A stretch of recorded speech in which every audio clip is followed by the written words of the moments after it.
and principalities. There's so much fire inside me. Tragedy struck when part of the largest hillside at the kosher rubbish dump collapsed.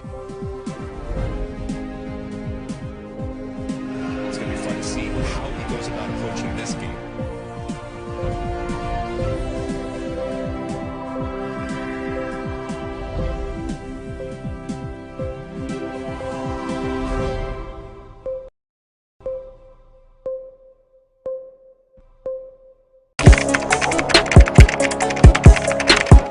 We table issues relating to the arts and entertainment for a riveting discussion, of course, without fear nor favor. The question the presenter asked them was a dumb question. You need to speak the fact and move. Varied views. We agree to disagree. So I would disagree with everything you said. I think that he's a smart guy. I think what he did. No, but I also said he's a smart guy. Yeah. I guess that I'm waiting for the what next. Yeah, I don't think that we have to wait for what next. It sometimes gets confrontational, but that's the beauty of the game. Today you are denying funny face. It's not my brother. Today you are denying funny face. I don't know him. You don't know funny face. It's not my brother. You don't know funny face. It's a package. We meet, we sit, we dialogue, we learn, we progress. My name is Benefo Huabin Abrantepa, a proud blogger, and this is my forum.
Good morning.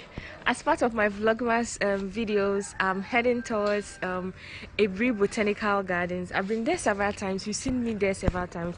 But then I'm leaving Mansankofa to Ebri Gardens with other new friends I made here. And this is going to be fun.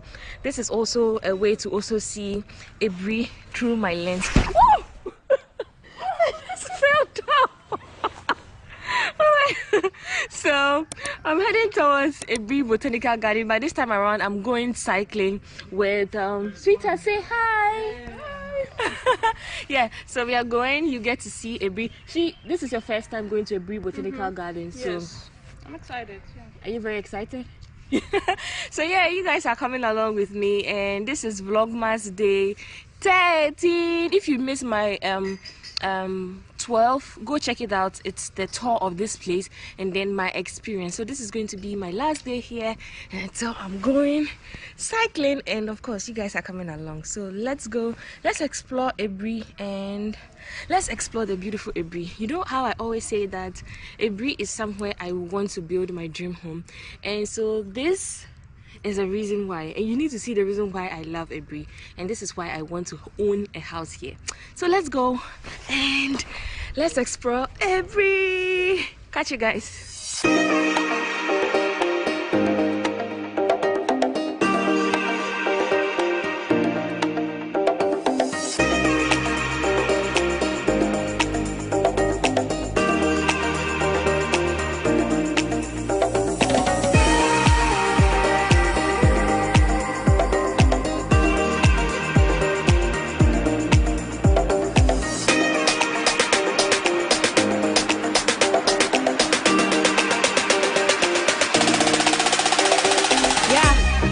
The fun part.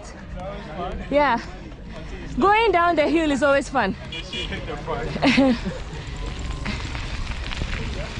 So it's like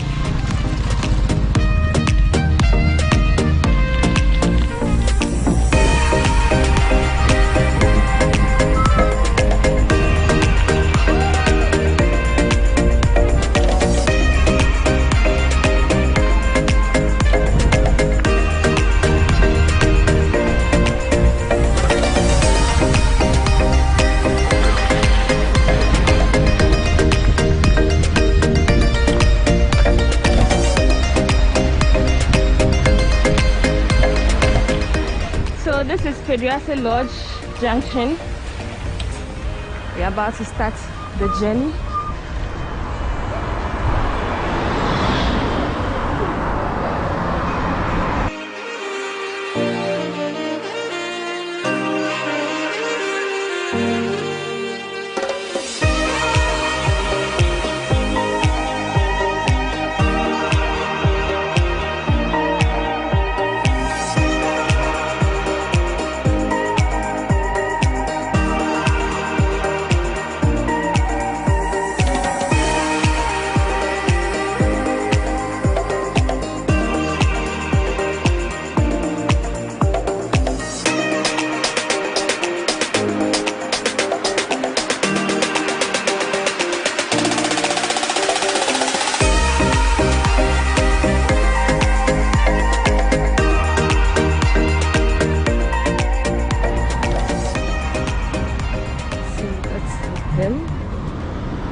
So we are like 1/4 of the journey and I'm already tired.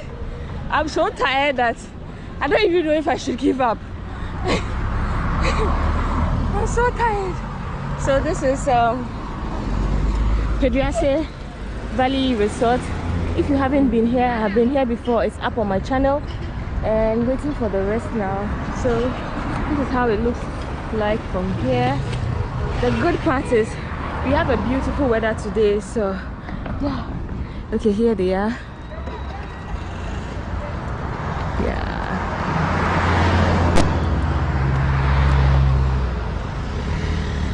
Hi Celia. So Celia is Dutch and she says it's very common to ride bikes in Amsterdam.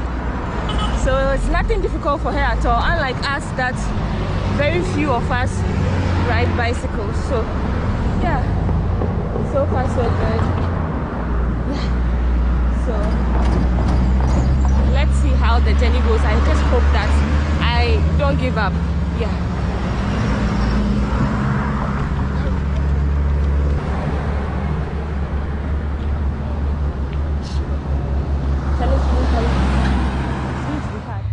Guys, I'm being honest. The truth is, I couldn't continue with them. I'm tired. And I got to like almost halfway through the trip and I'm like, nah, I can't do it. So when you're going towards the place, it's very, very hilly. Pacha, die. It's very, very hilly. And you have to keep climbing the hill. So it looks like coming back will be the most easier one. But Charlie, I know you all know that I always like try and make it happen for a YouTube video, but this one, dear, nah. Sometimes these are the feels of the job. It's not easy. And the weather is I've even lost stamina. The weather is super hot. It's currently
who come from other countries and they are here. We have elephants, moving from Burkina Faso to Ghana to Togo, and they are all there.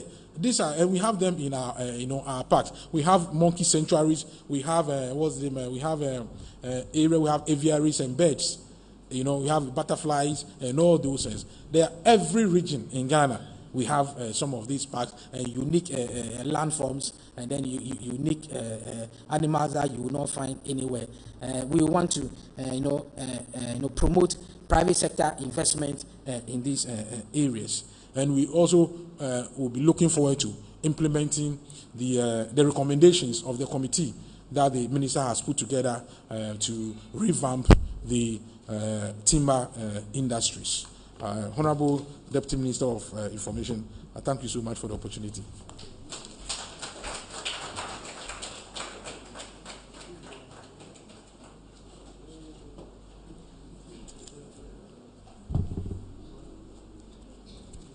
Thank you, Honorable Deputy Minister in charge of Lands and Forestry, Honorable Benito Owusu-Biu, and also the Chief Executive Officer of the Forestry Commission, Mr. Alote, for that in-depth presentation.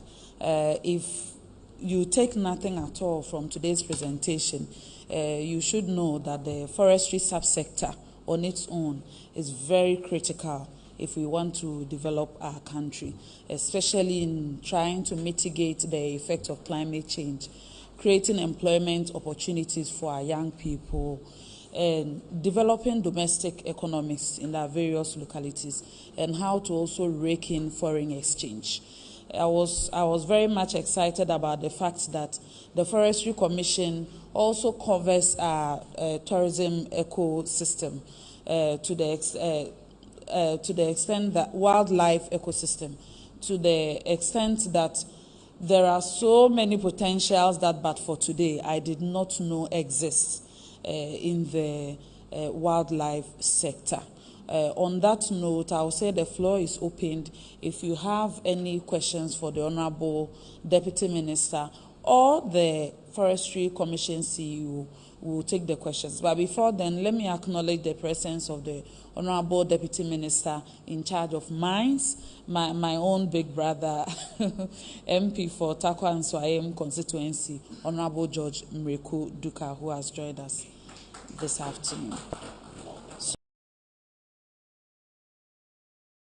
we'll now take your questions.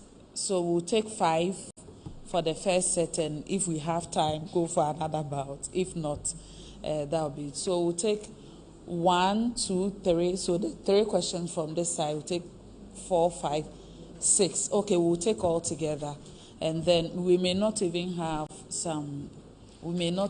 to go for another set. So in that order, we'll take the first 3 from the left wing and take the second 3 from the right wing. So your name, media house, and then you proceed to ask your question. Honorable Minister, thanks so much for the presentation. My name is Bradfield Donko, reporting for the Daily Statesman. My question is, you indicated that a national assessment conducted by the NIB indicates that the Green Ghana campaign has yielded an 85% survival rate. In next year, 2022, the Green Ghana campaign still holds. I would like to ask, what measures have you instituted or put in place to ensure that this percentage that has been chalked doesn't decline? Thank you. Okay, so we'll take the next question. Thank you. My name is Clef Ekufu, I write for the Ghanaian Times.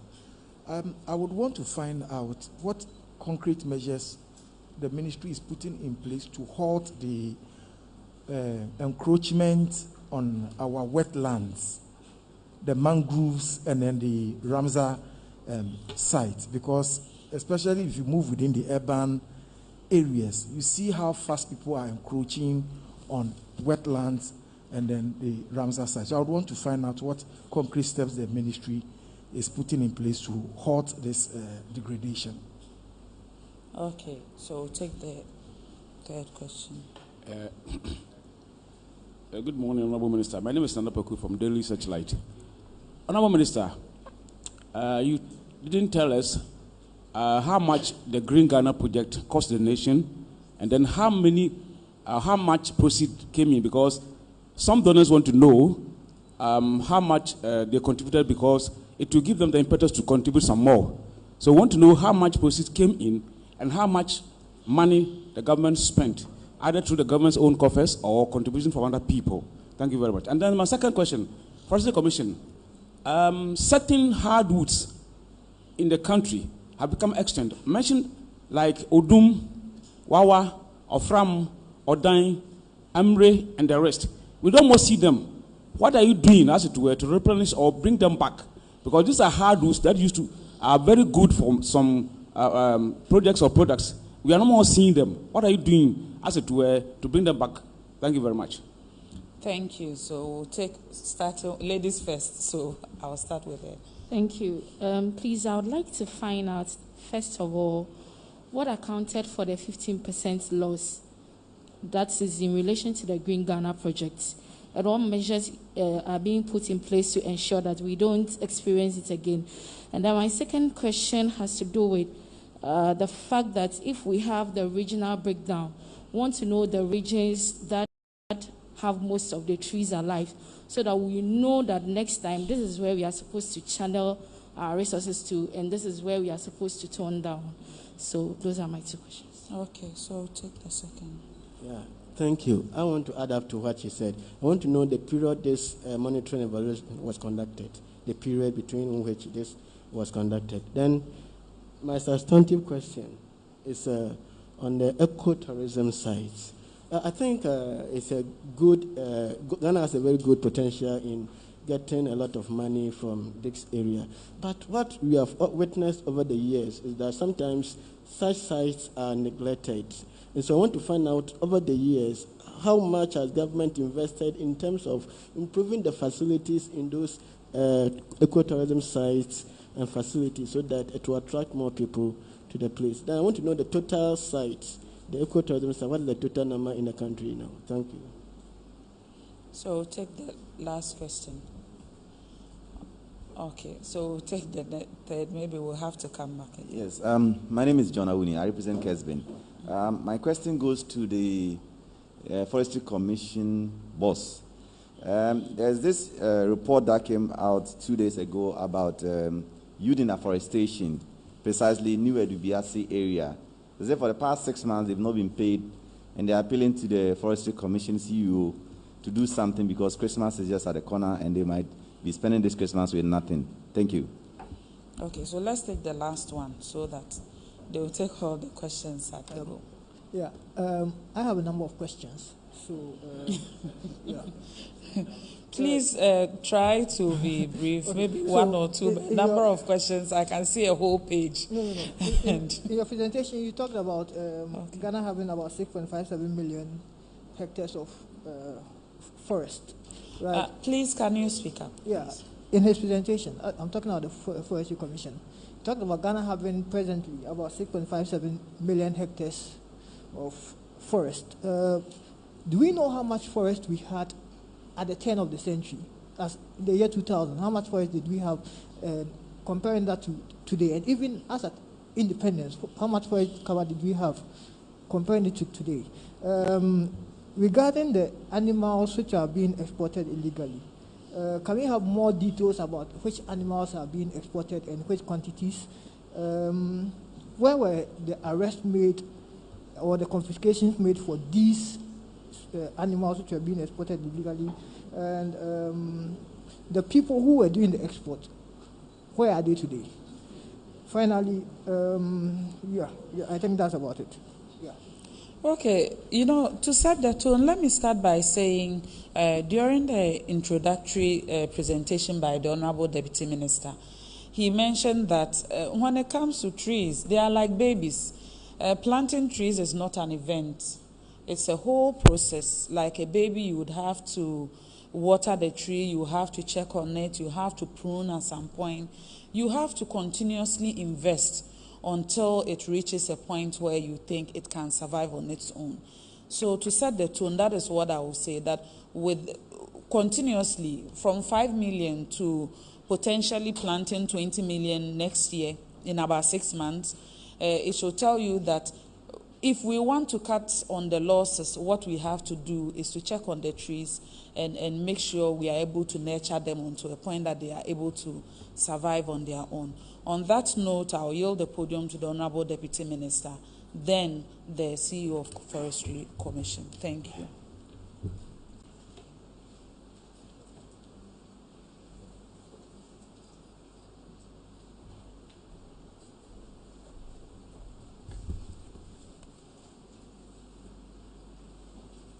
We have a question from Mr. Patrick Donko. Mr. Donko asks what measures we are putting in place to ensure that the 85% survival rate that we chalked this year, we will be able to maintain it. Mr. Donko, yes, you're right. The 85% was high, and that we are putting in all the necessary measures to be able to maintain that, and even next year to even do better. The Forestry Commission CEO and his management, as we speak now, have tagged all their various district managers. They've had the first meeting already, and the particular locations where the survival rate was low, those locations, the officers in charge have been taxed to ensure that they do not, let's say, they do not allow the situation to be worse next year. Also, there are other issues like, for instance, the location of where they planted the tree. You know, not everyone is very good at knowing how to plant a tree. I think next time we as a ministry, and then with the Forestry Commission, we would make sure we educate Ghanaians a lot on how to plant trees. Some of the trees, for instance, were planted on rocky patches, and it becomes difficult for them to survive. We've learned our lesson along the way, and we'll ensure that we don't repeat them again. Also, we are also putting in place measures to protect the trees, especially the ones that will be planted within the urban centers. We'll have cages ready so that we can put them around it and to prevent them from being attacked by stray animals also. And then the location. For instance, this time we are going to work very, very hand in hand with the Parks and Gardens and other agencies who are also involved, especially like the land use and planning, that's the town planning department as well, to ensure that there's that collaboration. And today would also help in identifying the exact locations and what type of tree can be planted at whatever locations, especially with the urban afforestation that we'll be doing. So, Mr. Donko, yes, we are going to ensure that the 85% will be able to achieve more than that. Yes, there was also a question about the cost. Yes, that's a very, very important question. Yes. For your information, there wasn't a direct budget line from government. Government did not give us a budget for Green Ghana 2021. Fortunately, with the good work that we did and with the participation of all Ghanaians, government have now given us a budget line for Green Ghana 2022. And what was earmarked and has been budgeted for 2022 is 9.6 million. 9.6 million Ghana cedis. And 9.6 million Ghana cedis for 20 million seedlings. A seedling cost on the average, if you ask my forester here, he will tell you around between 3 to 4 cedis. depending on the species. So if you do your rough calculation, we'll be looking at somewhere around 80 million Ghana cedis. We're able to do what we did this year without a budget line. And we know with the massive support of Ghanaians, institutions and agencies and donors, we will be able to achieve what we set our mind to. To us, nothing is impossible. Yes, you mentioned the donors who want to know how much they were able, the totality of what was donated. I think on my slide, it was there. It's something just slightly short of 2 million Ghana cedis was what we received. The remainder came from our own agencies like Minerals Commission, the Forestry Commission, and then just within our own agencies. Forestry Commission, for instance, part of the mandate of the Green Ghana is already their mandate. So they had some internal budget that they had, and then they used that in supporting us. But aside that, I will say that nothing came from any other sources. The donors have informed us that if we plan ahead early and we are able to put our package together and then we apply to them, they will be able to help us from next year. So we know that going forward next year, just as we are here, we've already started and we have the planning committee in place for 2022. And with that, we'll be able to put up our budget together and then try to source more funding from our donors. The European Union, the World Bank, all of them are eager to help because everybody wants to be part of a success story. So thank you. There was also a question about the breakdown of the survival rate. Yes, that we have it, and it was done by the NIB, that's the National Investigation Bureau.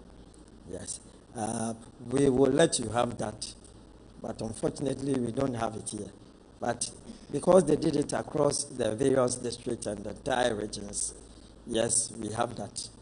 The officers in charge of those areas have also been involved, have been informed about it, and they have that information.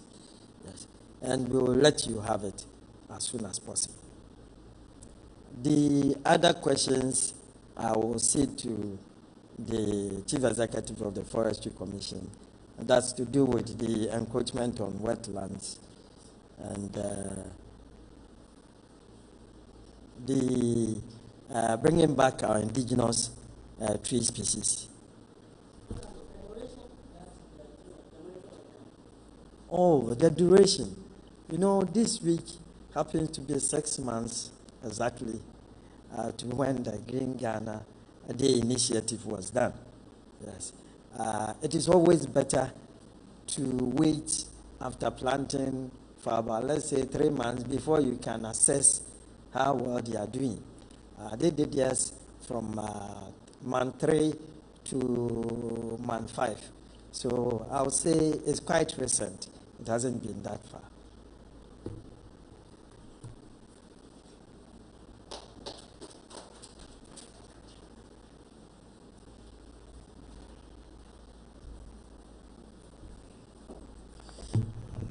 Let me address the issue to do with the wetlands.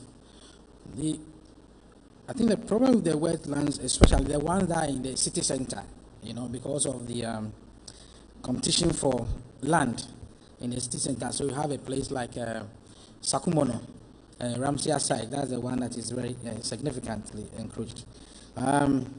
Different interventions have been put in place to manage this. But what is happening is that the minister has asked for a comprehensive report of all the interventions that have been put in place, the size of the Ramsar site and the level of encroachment, and the list of all those who have encroached, and full disclosure of what has happened there. The report has been prepared and submitted to the minister. He has formed a committee which is chaired by Honorable Deputy Minister Honorable Benito Subio, with membership from the Lands Commission and other agencies that deal with land, and then the local authorities in that area, the TDC, the Tema Development Corporation, the NONGWAP, and then other people who are within that enclave. And I would rather wait for their report as to how we are going to deal with it. But I would say that the Ramsar site doesn't, mean there can't be development in the grey areas, but those development must sit well with the what the Ramsar site was set up for, and then it must be non-detrimental to the the plan that has been put in place. So the committee, I'm sure, will come out with the report, and then the Honourable Minister will make that open. The indigenous species like Odum or Fram Emery, we are planting a lot of them. If we were to show you the various species that were planted during the Green Ghana, you realize that most of the planting that was done outside the city centers like Accra, which were looking for coconut, and then the fruit trees. Most of the trees that were planted in the districts are indigenous trees. They are what we plant more was mahogany. Mahogany was the highest, was the number one. The Green Ghana, out of the almost 7 million trees, mahogany was the number one. The Emery, the Ofram, the Odum were all planted. When you come to the city center, that's why people were asking more for the fruit trees. But most of our districts, they have the fruit trees there. They plant, and then all the planting we are doing, what I mentioned, the enrichment planting. The enrichment planting in our forest reserves are mainly indigenous species. Most of the non-indigenous species are the new plantations that are being developed, like those ones they are planting more of a teak, and then Cedrella and other species. Those are at a completely degraded area, but in the forest reserves we would always encourage the planting of indigenous trees. So you are going to see more of the indigenous trees during the 2022 planting. As I said, the mahogany was number one of all the species that were planted during the Green Ghana 2021. The payment of allowances to the youth in afforestation. I mentioned in my presentation that as at 2 weeks ago, I would say that we had 5 months outstanding. It was July, August, September, October, November, 5 months. As at this week, we received the funding from last week, and the payment has gone into the IE switch, because we don't handle the fiscal cash. The money goes from the controller to Bank of Ghana to commercial bank, and is paid into the IE switch. And as I speak today, 3 months, July, August, September, has been released. So anybody who said he has not received should check his e-switch. It has been paid, and some of them have called to confirm that they have received the 3 months. So they have received 3 months as a goal. So as I speak today, what is outstanding will be October, November. So it is not 6 months. And government is making all the efforts, led by our minister, and then his able lieutenants, and then the Minister of Finance, to make sure we are able to pay some of these money. I'll put it on record that the money is not sitting at the Forest Commission, as some of them believe, and we are not releasing those money. Neither is the money sitting at the Ministry of Lands and Natural Resources. Immediately the money is released, we make sure it is paid. But I would thank all these young men for the good work they are doing and the patience they've had during all this period. They continue to go to work, they continue to plant, and I would applaud them. And we know they are worth the allowances that they are asking for, and we would continue to follow up at the Ministry of Finance and ensure that they get what they so much deserve. The forest. At the turn of the century, the size of the forest was put at 8.2 million hectares. But I will say that information, I mentioned earlier that information was put out based on what the estimate was supposed to do. At the turn of the century, what the estimate was supposed to look at areas where timber can be extracted. So it covered only about, let's say, a third of the country, the lower third of the country, especially down from Kintampo down, and then leave the coastal area. And if you take the measurement, it's about a third of the country. And that is the area where the Europeans and the other whites will be able to extract timber. You know, we most of our money for even independence was coming from the timber merchants. And we have to put that on record. So the target was the 8.2 figure targeted the areas where we would be able to extract timber. So that was the 8.2. Then in 1994, when we were preparing the forest and wildlife policy of 1994, you can check. The figure quoted as the estimate was 1.6 million hectares. That 1.6, because it was forest and wildlife policy, the direction was towards protecting the gazetted forest area of Ghana, the forest estate, that's what we call it. And that 1.6 size is the size of the total size of the various forest reserves when you put them together. And that figure doesn't change. Unless it is degazetted, that figure remains the same. You know, whether there is a tree there or not, that area will still be a gazetted forest area. So that was the 1.6. So that has been the trend. So each time, as I mentioned, it is the need for which the estimate is made. But this time we decided, with the help of the KNUST, Forig, University of Leicester, Edinburgh, Carbomap, Ecometrica, and with support from the UK space, we've carried out a comprehensive, estimates across the country, wall to wall. And then we can tell you what exactly the forest is. And the criteria for designating a place as a forest are three. One, the place must be more or equal to 1 hectare. Any place, if you plant trees back to back, and the area is less than 1 meter, 1 hectare, it is not a forest. You know, the second criteria has to meet is that the trees that you are planting should have the capacity to grow more than 5 meters. So if you cover the place with maybe some trees that will be below 5 meters when they grow, because we know each tree, the average height that it will develop to, it will not be a forest. So it will have the capacity in situ, that's what they say, to grow above 5 meters. The third one is that it should be able to form a canopy of more than 15% of the size of the land that you are covering.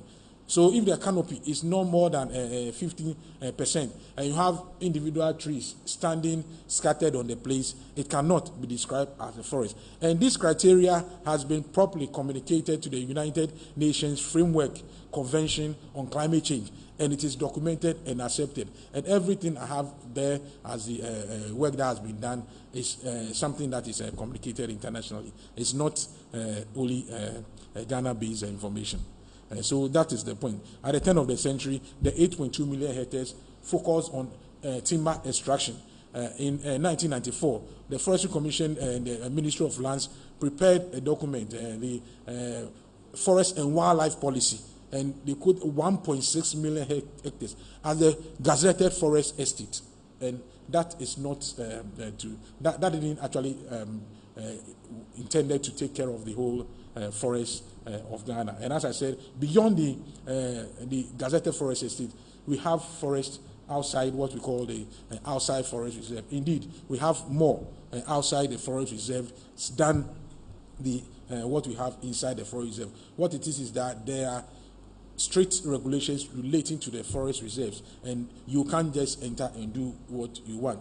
But now we are, the outside forest reserve, we are competing with other users of the land. That's why I'm able to tell you from the map, you can tell what is close forest. You can also tell the cocoa, you can tell settlement. And each one, if you go to a town, and they said it's maybe Kofi New Town, definitely the new area, they may have felled some trees. If you are doing development and you have pylons, under the pylons, you can't have mahogany tree. You have to cut, they will cut some of those. The roads we are making are taking part of the forest outside the forest. So those areas outside forest, there is competition between forest and other land uses. And that's why we are trying as much as possible to plant trees in the farmlands, because those are not areas that we are having a lot of settlement and other land uses. So it is important for us to understand what exactly we're talking about when we say the forest and the land cover map shows that the forest area is 6.57 hectares, made up of the 1.3 and then 1.2 and then 5.3 between the closed forest and then the open forest. Anyone who wants further information, if you come, we'll give you, and then or you go to our resource management center. There's a big screen there, and it's very interactive. You'll be able to tell what is happening. We are able to separate between cocoa and then forest. So we are able to tell where cocoa is planted and then where we don't have cocoa, and the other cash crops as well. Thank you.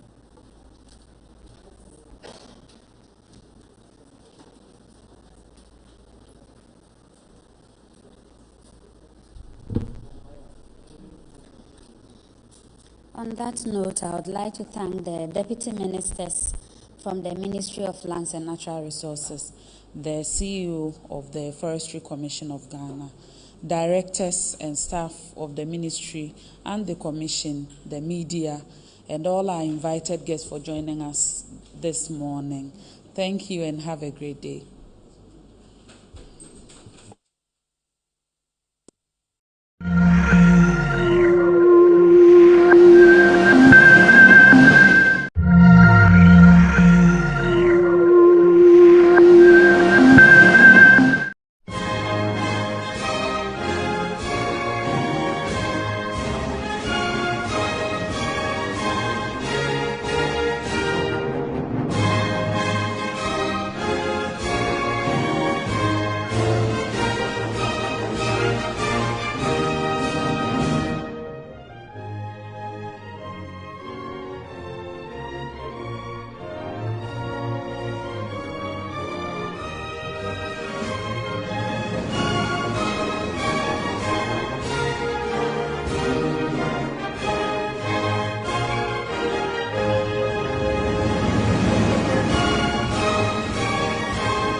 Fellow Ghanaians, good evening.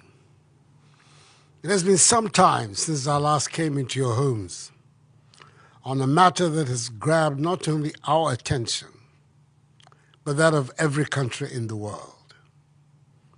However, as Christmas approaches, with its attendant charged activities, and with an expected influx of visitors, it is important that I come back into your homes to provide an update on what government is doing to combat the pandemic and what is expected of you, the Ghanaian people, in this season.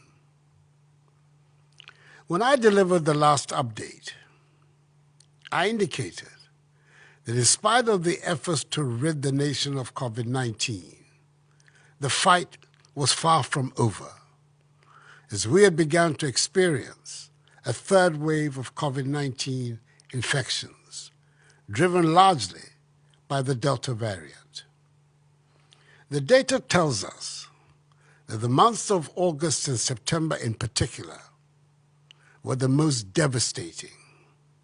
Some 310 lives were lost to the virus in those 2 months alone, representing a quarter of the cumulative deaths from the virus since we recorded our first case in March 2020. In the months of October and November, a consistent decline in infection rates occurred, and mercifully, and by the grace of God, this has continued right into early December.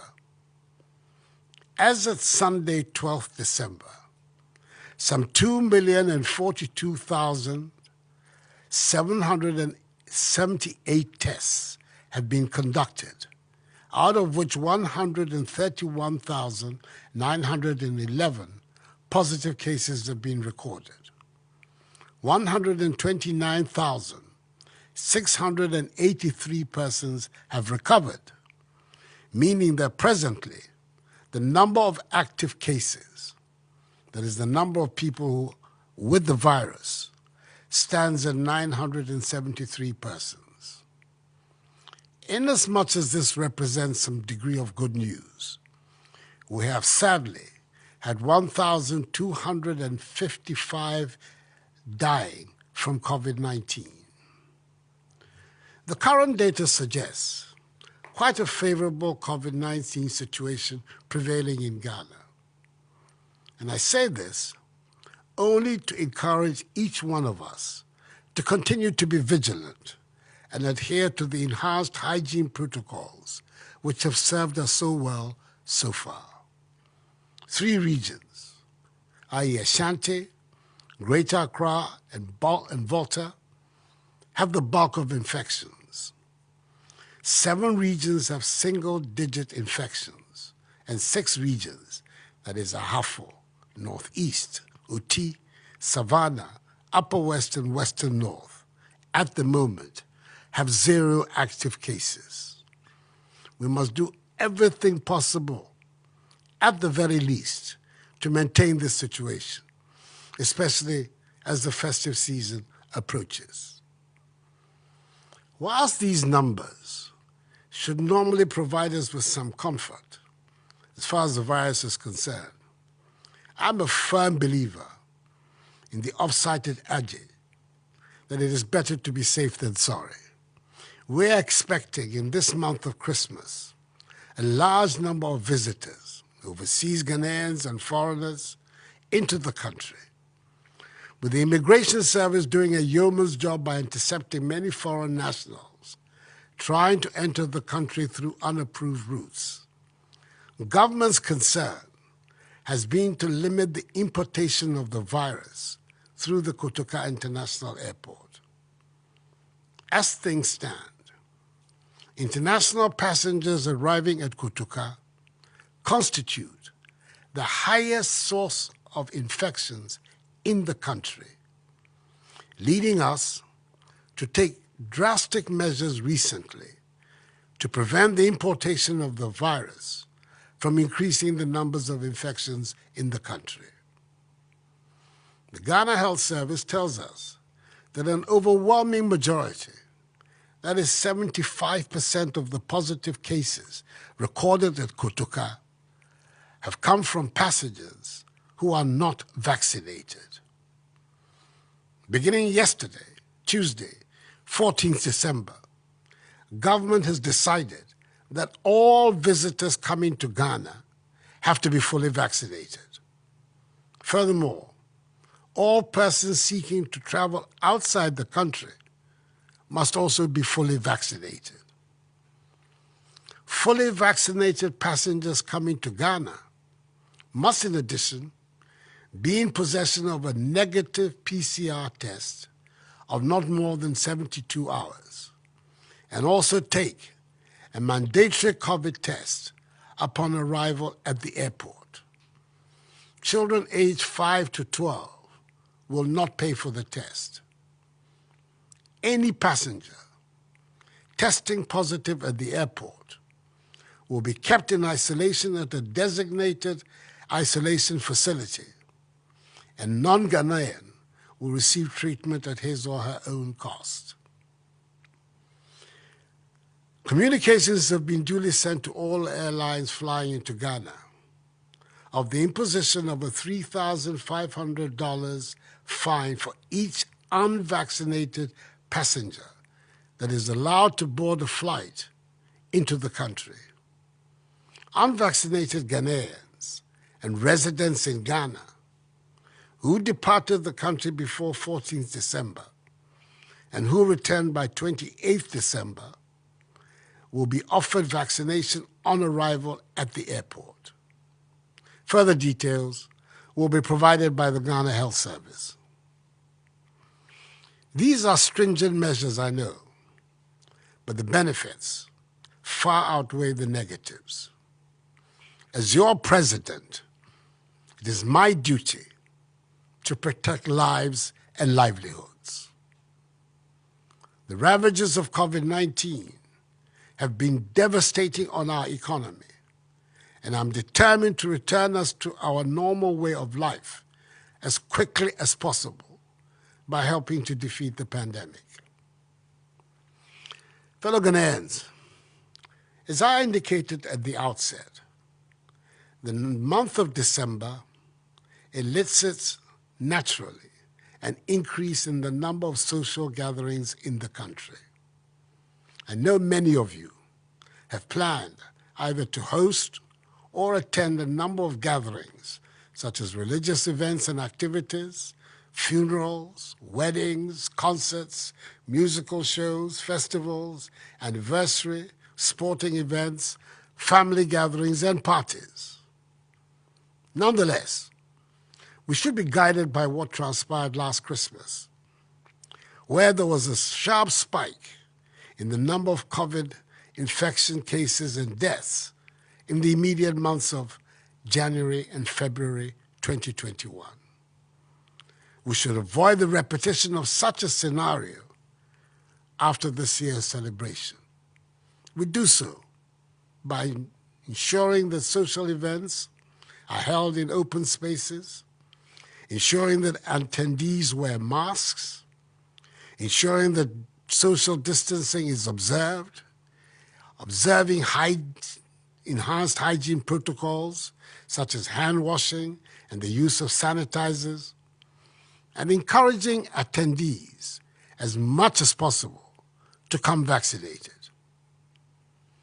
In as much as our active cases are now relatively low, the wearing of masks, unfortunately, remains low, and compliance with the safety protocols is still problematic. Whilst government does its part to secure the necessary numbers of vaccines to help vaccinate all Ghanaians, we cannot afford to disregard the social distancing, hand washing, mask wearing, and enhanced hygiene protocols that has brought us this far.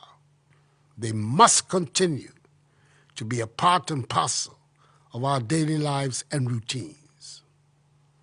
Getting the jab is the best route out of the pandemic because, according to WHO, it reduces the risk of death, hospitalization, and the spread of the virus.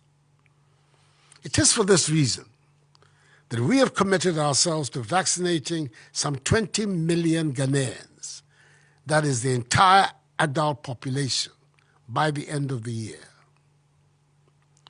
After the start of an impressive vaccination drive in March this year, we were confronted with vaccine supply constraints and disruptions at the global level. Fortunately, in recent months, the supply situation has improved considerably, and we estimate that by the end of December, we would have secured a total of some 26 million doses. Indeed, as of yesterday, Tuesday, 14th December, the Ghana Health Service has taken delivery of 17,736,6 8,710 vaccine doses. We are expecting an additional 8,529,090 doses by the end of the year. We have enough vaccines in the system. So, my fellow Ghanaians, I encourage each and every one of you to take advantage of this and get vaccinated. So far, we've been able to administer only 6,420,973 doses out of the 17.7 million we have at our disposal. Let me state as clearly as I can, the vaccines are safe. They will not harm you. They will protect you and your family. Contrary to the mischief being peddled by some, getting vaccinated will not cause you to vote for the MPP in the 2024 elections if you do not want to. This is an outrageous claim. Vaccination cannot change your political preferences. That is not its purpose. There are significant quantities of vaccines deployed in every corner of the country. We have thus declared the month of December as Vaccination Month, and we are rolling out an aggressive campaign of vaccination so that as many Ghanaians as possible have the opportunity to be vaccinated. It is a race against time, but we're determined to accomplish it.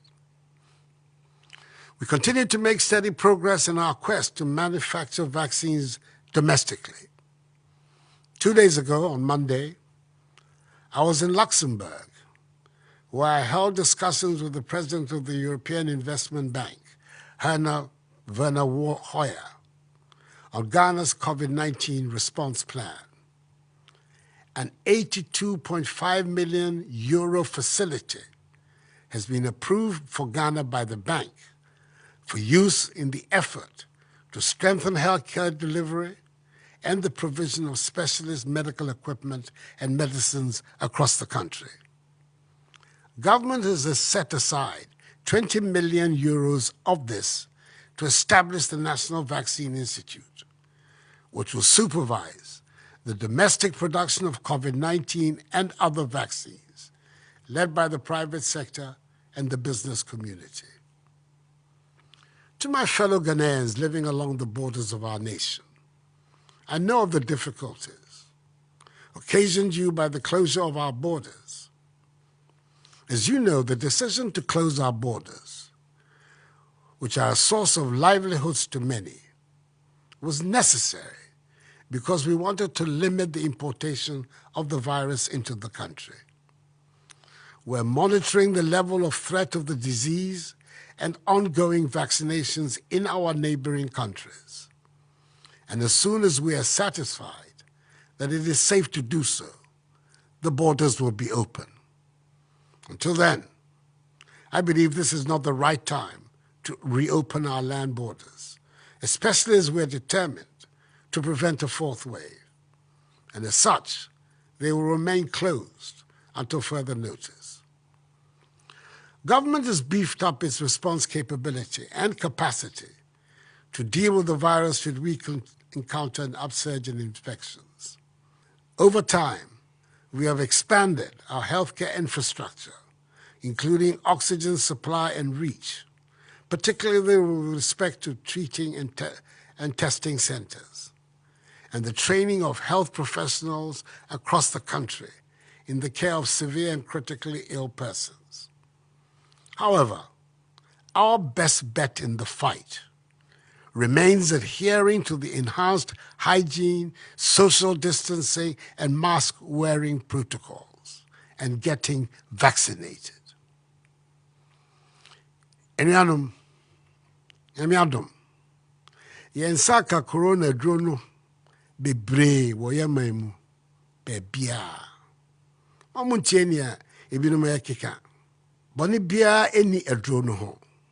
Enti misramo obiara nkɔ hospital a bɛn no anaa baabia a yɛwɔ paneɛ no na onko wo panea no bi eno ene bebo ye ho ban bro nyamre mu me yire me ma ka wo ye de nke aka won so afenso mo koso indi nhihye a farmers eni ye sahohoro no ho me ma mu nyina afisiapa anyame me nyumodromo woni na isha corona chofa pi no ya manemi hefia he yekabua no ni meko he ifon ko be chofa he no wa mi pafai me farm aya hospital ni benkele alo heni agbo chofa he ni ya egbo chofa no ni babu he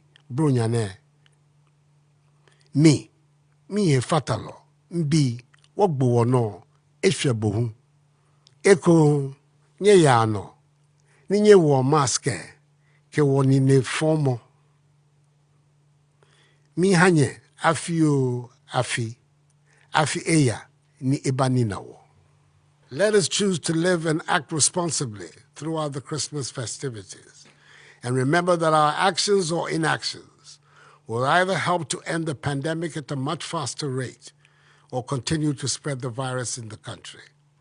I, on my part, will do everything possible to protect lives and livelihoods and return our nation to normalcy. It is possible, and the government of Nana Addo Dankwa Akufo-Addo is determined to realize this goal as quickly as possible. May God bless us all and our homeland Ghana and make her great and strong. I thank you for your attention and have a good night.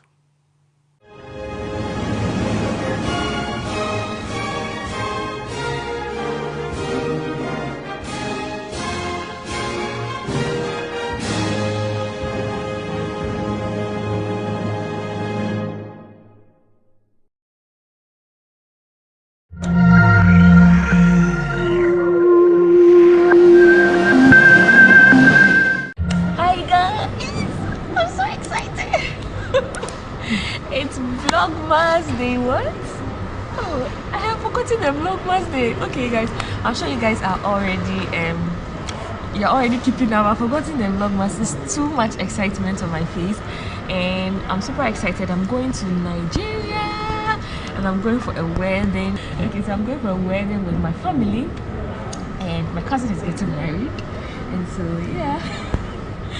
Look, straight to Auntie Dinah. The face that Auntie Dinah is giving me.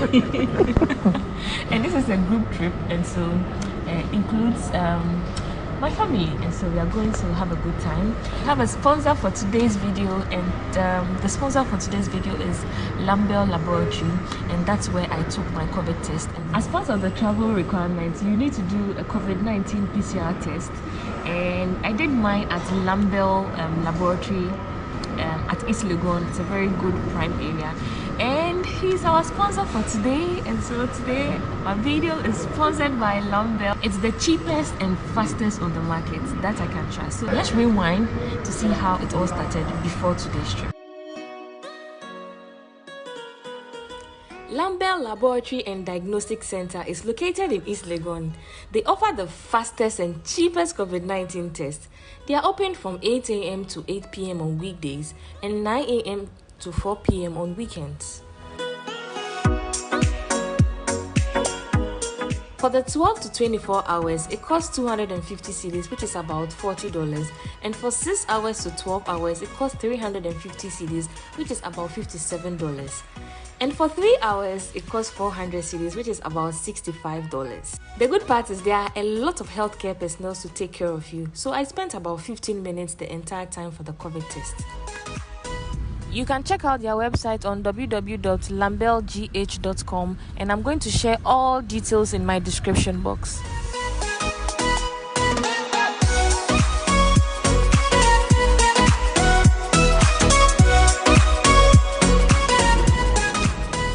So since I am here very early, we are going to Naile say hi. Hello. Peace out. So it's a family affair. and you're all going to meet all of them soon. So we came very early. The flight is at 7:40 a.m. but we're here early. It's currently 5:40, and so it's better you always check in early, so that because we're in a group of 15, you have to make sure that everything is okay for the trip. I'm super excited about it. And this is the groom. Hello, darling. Say hi. Hey, hi. How do you feel? Let me also say hi, guys. He's getting married this weekend. How do you feel? Normal. I think until I get there. Yeah. Then it will be. But we'll see. So yeah, I am taking the groom to the bride. You see? So yeah, that's what is happening now. I'm going to quickly check in. Auntie is also checking in. Sister is also checking in. The rest are also in the queue. So yeah, I'm going to keep you posted. See ya. So one thing about traveling with elderly people is they are like, oh yeah, let's hurry up, because they don't want to miss their flight. But some of us are as stubborn as we are the two stubborn musketeers. Auntie Rosalie, say hi. Hi. So you're going to see a lot of faces today because we are a lot. We are currently about 8, 9 now, but we are a total of 14. So we are waiting for others, and we are the first. So we are going to quickly check in, pass through immigration, and yeah. So I'm going to immigration.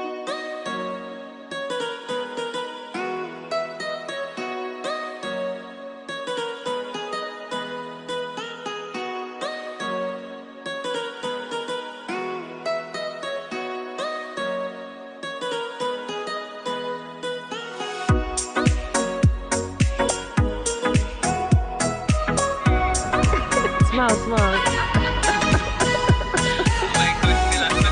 Content, I tell you. We dey go marry. We are going to bring a fine babe.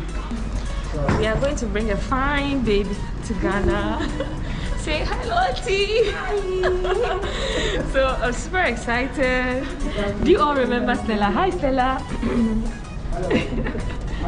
So this is going to be fun. I'm so tired already, but yeah, I'm super excited. I get very excited when it comes to airports. So yeah, let's see how it goes.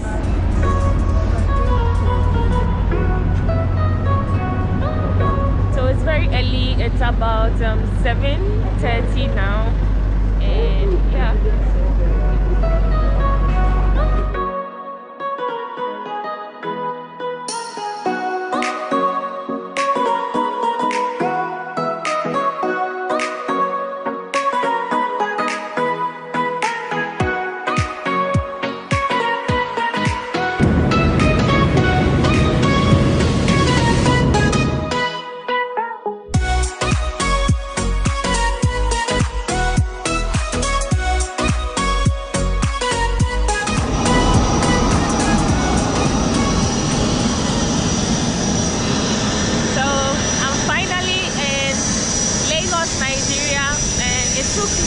About an hour. So yeah, I guess my family would have to deal with the fact that I'm going to be vlogging the entire time, because as soon as I take the camera, then everyone is like looking. Say hello to Paula. Paula, you were late. Hi. So you're going to be meeting a lot of people. So I'm currently here at Lagos, and this is my third time in Nigeria. The first time was in 2013 when I was in school, and I went to Port Harcourt. The second time I came to Lagos. The third time I came for a visa to Romania. I came to Abuja. So it's been 3 occasions here in Nigeria, and Nigeria always feels like home. So I'm super excited about this. So let's see how Nigeria treats me. Let's see the experiences here. And so I'm going to keep you guys updated. So peace out. I'm going to be here for like 4 hours. until the next flight to Port Harcourt. So yeah, you guys are coming along.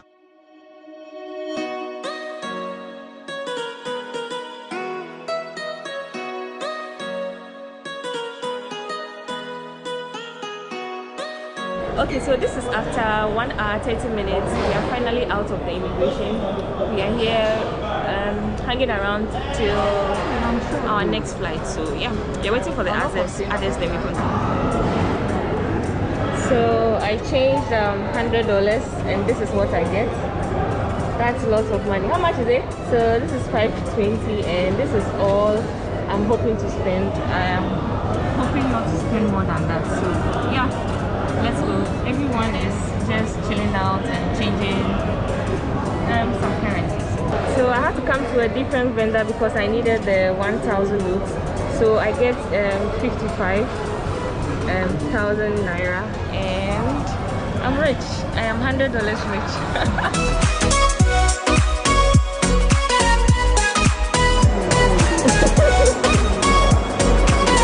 So I'm currently editing whilst waiting for our next flight. If stress had another name, I guess I'll be called stress because we are all tired, very tired, hungry, and we can't wait to just get to our final destination. So we are currently heading to Port Harcourt. Hi Stella. So this is the next flight to Port Harcourt, and so catch you when I get to Port Harcourt.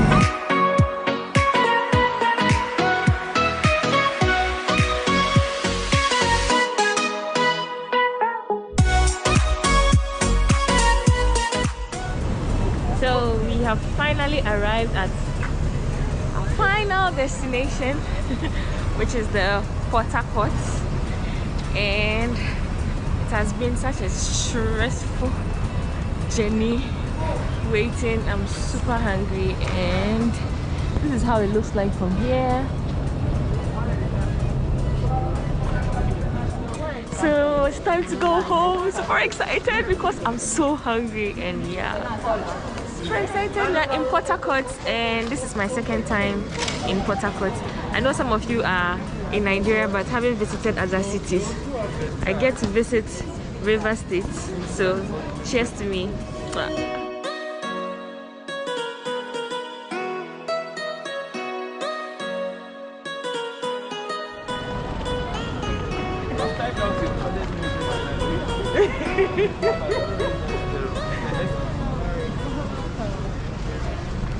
Hi, Julie.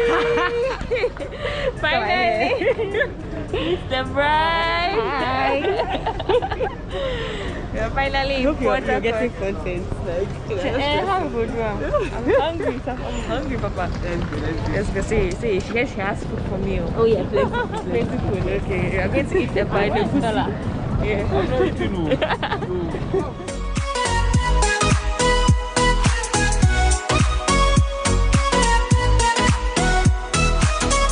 How was the trip? It was really good. Yeah.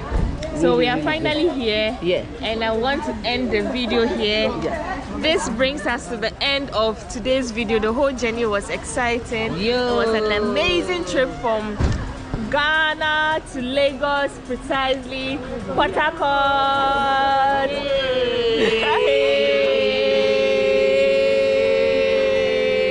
Food time.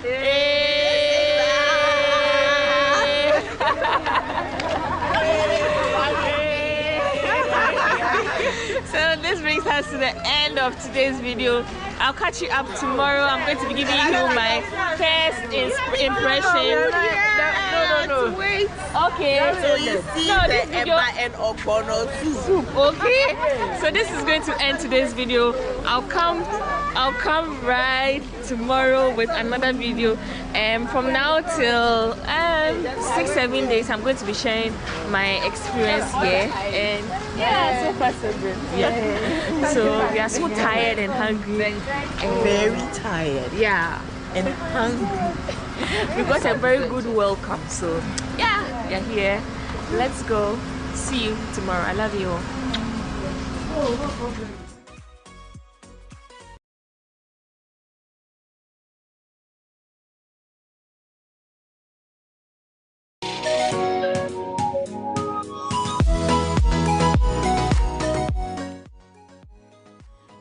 Good morning from Port Harcourt, and I'm going to be trying their breakfast for the first time, which is called pap. It looks like Awusa Koko here in Ghana, and so we are going to have breakfast before the big trip today. So you're coming along. Rough. So I just want you guys to see. I forgot to share that the cocoa was really good, and the akara, the kose, tastes very great. So let me. Guys, I enjoyed it. This porridge was good. Chidi, what's the name of the porridge? Akamu. In English, it's called pap. Okay, it's called pap. It's very smooth. I had it with granite and milk, and it was really good. So whenever you're in Nigeria, try and get something like that.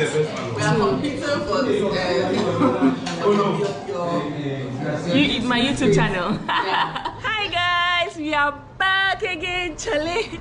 It's Vlogmas Day 14 or 15. So I'm currently in Port Harcourt, Nigeria, and we are moving to Abia State, which is about 4 to 5 hours drive from Port Harcourt. And as you all know, I told you earlier on that I'm here for an engagement ceremony, and this is something different. This is something new to all of you, and so I want to know what happens behind the scenes before the whole ceremony. And so yeah, you guys are coming along on this journey. So this video is going to be from Port Harcourt to Abia State. So if you are from Port Harcourt, just know I am in your city. If you are from Abia State, just know I am coming to your city. I am representing the Ghana style. Chidi, come. So Chidi is the bride. So Chidi is going to be giving us all the details in how wedding ceremony. So as you are going to your village, how are you feeling? How are you feeling? Oh, I'm excited. Are you nervous? Oh yeah, the nervousness is there. I mean, a little, but I'm excited. We are coming to carry her away to Ghana. That's the whole idea. We are coming to that song. We are carrying your girl away. Ladies and gents, are you ready now? We are carrying your girls away. So we are carrying her away. I'll keep you guys. I'll be happy to hear that too. I know, right?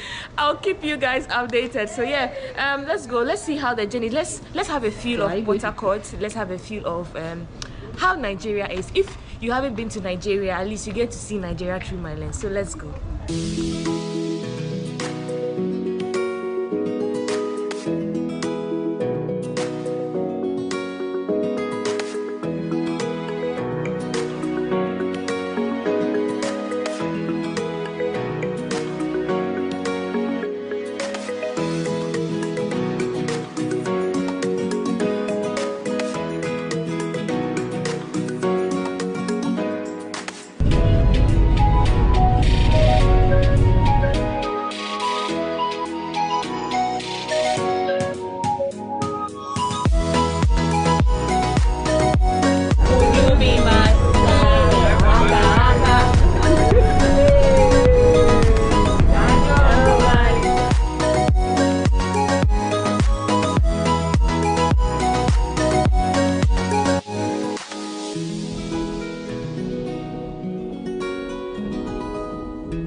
after 5 hours. 5 hours? Yeah. What kind of clock are you using? What I was looking for.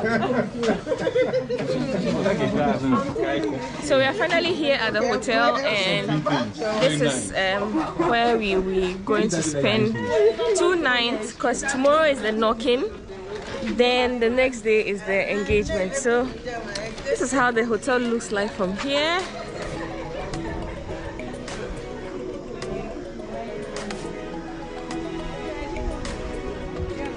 I'm going to be giving you a lot of updates while here. This is their village, and guys, there were a lot of stops, a lot. Some of them had like military stop, some of them had police stop, some of them too, I don't know, well, I don't know who they are, because it's they are not police, they're not military, they just have some red sign on their here, and then they have some red sign behind their posts. And so yeah, we had a lot of stuff, like more than 10 before getting here. So yeah, I'm just going to settle in and show you around, and yeah, I'll give you a mini tour of my room too. So yeah, that's the update. Catch you guys. So this is going to be my hotel room for the next 2 nights, and this is how it looks.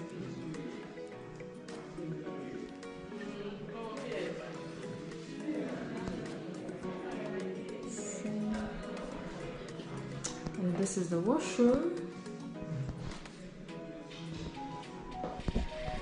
It's actually a very decent place for a village hotel. It's very okay. So this is where I'm going to be taking my pictures. I'm going to take TikTok videos. I'm going to dress up for the wedding. I'm super excited about this. This is going to be my first time in Nigeria for an engagement. I've been to a Nigerian engagement before, but not in Nigeria. And so yeah, I'm currently here, and this is the update. I'm going to keep you guys posted. I'm super excited. I settled the hotel I settled back in Port Harcourt was not as good as this. This is actually a beautiful space. So yeah, that's the update. See ya. This is Daddy's room. Again, how are you? I'm fine. Okay, so looks like the rooms are very similar. This is Paula's room. Paula, say hi. Is that? No. So the rooms are very similar to each other. Let's see another room. Let's see where one of the guests. This is room 206. Also pretty decent and nice. Yeah. And let me see this room. And this is how the room looks like. So all the rooms are the same. Yeah. The rooms are the same, and it's going to be a good weekend. Good weekend. Good weekend. Good weekend.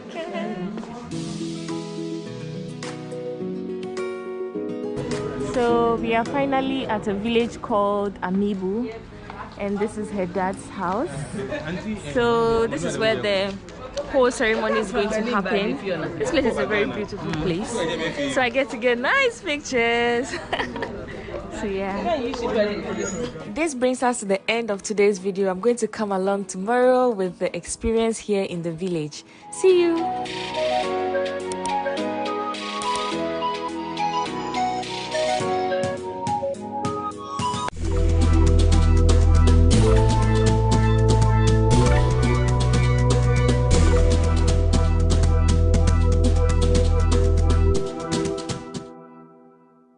So do you know how long the company has been in existence? 22 years? No, I didn't.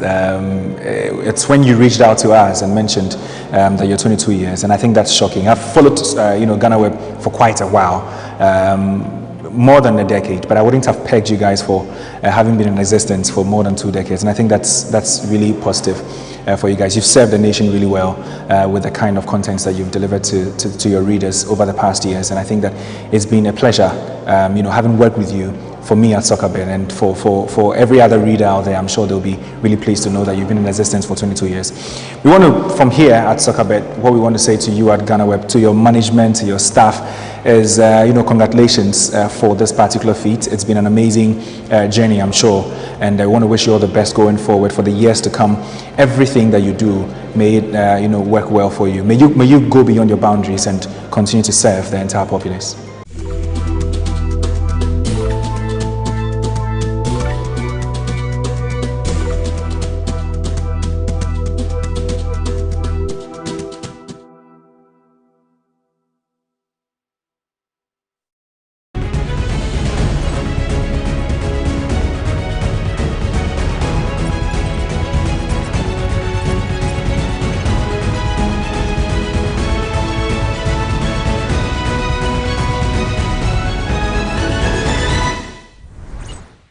November 11, 1911. 11. It rings a bell, right? Well, that was the day that one of the greatest clubs in Africa born out of Ghana was formed. I'm talking about none other but the oldest surviving club in Ghana. That's Accra Folk, the Never Say Die Until the Bones Are Rotten, the Rainbow Club, the Continental Club Masters, the team that won a double last season, winning the Ghana Premier League and the MTN FA Cup. Well, today as the club celebrates its 110th anniversary, we are the home of one of the longest surviving board members of the club, that's Dr. Nyao Tomaklo, to have a riveting conversation and find out how far the club has come and the history behind the formation of the club. My name is Joseph Adamafio, and you are welcome to Sports Check here on GhanaWeb TV.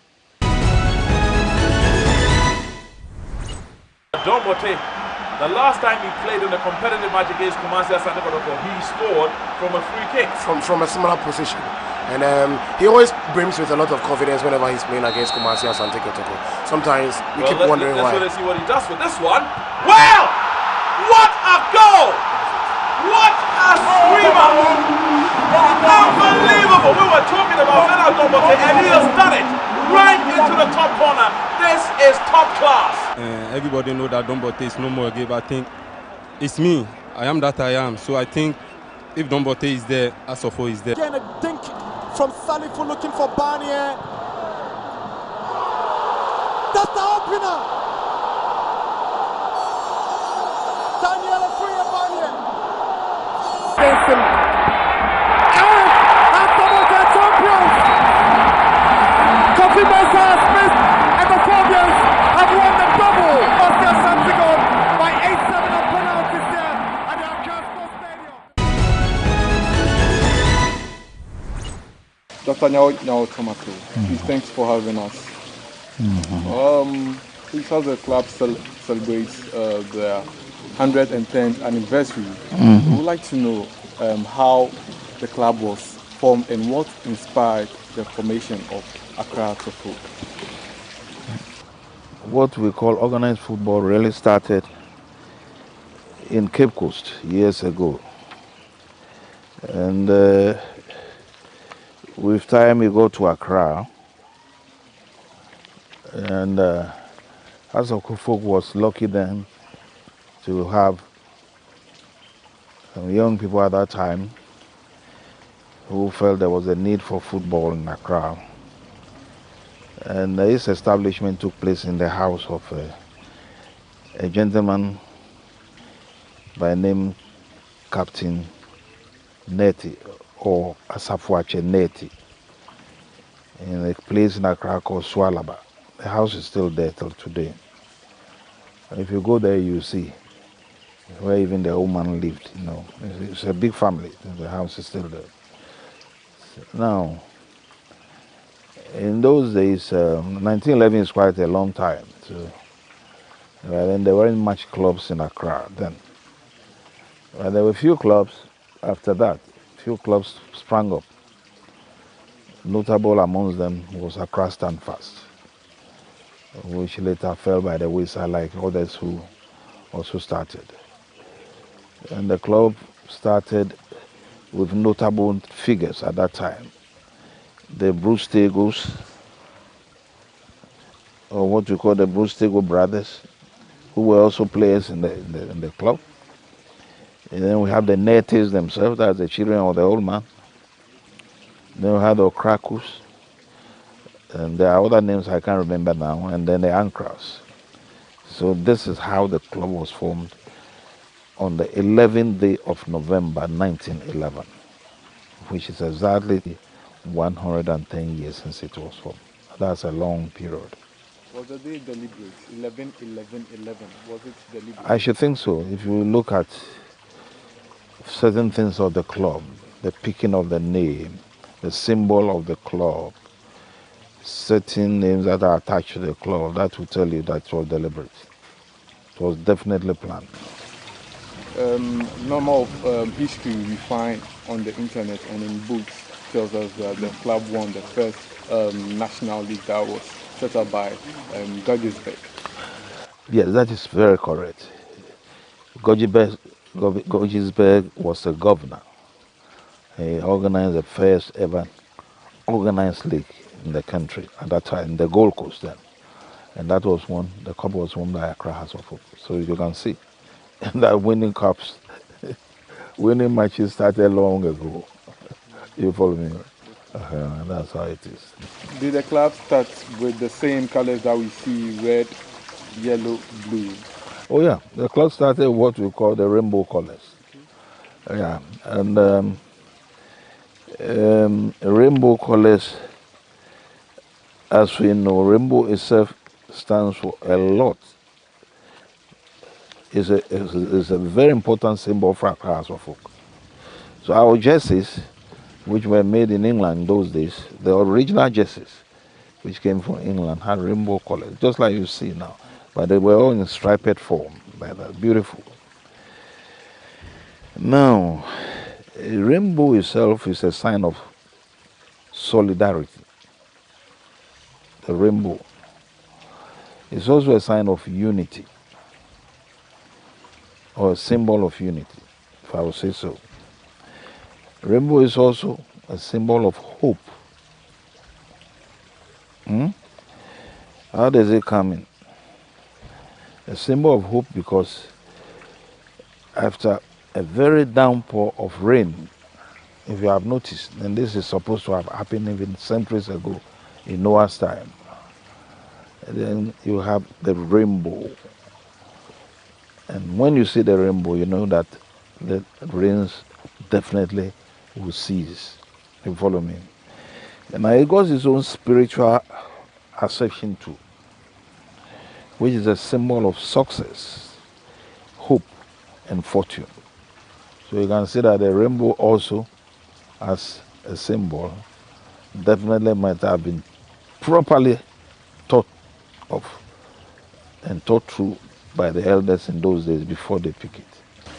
When you take a number of clubs outside Ghana and some clubs in Ghana, most of them, their logos have the signs of animals. When you take Kotoko, they have the porcupine. When you take Busuan Draft, they have a big crab. When you take Ashanti Gold, they have the elephant. Why did Accra House of Folk decide to go for the oak tree? The oak tree, that's an interesting question. The oak tree, once again, has been thought through before being picked by the elders. If you know, the oak tree is a very huge tree. When it's fully grown, it can stand for over 20 feet, more than that. The thickness, you can imagine what the thickness is. And the oak tree, that's one tree that a lot of people don't know, but it's associated with nobility and wisdom. Nobility and wisdom, that's the oak tree. Apart from its strength, very, very strong tree. It's been used in building vessels. When I say vessels, very like strong ships in those days when wood was then used. That's the only wood they used. You follow me? And then also, what do you call it? Very strong containers that were used in bottling drinks like whiskey, wine, and beer in those days. So you can imagine. Now, apart from its strength, it's a symbol of strong morale, resistance. The oak tree is noted for its resistance. It's one of the trees fire can hardly destroy. Now, the oak tree is supposed to be, trees are living things. It's supposed to be very knowledgeable. You see, and also, one interesting thing about the oak tree is that it got a very long longevity. As its lifespan is very long. It can live at times even longer than 400 years. So you can imagine that it's a tree that can really survive throughout the ages. So that is the reason that the tree was picked by Accra House of Oak. So like the other club symbols that you said, they can fall by the wayside, but not the oak tree. Okay. I remember one historian telling me that there was a time that Queen Elizabeth came to Ghana and she wanted to be entertained, and Accra House of Oak were brought out to engage in a football match, and it got the whole country excited about their performance. Can you tell me some history about that particular match? Because we don't have videos when it comes to newspapers, to the archives. We don't often get it, so it's out of people like you who have the history. No, the history. I know the Queen. When the Queen came here, that was her first official visit. I was a small boy, but I remember very well. And she visited Keita, met the chiefs at Edeva, and she had the opportunity of meeting my great-grand-uncle, who was then the chief Nyahu III. And then a football match was organized by Osajofo Dr. Kwame Nkrumah. And I think by then Ohinijan was then the one in charge of football in Ghana. And it's true, House of Oak played a club. I think it should have been Stanfast or so, either Stanfast or Olympics, could be Olympics. And it was a wonderful display of soccer at that time. So those who said a match that was well, appreciated by the Queen, I think that is true.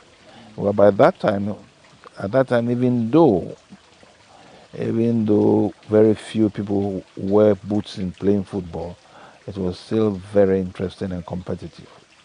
So you can imagine. I see that. So what brought about the name Never Say Die Until the Bones Are Rotten? As I said, any living being, be it an animal or a mammal, if I'll say so. So let's come even closer to human beings. When the person or that particular individual passes on, the body definitely, when buried, will decay and finally disappear. But not the bones. The bones can be there for years. And indeed, if nobody tampers with them, they will be there. We've seen instances like that, where bodies that have been buried for even a century, when it's unearthed, you see the bones there. So for the club to say, never say that until the bones are rotten, that the bones will never get rotten. So House of Oak is not a club you can wish any evil and it will stick to it. You follow me? Whatever you say, the club will keep on marching on. And I'm not surprised that we are still marching on. Then again, there's the name phobia. The phobia, the word phobia also, which we call, people used to associate with has, or what we call hasiphobia. When we say hasiphobia, it means House of Oak. The word phobia itself is nothing than an extreme fear of something. You follow me? And this word has always put fear into our opponents who play with football with us. When they hear that they are going to play House of Folk, they get scared. You follow me? So the word phobia also was speak for a purpose. People or clubs, when they hear the word hearts, they panic. Yeah.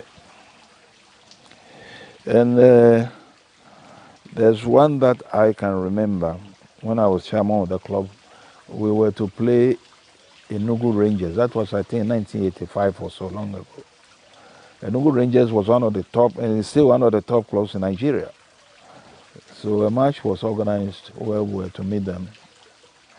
And everything was set. At the last minute, they couldn't turn up. And we know it was the same old fright. So I think we played that day with either Okwawu United, either Okwawu or Olympics. I can't remember now, it's long ago. So even though phobia, the word phobia has been there for years, its most recent one, we are talking about 20-something years ago, which is recent, tells you that the word has a meaning. You follow me? Enugu Rangers pulled out. An international match between House of Folk and Enugu Rangers of Nigeria couldn't come on. So we ended up playing a local team. So that tells you that the word phobia also has a meaning. It puts some sort of fear. Even today, any club that will make House of Folk, you watch carefully. I saw that last season when the team came from behind to win the Oh, yeah. and the MTN FA Cup. Even the MTN FA Cup final playing Obuasi. Exactly. The penalties. Exactly. You could feel like exactly. trembling. Exactly. They were all frightened. Till today. You watch any match Hearts is playing with any other opponent. Watch it carefully. If you have eyes, you can see that the opposing side is always frightened. But your landlords, Accra Great Olympics, they always claim to be the landlords of Accra. They can never be. How can Olympics be the landlords of Accra? They themselves, they came out of a club. Okay. Olympics came out of a club known as Stand Fast. Accra Stand Fast. Members of Accra Stand Fast defected to form Accra Great Olympics. That's a historical fact. How can they be landlords? When we were there years, even Stand Fast couldn't be landlords of Accra Sports Stadium. How can Olympics be? It's just the usual noise they make in football. Forget about it. Okay. So there's one distinct thing about Accra House of Folk. When you look at the board over the years, there are people who have served the club and reason to become head of state.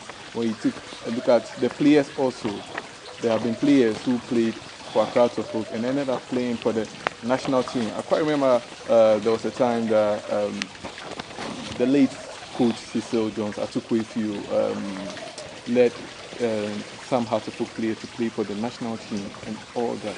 What makes the club so important to the country? Well, House of Folk has played a lot of key role in the formation of modern football in this country.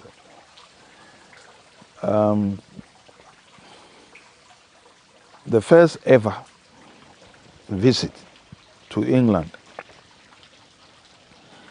by a Ghanaian side to play in England, that was even before independence. I was then a kid. In the then Gold Coast, the key players there were House of Folk players. You follow me? That's point number one. And very important point also is that the captain for that 11 that went to England to play various English clubs, the captain was a House of Folk captain called Chris Bryant. He was the first ever person to captain so-called now, what do you call it? Black Stars. You follow me? He was one of the best footballers we've ever had. And I remember when I was president of the Football Association, we celebrated the centenary of football in Switzerland. A gift was to be given to an outstanding player. It was meant for him. I hope it's still there because I don't remember giving that out to him. But I hope it's still there in the FA. But I left it to Kwesi Nyantakyi, and I know Kwesi will also leave it to somebody. Unfortunately, that particular presentation, we were unable to do it before the man died. You follow me? So, House of Folk has played a role. There was even a time House of Folk represented Ghana in the football. And if I would say, there's more importantly, the southern sector of the then newly formed Ghana. You follow me? Now, there have been matches, international matches, where key players of the Black Stars have always been House of Folk players.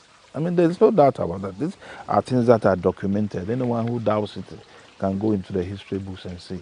Of course. I remember vividly that the first captain to lead us to a World Cup was a player from Accra, Stephen. Yeah. Stephen worked right under me. Stephen Appiah worked right under me. So you can see what I'm saying. The first ever to lead an organized club to represent Gold Coast in England, the captain was a House of Folk man, Chris Bryant. And you have now mentioned in your time now, Stephen Appiah, who, interestingly, I was in the FA boss when we picked him as a distinct. You follow me? So, this is a club with enormous experience, and it's not a club you have to play with. And also it's a club that, I will put it this way, has always produced very talented players. Well, there was a time the whole back of Accra, with the exception of one central defender from Olympics, were always permanent in the Black Stars group. You might have heard names like Adu Dako, Adu Damiti. These were Black Star players. I mean, they were wonderful footballers. You follow me? And then you come to midfield. That's what midfield, I can't count them. You see? Yeah, they are aware. There's Fearsome 5 for House of Folk. I mean, they themselves alone, when they are in the club, you have to fear them. I'm sure you were there when the club dominated the continent, Africa, to the extent that it came to a time you nearly played Real Madrid in the World Club Cup. What went into it? As a board member, what went into the preparation to conquer Africa?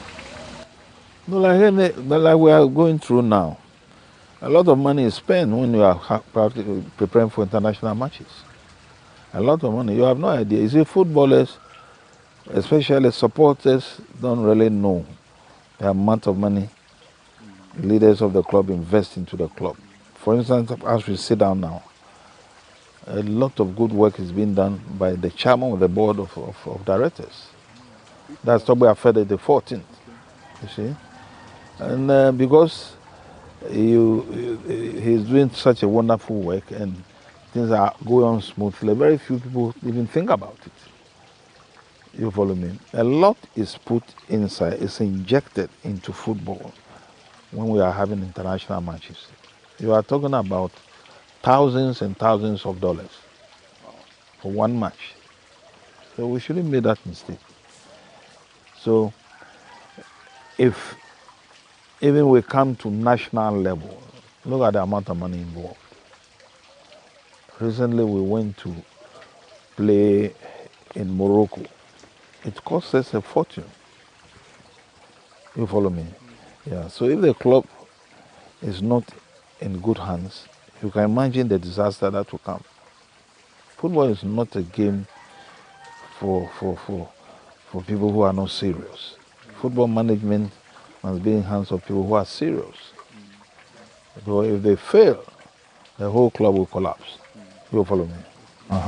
So, as we bring this interview to a climax, last season's performance and where the future is heading towards, do you foresee Heart of Hope returning to its glory days to conquer Africa? That I think this is the first time in a decade that Heart of Hope are making a return to the African stage. In future, are we going to see Heart of Hope try more and possibly win the any African trophy at the club level? So why not? We are right in African competition now.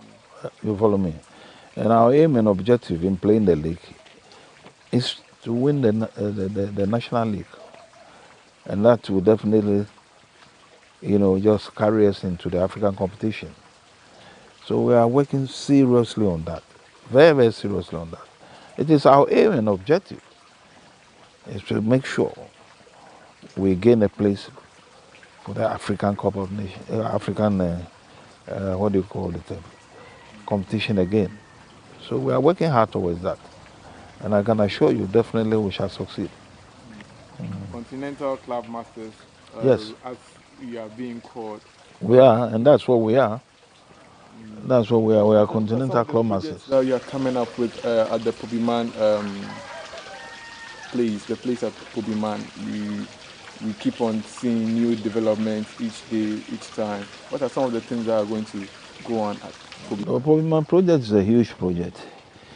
If you go there now, you can see that there are a lot of structures that have been put in place for the students. We are going to have a complete academy for young people. I think even as low as the age of 15 and below. You follow me? So that they will not just be there as footballers, they'll be there as students too. You follow me? Like they do in Europe now. So all the facilities to keep a boarding institution, they are there.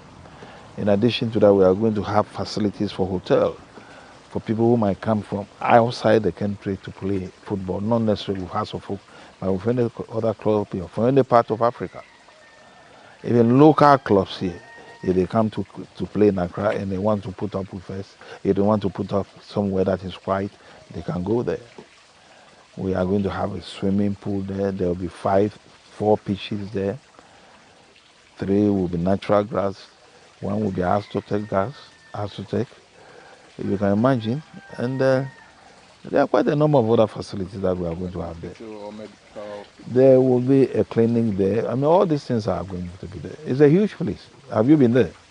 If you are not there. The first time I came there, you came there as well. I remember the club was going through a phase, and I was happy seeing you there. You came and you spoke to the players. Yes, yeah. What's your influence on the players? Like, what do you tell them sometimes when they are going through difficulties and they have to win matches? The players are young people, you see, and you have to encourage them, which is very important. Well, when they see the presence of seniors of the club, it gingers them in any sort of competition they have ahead of them. That's why normally we like to address them before they go into any battle that they have. You follow me? So it's very important for us. Any club that is worth its salt, when players are going to have important matches, the leadership gets close to the players and talk to them. It's very, very important. It's like talking to troops before they get into battle. You follow me? So that's what it is. Finally, Dr. Nyao, as we bring this interview to a close, what will be your final words for Hearts of Hope fans out there and the entire playing body as the club celebrates their 110th anniversary? Please look into the camera. I think what I would say, in this instance, is that first and foremost, the supporters of the club must know that a lot is being done for the club. And what we need as leadership of the club now is their unflinching support. You follow me? And this unflinching support will always ginger us, not just us, but the players as well, to play well. And if they did that, the club will go very far. As far as the progress of the club is concerned, it's going on unabated. We are now seriously on Proviman project, which if they go there themselves, they will see. We have set up a complete new commercial house, which we own ourselves as a club, where football is now money. So we must have a commercial house to see to a lot of things, which is also now in place. The building belongs to us. Now we are going to put up a brand new secretariat at where our old secretariat is now near the cathedral. It's going to be a glass house of 4-story building, and the house will be known as Phobia House. So what we need now is the support of supporters and sympathizers. We know we have a lot of sympathizers. Our club is nationally based and even internationally. So we know we've got the support. We have the largest support in this country. That one is a known fact.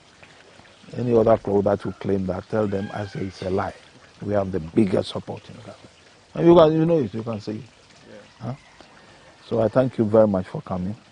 And let me take the opportunity to wish my supporters, the board, particularly the chairman of the board and other members, all other members, a very happy birthday. So birthday has a folk, and I say Phobia Masters. Thank you very much for It's a pleasure. It's nice seeing you. That is it, Phobians and viewers. This has been another edition of Sports Update Ghana. My name is Joseph Adamafio, and it's a pleasure having Dr. Nyao Tamaklo with us. Catch you another time.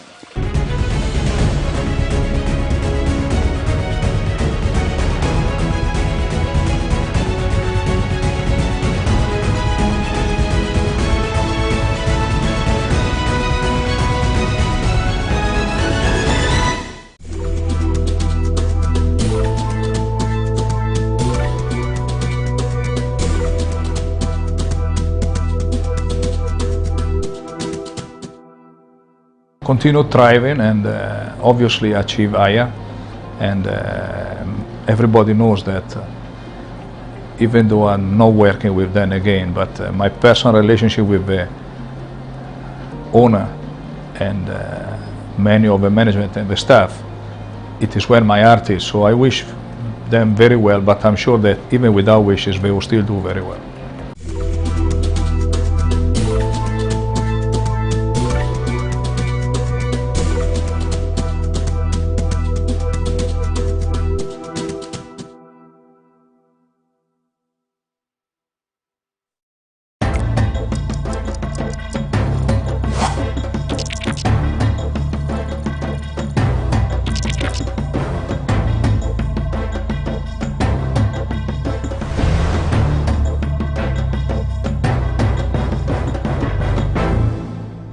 Welcome to the Lowdown on GhanaWeb TV.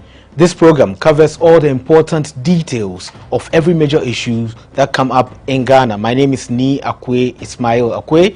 In this edition, we are going to talk about the other side of the conversation on the anti-LGBTIQ bill, which is ongoing in terms of all the discussion forums in the country.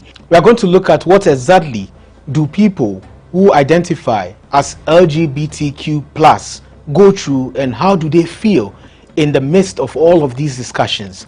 We would only know if we speak to somebody who has ever experienced any of these issues or any of this kind of sexuality in this country.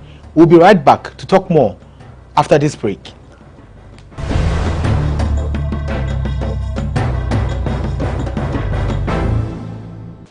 Welcome back from the break. This is the Lowdown. My name is Ni Akwe Ismail Akwe, and my guest is a pastor, somebody who can give us a vivid description of how people who identify as LGBTQ feel when they live in a country like Ghana, where there's a lot of dissatisfaction and also a lot of hate, if I have to say that, towards people who identify as LGBTQ. Our guest is Aaron Ajete Akron. Aaron, welcome to the Lowdown. Thanks for having me. So, why are you the best person to speak on LGBTQ rights and also how people who identify as LGBTQ plus feel? Have you ever been somebody who identified as such? Oh yeah, so I've lived in that lifestyle for about 20 years now. So I know how it feels like to be there. I know how it feels like to be hated. I know how it feels like to be loved at the same time. Yeah. So if you say you've lived that lifestyle, does that mean you are no longer identifying as any of the alphabets in the LGBTQ plus? Yes, please. So which of them were you identified by in the past? I identified myself as a gay person. A gay person? Yes, please. And when did it start? At what age? Okay, I've always had that feeling when growing up. So I got the opportunity at the age of 9 to experience it. At the age of 9? 9 years, yes. So my first encounter was at the age of 9. So when you say opportunity, what do you mean by that? I mean, I've always had that edges, you know. So an opportunity presented itself and I went in for it. So you were not invited into the act, but you went for it? Yes. Can you give us a scenario of how it happened? Okay, so we were just playing as children, you know, and we were 8, 5 boys, 3 girls, and each guy was supposed to choose a partner. So they did and left with 2 of us, a family friend and mine. So then I was like, since I behave like a girl, let me be your girlfriend. And so that was it. And how did you feel about that? I felt okay by then. Okay. And you said for 20 years? For almost. Almost 20 years. So when you count from 19 to, I think, 20, was it 27? So like 18 years. But the reason why I say almost 20 years is that I've always had that feeling. I just didn't get the right time. So the time, the opportunity presented itself was at the age of 9. So at what point did a third party or another person see you and accused you of being gay? Okay, I think after school. I mean, people always... Secondary school or JSS? Before even that, people always say that. Do they say in a local dialect, you know, just because you behave like a girl? But that doesn't mean you are gay. Exactly. People think gay. Once they see someone behaving like a girl, the person is gay. No. From my experience, I can say that no, it's far beyond that. It's just a feeling. Anyone can be gay at any time. So at what point did people see you as gay? My family got to know because I started moving with some friends. So they heard, oh, this is what these people do, you know. So my dad, I mean, he advised me as a son. Which stage of your life was that? Is it JSS or secondary school? The stage. Can't really. Not JSS? With my family. I'm talking about my family. Yeah, your family. Oh, my family was senior high school. Senior high school, okay. Yeah. Okay. Then my dad was like, you know, he was giving scenarios of someone who went to someone's house and they did this to the person, So if I'm into such, I should just stop. You know, that I denied. But with my mom, I can boldly tell her that this is how I feel. So if anyone, I mean, insult you or point fingers at you that, oh, you have a gay son, there's nothing wrong with it, you know. So you denied to your dad, but you came out to your mother. Exactly. And how did your mother take it? Well, she loved me anyways. I mean, she loves me anyways. Because I can just go to her one-on-one and say like, forget about what they are saying. Let's just talk about something else. And then we'll move on. So the group of friends you were with, were all of them identifying themselves as gay? Yes, please. And how did they manage to live in the society that we are in right now? Now, so the thing is, okay, most of them were also girlish, you know. So now they get attacked, blah, blah, blah, blah, blah, being beaten, assaults, and all that. They go through so many things. I've been attacked before, not caught in the act of being gay or maybe having an affair. I was attacked because they were like, oh, you're walking like a girl, oh, you're dancing like a girl. So the attacks was not because you were gay, but it was because you were just No, to them, okay, to them, they go like, once you are walking like a girl, talking like a girl, they assume that you're gay. So can you take us back to one of the attacks you will never forget? Yes, so one of the attacks, I was beaten. I was really beaten, like seriously beaten, and I was just passing, and this gang of boys were like shouting, insulting, and all that. Then one came to me, he wanted to slap, and I dodged. And I mean, they all came at me and stuff. So then I was really beaten. I went home. My dad saw me. He was like, "What happened?" I said, "This is what happened." They saw me and they were like, "I'm gay," and they started beating me up. So my dad had to go to the house with my whole family. I mean, my brothers, everyone went to the house. We went around looking for that boy. And I mean, my dad asked some few questions like, "What happened?" He said, "Yeah, he's gay." And it's like, "Okay, did he do anything with anyone?" He said, "No." So we just left them. Yeah, so that was it.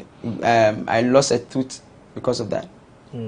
So you had the protection of your family? Yes, exactly. And they go like, though we don't like what you're doing, but we love you as a son or as a brother. But at that time, your father didn't know you were gay, but it's just about being girlish, as you said, and the people you work with. He knows. Okay. But I know my dad, he knows. Sometimes he just want to hear from you. Okay. Because when I came out that I'm a changed person now, I mean, he can call my cousins and go like, "Oh, now your brother knows the right hole. Sorry. Now your brother is doing, I mean, he has a girlfriend now, da da da da da." So meaning he knew. Okay. I just want to hear from the horse's own mouth. You know, he's trying to be smart with me. So which community were you in when you were attacked? In the Muslim community. Can you mention, or you have a problem mentioning the community? No, around Accra New Town. Accra New Town, okay. Yeah. And when the attack happened, afterwards your parents came to look for the people who attacked you. Did you report to the police? No, we didn't. Okay. We didn't. And it became a family thing, you know. So went to their family, spoke to them that, you know, this shouldn't happen again, you know. How bad were the injuries? Very bad. Swollen faces. I lost a tooth, so just imagine. Yeah, I can see some marks and scars on your body. Is it also part of the attacks? They aren't. Okay. So is that the only attack you faced? Yeah, that was a serious one. But some we were chased and all that. Okay. So now let's come to the issue of being gay in Ghana. Since it was a choice for you, was it? Should I say a choice? I was just acting upon my feelings. Okay. Let me put it that way. Okay. That's how I felt. I just been led to do. Okay. So was there gay sex in your relationship? Yes. Okay. And your partner, is your partner still gay, or your partner is no more? He's still gay. Okay. Are you still hanging around your friends? No, he's not here. Yeah, my friends here. A lot. I talk to them almost every day. Yeah, check up on them, pray with them, and all that.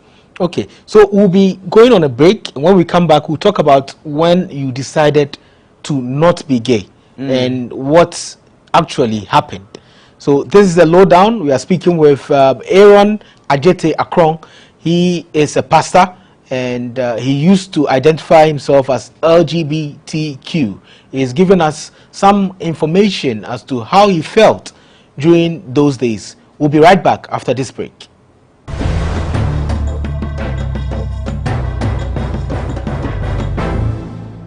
Welcome back from the break. This is the lowdown. My name is Ni Akwe Ismail Akwe. Our guest is Aaron Ajete Akrong. He's a pastor and someone who used to identify as gay. Aaron, so we're talking about your lifestyle in the past about 20 years when you were attacked because you were girlish, as you said, and also later on you became gay. You had a partner and you had a group of friends who all identified as LGBTQ. What else was different about that relationship you were in, besides the fact that it was a relationship between same-sex couple? All right, so I got exposed to all kinds of people that led me into doing drugs as well. Now, I'm not saying that all gays do drugs. You have gays who are very calm. You have gays who are very wild, like myself. So now that led me into drugs. cocaine, crack cocaine, weed, alcohol, and all that.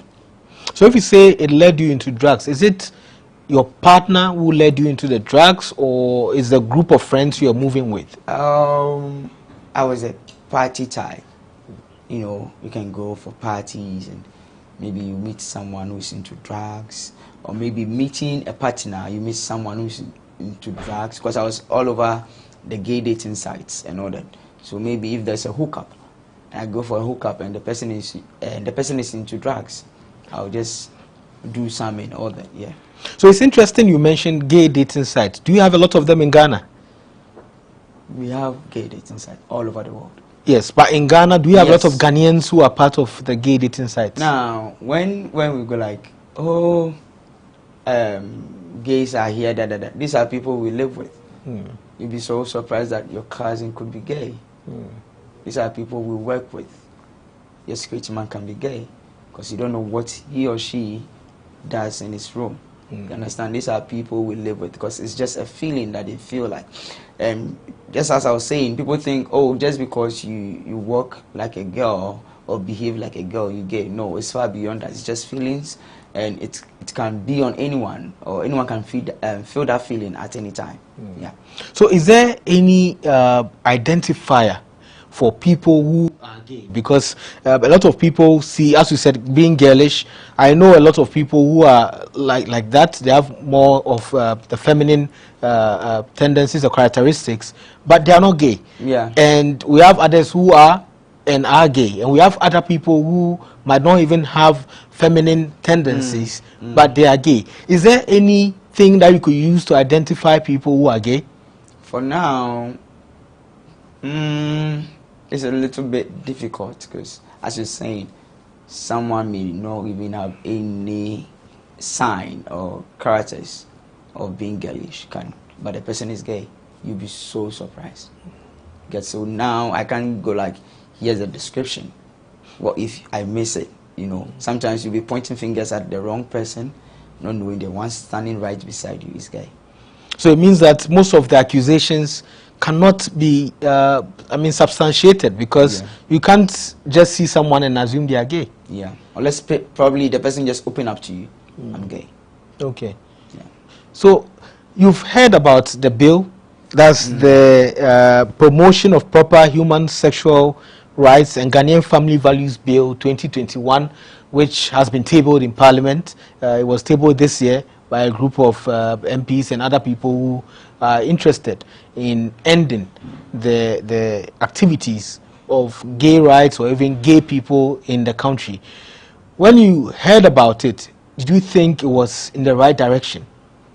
Well, yes, it is. I support the bill in a sense that now we say these are people, the LGBT is a community where they have their rights, and they need to be loved and accepted. Then again, I will ask myself, what happens to someone who is not born gay? Because they assume that it's genetic, people are actually born with it, which is a lie. So what happens to the person who was so curious about it and tried it? Did his curiosity change his genes? What happens to the person who got involved into it because he needed money, and this rich person goes like, you know, before I give you this money, let's do this. Did that money change his gene? What happened to the person who was raped? Did the rape change his gene? Do you get my point? So now it is not genetic. Now, this bill, though is a bit harsh, but there are rules and regulations in life. Even with this company, you have your rules and regulations. God created us. He gave us rules and regulations. So there has to be a rule and regulation, because if not, at the end of the day, innocent people will suffer.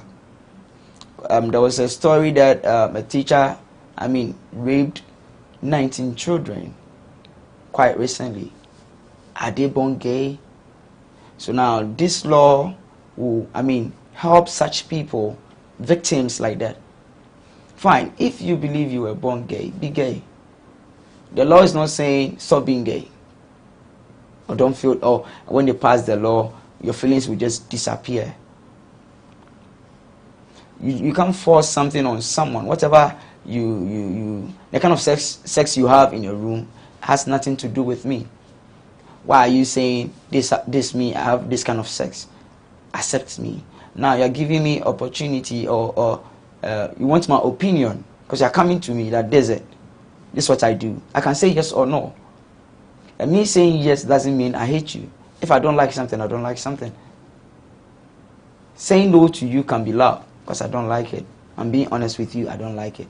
Does it always have to be yes, yes, yes? Now they find out that when you can find out that when you say no to this, you go like you are homophobic. You don't like them. You're giving us a hateful speech and all that. I don't like it. You can't force me to like something I don't like. We should get it from that angle as well. This is it.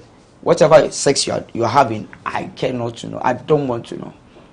Okay, I'm sure the audience would want to know the details of the bill, and I would take them through the details of the bill.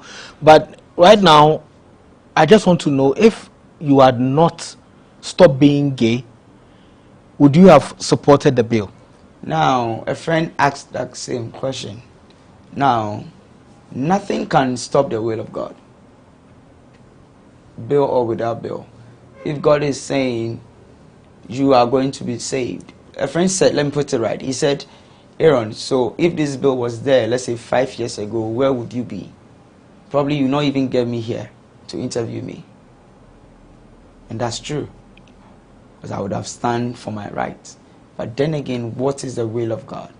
As a Christian, what is the will of God for me? It's not about what I'm feeling.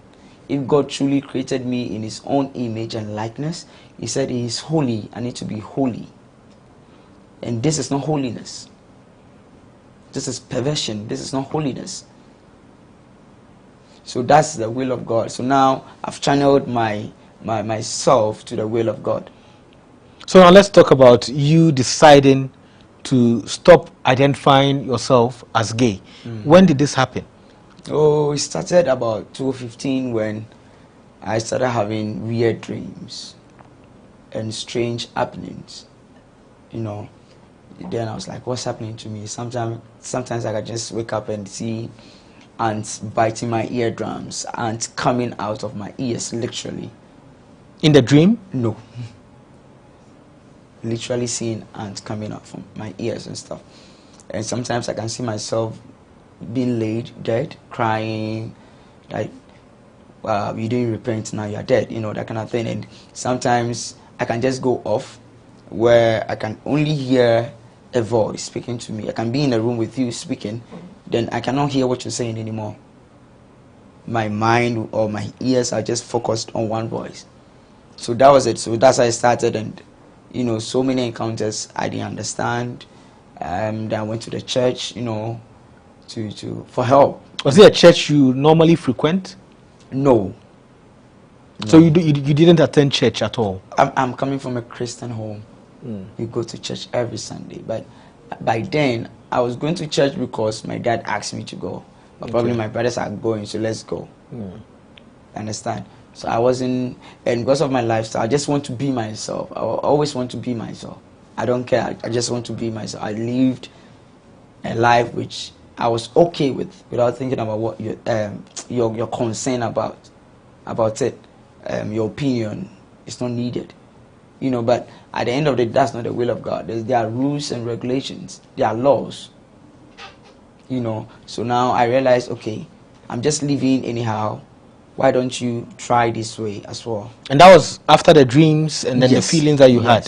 Then you decided to go to church. Yes, so I was going to church, they showed me love, unlike the other churches I was. Was that after you told them what you were up to, or what you were into? I never opened up to anyone. In the church? Funny enough, I never opened up to anyone. Just that through the word of God, through prophecies and stuff, they got to know what I was into. Maybe it was obvious for them to know, but I was just being myself. Then through prayers and and counseling and all that.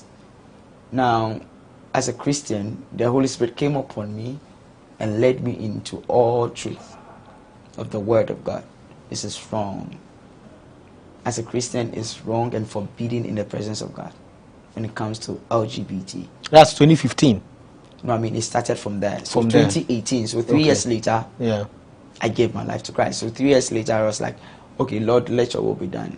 And that was it. So what's the first thing you did when you decided to give your life to Christ? The first thing I did, I had dreadlocks and my piercings and stuff. I couldn't live a day without my piercings. Sometimes when I'm going to school and I leave any of my earrings, I need to rush back to get it before going to school. They were like, try like a new leaf. So I took everything out. I cut off my hair and all everything. I went home. I prayed and asked God so many questions about it. Then He said, "This is the time, and you need to repent." You know, a lot of people are going to see you and repent, but those who are very stubborn like you will have encounter with me, because I was asking so many questions. I have friends who have died out of this. Anal cancer, HIV, just name them. You know people who died out of anal cancer and HIV? I'm telling you, I can give you a long list of friends who are dead and gone. And they were all gay? Yes, please. And they know, the community knows that the number of gays that die in a year, my brother, it's not easy. In your community? They know. The LGBT community. The LGBT community knows. They know the truth. I mean, I still talk to my friends. They go like, Aaron, you know this lifestyle is not good. But we have no choice. Just because this is how we feel and we can't control our feelings, we end up doing it. So you consider them as innocent? Yes. You see? So now we have people who really want to change. And we have people who are, you know, stubborn, let me put it that way, who are like, all die be die, like I'm just going for this. This is how I feel, so does it. This is how God created me.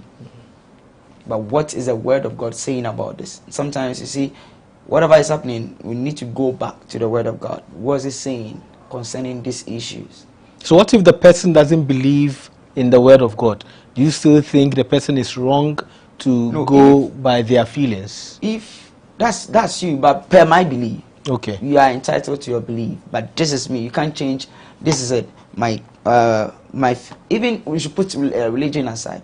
My culture frowns upon it. But you knew this when you started having the feelings. Exactly. So I was like. So you were still innocent. Yes. So I keep telling people anytime that pops up, I go like, why is it a sin? Because this is how I feel. You understand? This is not something that I asked for. This is not something that I was taught. You see, they think, oh, there's a class for gays where people will come in and they will teach them how to be gay. No. There's this widely held belief that there are associations and there are groups that pay people to be gay, and those groups help push the agenda. Is that something you've experienced? Oh, now, okay, so that has been there for years. What they do is they help people because they know the community is suffering from HIV and anal cancer and all that. This group of people, I mean, try and bring together the community to educate them. Fine, at the end you are going to be paid for coming, for your transportation and all that. But they are not there to, I don't know how to put it. Though they are, okay, you can term it as promotion because they are not asking them to stop, but rather helping them to live a better life. And you've been part of any of such meetings? Yes. And how far have you gone to in terms of location for such association or such meetings on health education for gay people? Is it in Accra? Oh, yes. I mean, we live with them. I won't be surprised if you're one. Sorry. I'm not talking about the gay people. I'm talking about the groups that come to the aid of gay people. Oh, yes, yes. In Accra? In Accra. And they are here. I mean, we have them for years now. Associations. And you were a registered member? No. I was behind the scene in the sense that, you know, when these foreigners come for such meetings, like, okay, a foreigner has been invited to come and see the situation at hand and help. Probably I've already spoken to that person on the gay dating site. Okay. Then he goes like, oh, I'm coming to Ghana for so and so. Now I'll meet the person at the hotel.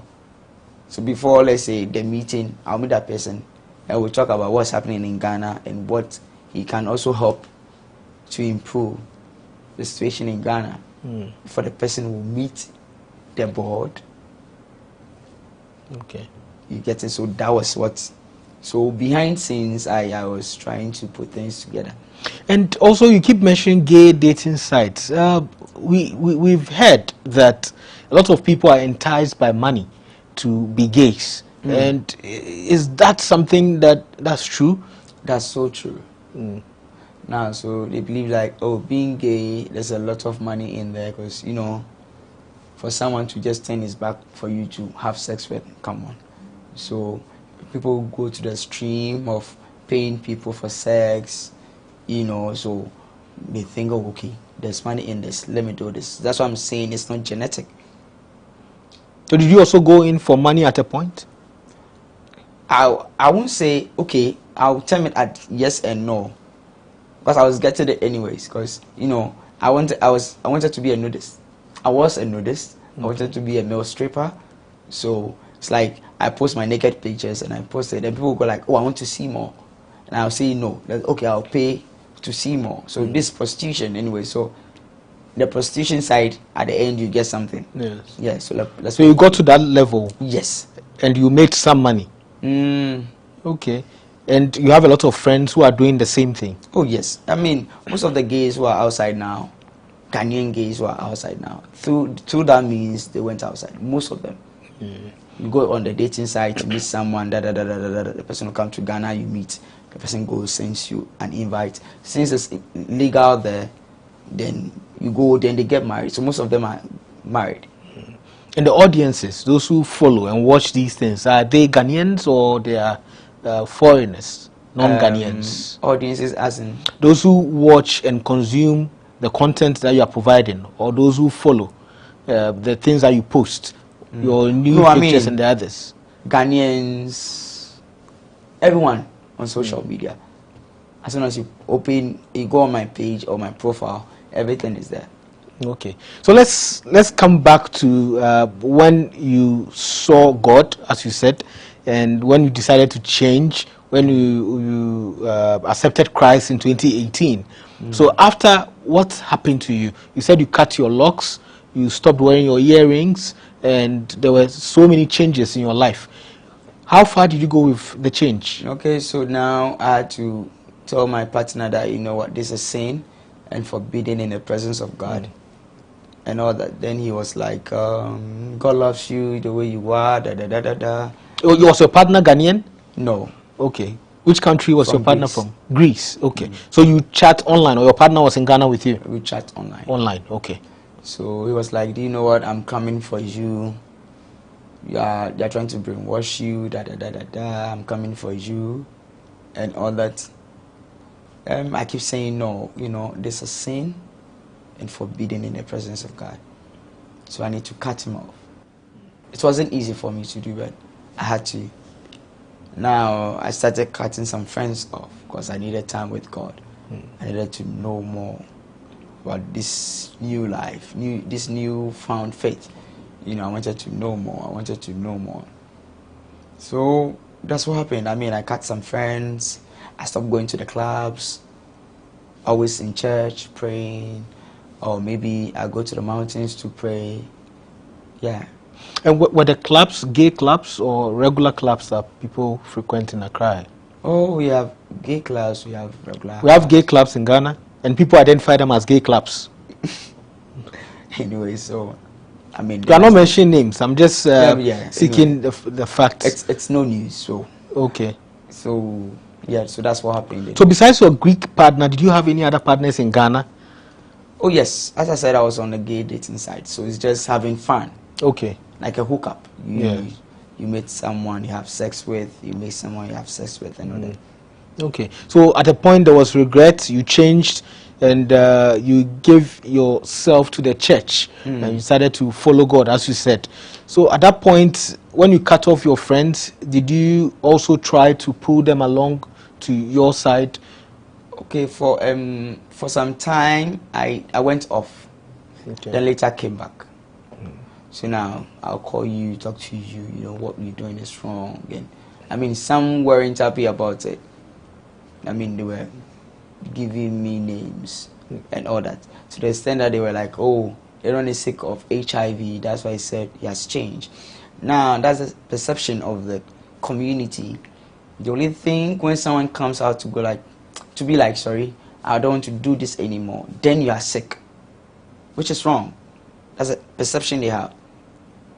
They think anytime someone comes, though we have some people that come out and go like, I don't want to do this anymore, I regret doing it, because at the end they are sick of HIV.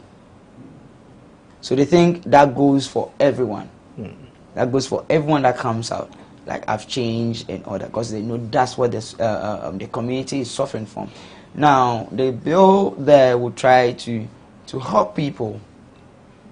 The bill is speaking against it, but at the same time, providing support for anyone who needs help. Come, they'll help you out. We see, they're not talking about that side of the bill. They're just focusing on the other side. I'm going to ask you what your friends or your ex-friends who are gay, what they make of the bill. But before then, let me just read some key points from the bill. So the bill says individuals of the same sex who engage in sexual intercourse are to be fined between 50 and 5,000 penalty units or face a jail term of between 3 years and 5 years or both. Also, persons who use any medium or technological platform to produce, procure, market, broadcast, disseminate, publish, or distribute materials with the intention of promoting LGBTQI+ activities face a jail term of between 5 and 10 years. All LGBTQI+ groups, associations, clubs, and organizations to be disbanded. Anyone found guilty to be jailed between 6 and 10 years. Proscription of sex with or marriage to an animal. Ban on same-sex marriage and marriage to someone who has undergone sex reassignment. Anyone who funds or sponsors activities of LGBTQI+ groups or individuals to be jailed between 5 and 10 years. LGBTQI persons not to be granted application to adopt or foster a child or children. Persons of the same sex marriage who make public show of amorous relationship to face jail term of between 6 months and a year. Anyone who physically or verbally assaults, abuses, or harasses a person accused of being LGBTQI+ to be fined between 500 penalty units and 1,000 penalty units, or to be jailed between 6 months and a year. And then persons accused of being LGBTQI+ should be granted access to medical assistance if they make such a request during the period of their incarceration.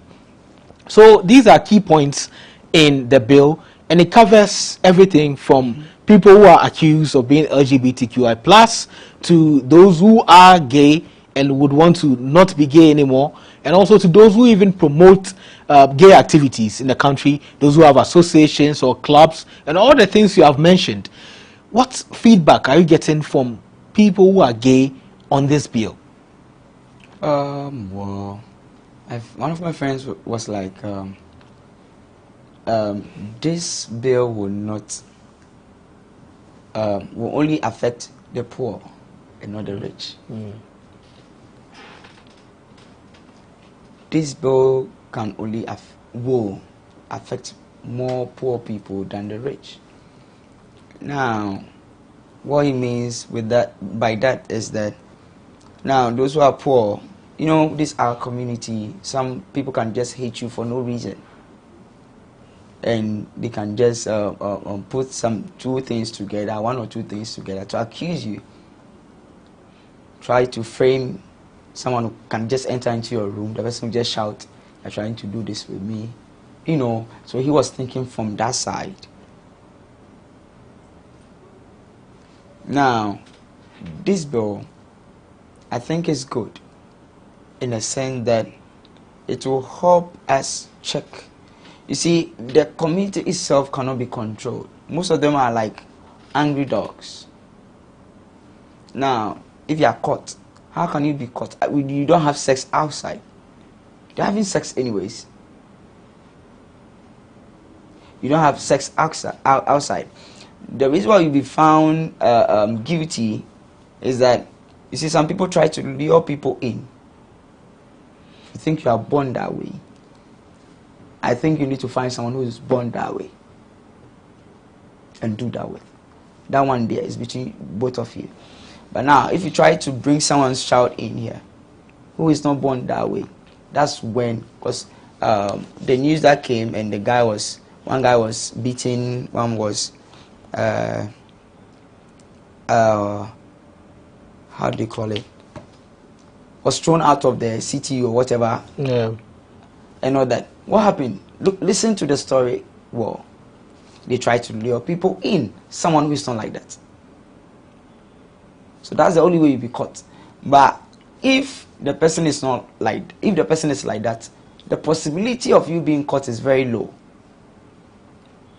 But if the person is not like that, and you are trying to bring the person, that's the reason why the laws are there, so that you don't impose your feelings or your right on someone. Fine, it's your right. Have sex anyways. The Lord never says no one should have sex and not have sex. But if you are caught, and these are the reasons, or these are some of the points that can lead in that can make you be caught. If I'm saying it right, these are some of the points or things when you do, you'll be caught. But if I am like that, you are like that, and we are together, who is going to know? We're in our rooms, like no one knows about it. But the problem they have is, you believe you gay, be gay, none of my business. But you try to bring someone's child in, that's the only problem. That's what leads to this beating and stuff. They need to look at it from that angle.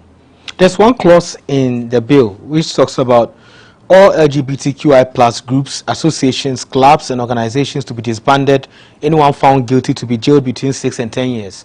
And I remember you said something about some of the groups helping those who are gay to have safe practice of sex, the gay sex, and also looking at those who may be infected or those who are infected with HIV. Don't you think this would, the bill or that clause in that bill is going to stop people who offer medical services to people who are gay? In the bill, you made mention of it, that they are ready to support such people. When you're reading, you read it. I don't have my phone here, I could have read it for you.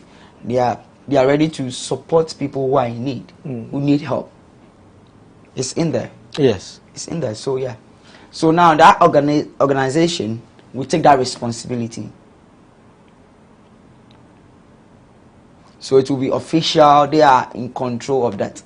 And there are reports of people who are gay, they go to hospitals, maybe they have a change of mind, and I think there's one gentleman who is out there in the media who said he went to a hospital and the doctors, he was sacked basically in some clinics that he's gay and they can't treat him. So such people, do you think they would benefit from this bill? I don't get it.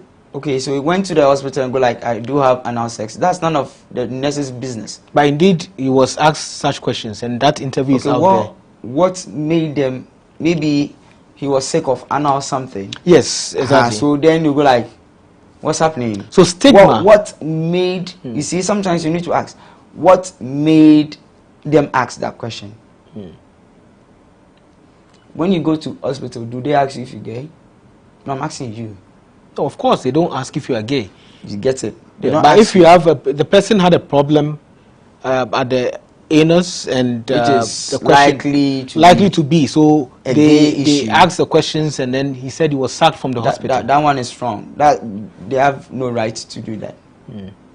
So if the bill saying they will support such people, doesn't it also not look at the fact that some parts of the society stigmatize people who might even come out and say they are gay and they need help? That's what the bill said. If someone is found beating a gay person, you'll be jailed. It's in there. Yes, but people will deny them medical attention. So that's why the organization is trying to to tolerate them. Maybe hospitals so and so will not, the nurse there don't like it. The nurse is culture or whatever view doesn't go with what you are doing. So he will say like, he or she will go like, no, I won't tend to you. But this bill or this group of people are saying, we have a facility, come as you are and we'll help you. Thank you very much, Aaron. We'll be right back after this break, so we discuss more about your feeling right now, not being gay, and also the future of Ghanaian children in terms of this bill and how you think is going to help stop any of the things that you mentioned that are going on in terms of the LGBTQI plus lifestyle. We'll be right back after this break.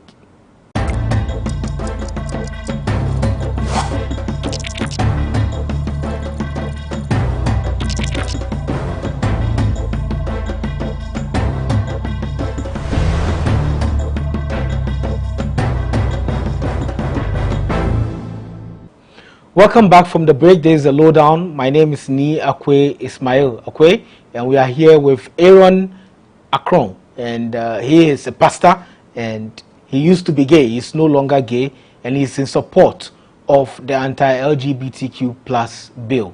So there are a lot of people who are against the bill, and a lot are also for the bill. So how do you feel when people are saying the bill shouldn't be passed, especially when you are for it and you have ever experienced what it is like to be gay and you are no longer gay? All right, so the community itself is divided. Now, part of them are saying, we don't want this lifestyle, we want to change from it.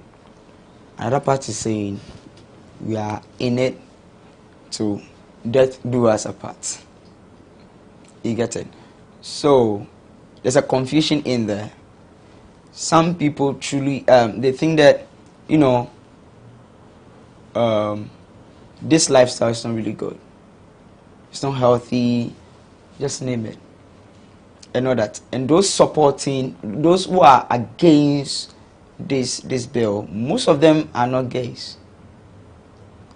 But then you don't know what someone is going through. Maybe through this bill, someone can get help somewhere.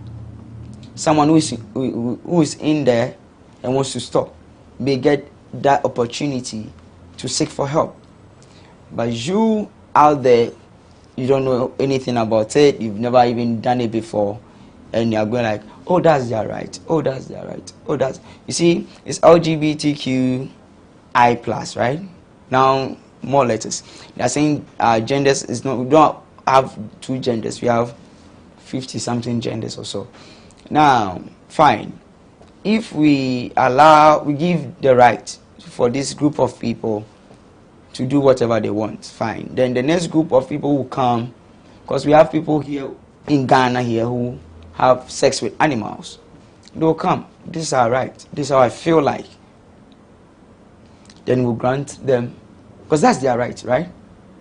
Oh, it goes against the Constitution. Because the Constitution doesn't allow it. But do you have to experience something to fight for the rights of people who say they deserve to go ahead with whatever it is that they want to do? That's what I'm saying. You said it's against the Constitution. It's clearly stated. And the homosexuality stuff, the act is also against. The Constitution is against it, right? There's a lot of debate on that. But it's not that clear. So no, even before this, is against it. There's no clarity, and that's why there's a lot of uproar against the bill, because the bill is clear that it's against homosexuality. Okay. Now, that's what I'm saying. So a group of people will come. It's not about the Constitution. At the end, the Constitution says so many things. But yes, still people are doing it. The Constitution is against prostitution. People are doing prostitution. The Constitution is against so many things. But I'm robbing, but people are still robbing people here and there. the constitution is against killing, but people kill people all the time. The constitution is against homosexuality. People have anal sex all the time. So it's just a law to govern us.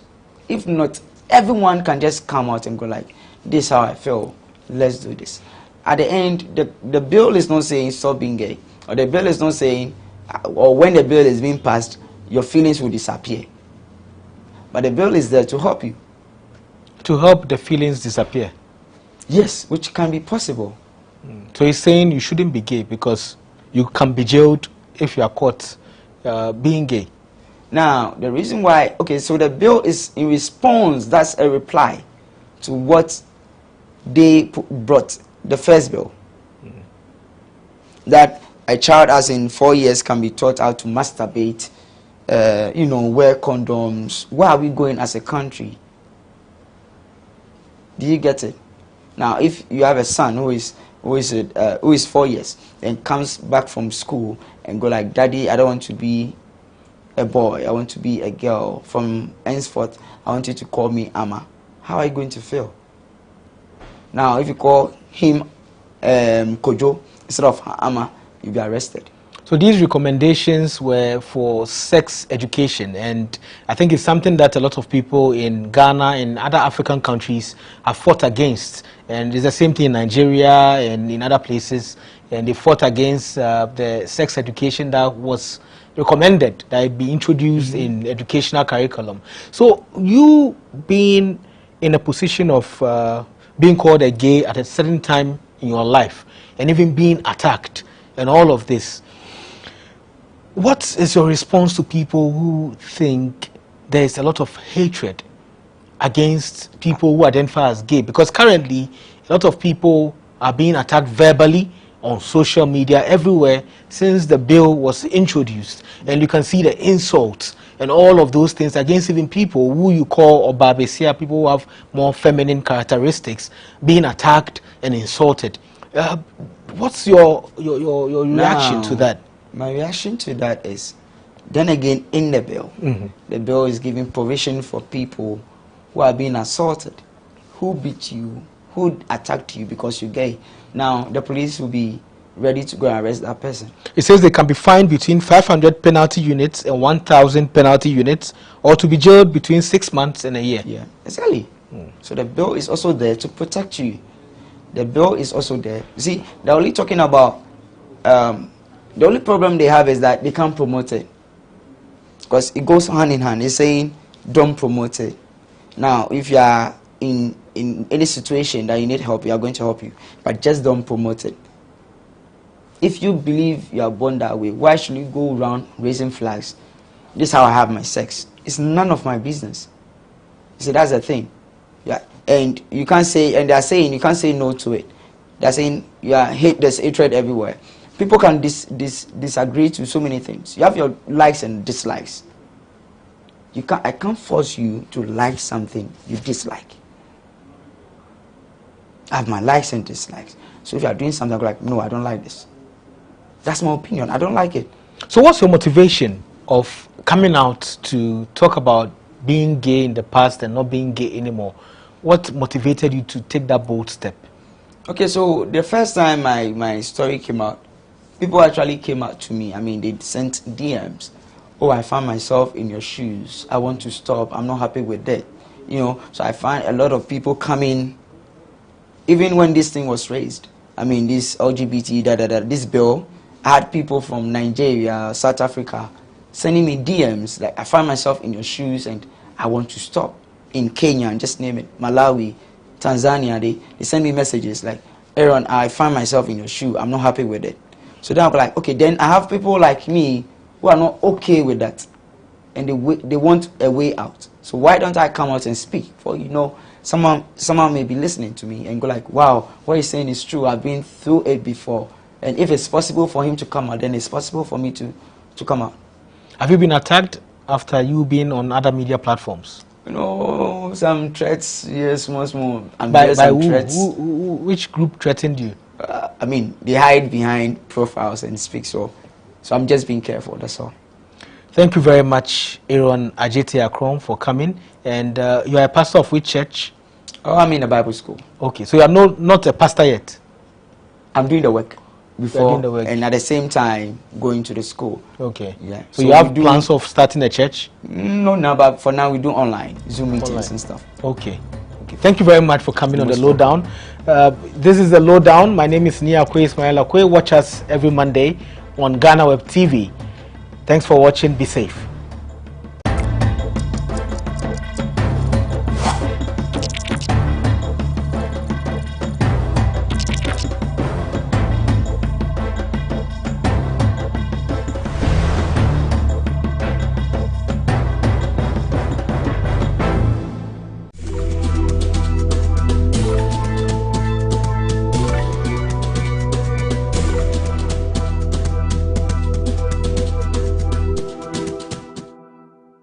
Um, 22 is not, what do you call it? It's not a small feat in terms of a business. Running a business from the scratch to 22 years is something that you should applaud yourself for. That's number one. Number two, from where you started from and where the space, that media space has gotten to right now, I think you've actually paid some of your, what do you call it? You've made it more creditable, you've made that medium more creditable, and you've made it more profitable for brands such as what we have in our portfolio. I did say that you've done a good job. I would say that you keep doing more. You add more content, you try and be dynamic in terms of what you offer your clients, just as us. Let's continue to grow together. Let's continue to explore the different new channels, digital new channels that will come up, and then see how best we can make good use of them. Yeah, that's it. And I did say kudos to all you guys. You've done your best, and we hope to see more of GhanaWeb around in the next maybe 50 years to 100 years. Yeah.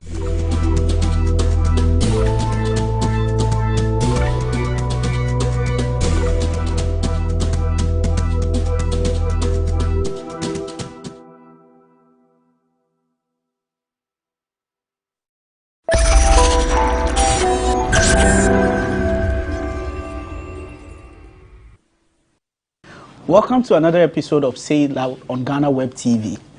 Today, my guest is an MP who recently led a demonstration on bad roads in his constituency that nearly led to his arrest. He has since reported the case to the Speaker of Parliament and is asking that the Ghana Police Service and some of its officers be held in contempt of Parliament. Lawyer Francis Xavier Sosu of Medina is my guest today. When we return, we speak about his demonstration, legal education in Ghana, and other matters. Stick and stay. We'll be right back. Welcome back. My name is George AC, and this is Say Loud. My guest today is Honorable Xavier Francis Kojo Sosu, MP for Adenta constituency. Honorable, welcome. Yeah, thank you. Your guest, your constituency is Medina, actually. Yeah, that is correct. And recently, you led a protest against bad roads. Mm-hmm. One would say that as an MP, there are a lot of avenues for you to explore to get some of these issues addressed. Why did you choose to protest? Well, I get surprised when people talk about a lot of avenues. I don't know what those avenues are. The reality of being a member of parliament and what people think members of parliament can do is completely different. I'm sure for many people in their community, maybe their MPs are supermen. And I mean, they can just make everything happen. All they need to do is to talk to somebody, and then something will happen. So I think that there is this general disconnect between what MPs do and what MPs can do and what constituents think MPs should do, or the MP's ability. And let me quickly add that demonstrations are part of legitimate constitutional political tools that you can use to press home your demands when need be. So you would have to weigh the options, particularly when you have used all the all the diplomatic means of engaging and following up on things and nothing gets done. then it means that you may have to draw central government attention to the plight.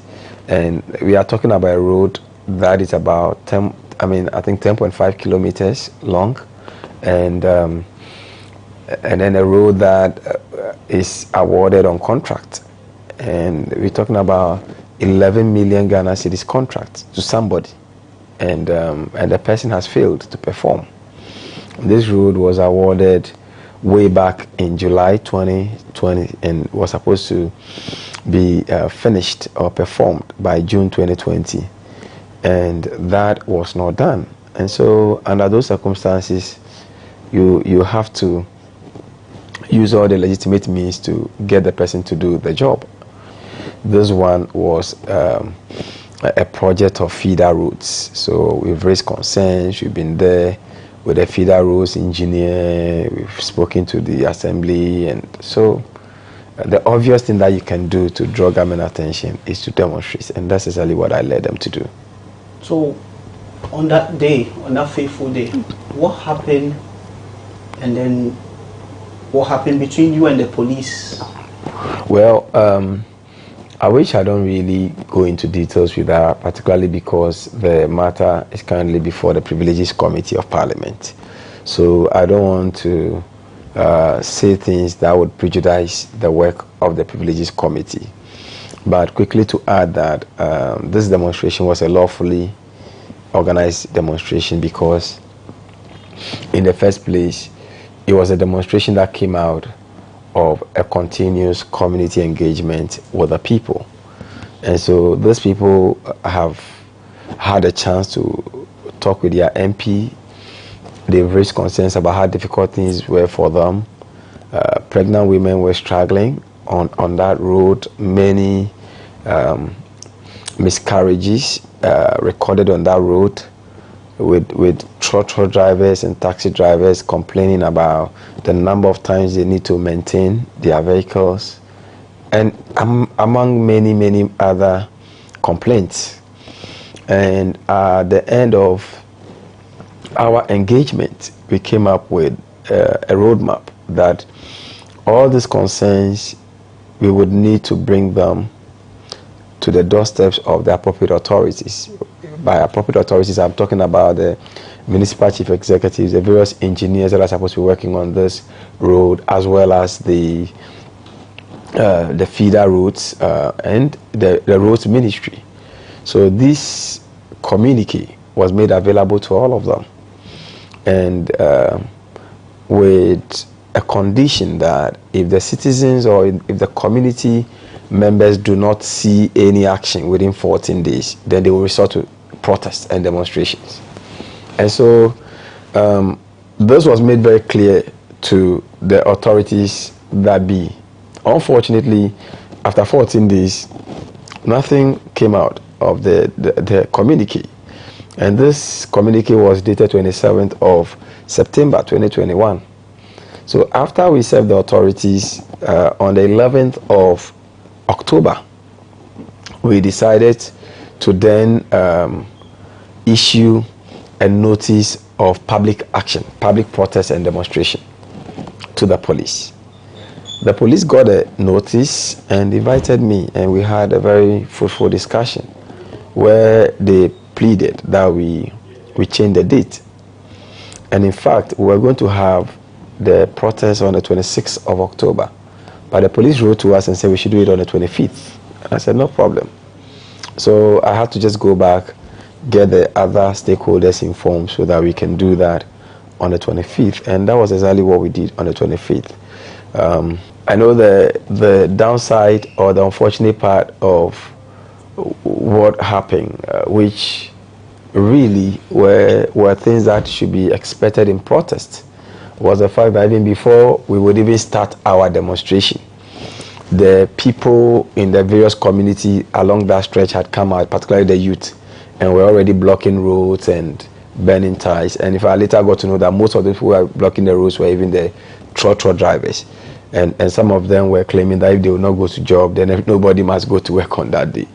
But obviously, as a leader, when I heard that early in the morning, I just assured the police that once I get to the area, we are going to do everything possible to make sure that we de-escalate the situation. So, and when we're going, then we saw roadblocks ahead of us.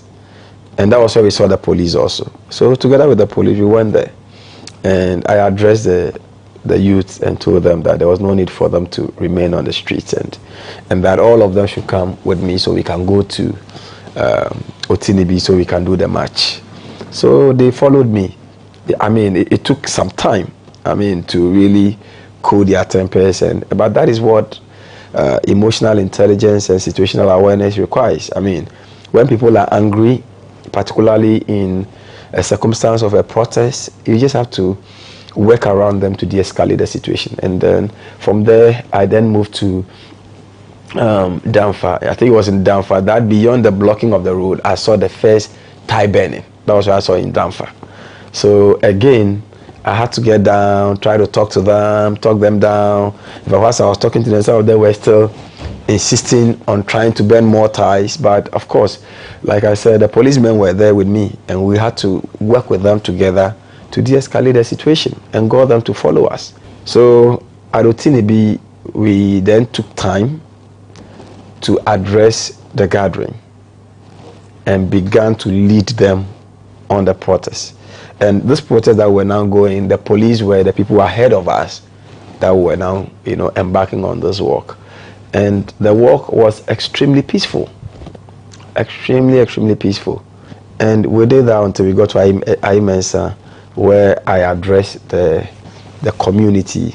And in fact, just when I was preparing to address the community, between that time and the time I started address was when we began the initial conversation, when the police was trying to give me an intel that, or not an intel, to inform me that they would want to have me after the demonstration at the region. And I said that obviously was not going to be possible, because from there I'll come to Parliament. So, and then they said, no, I need to come along with them. And I said, no.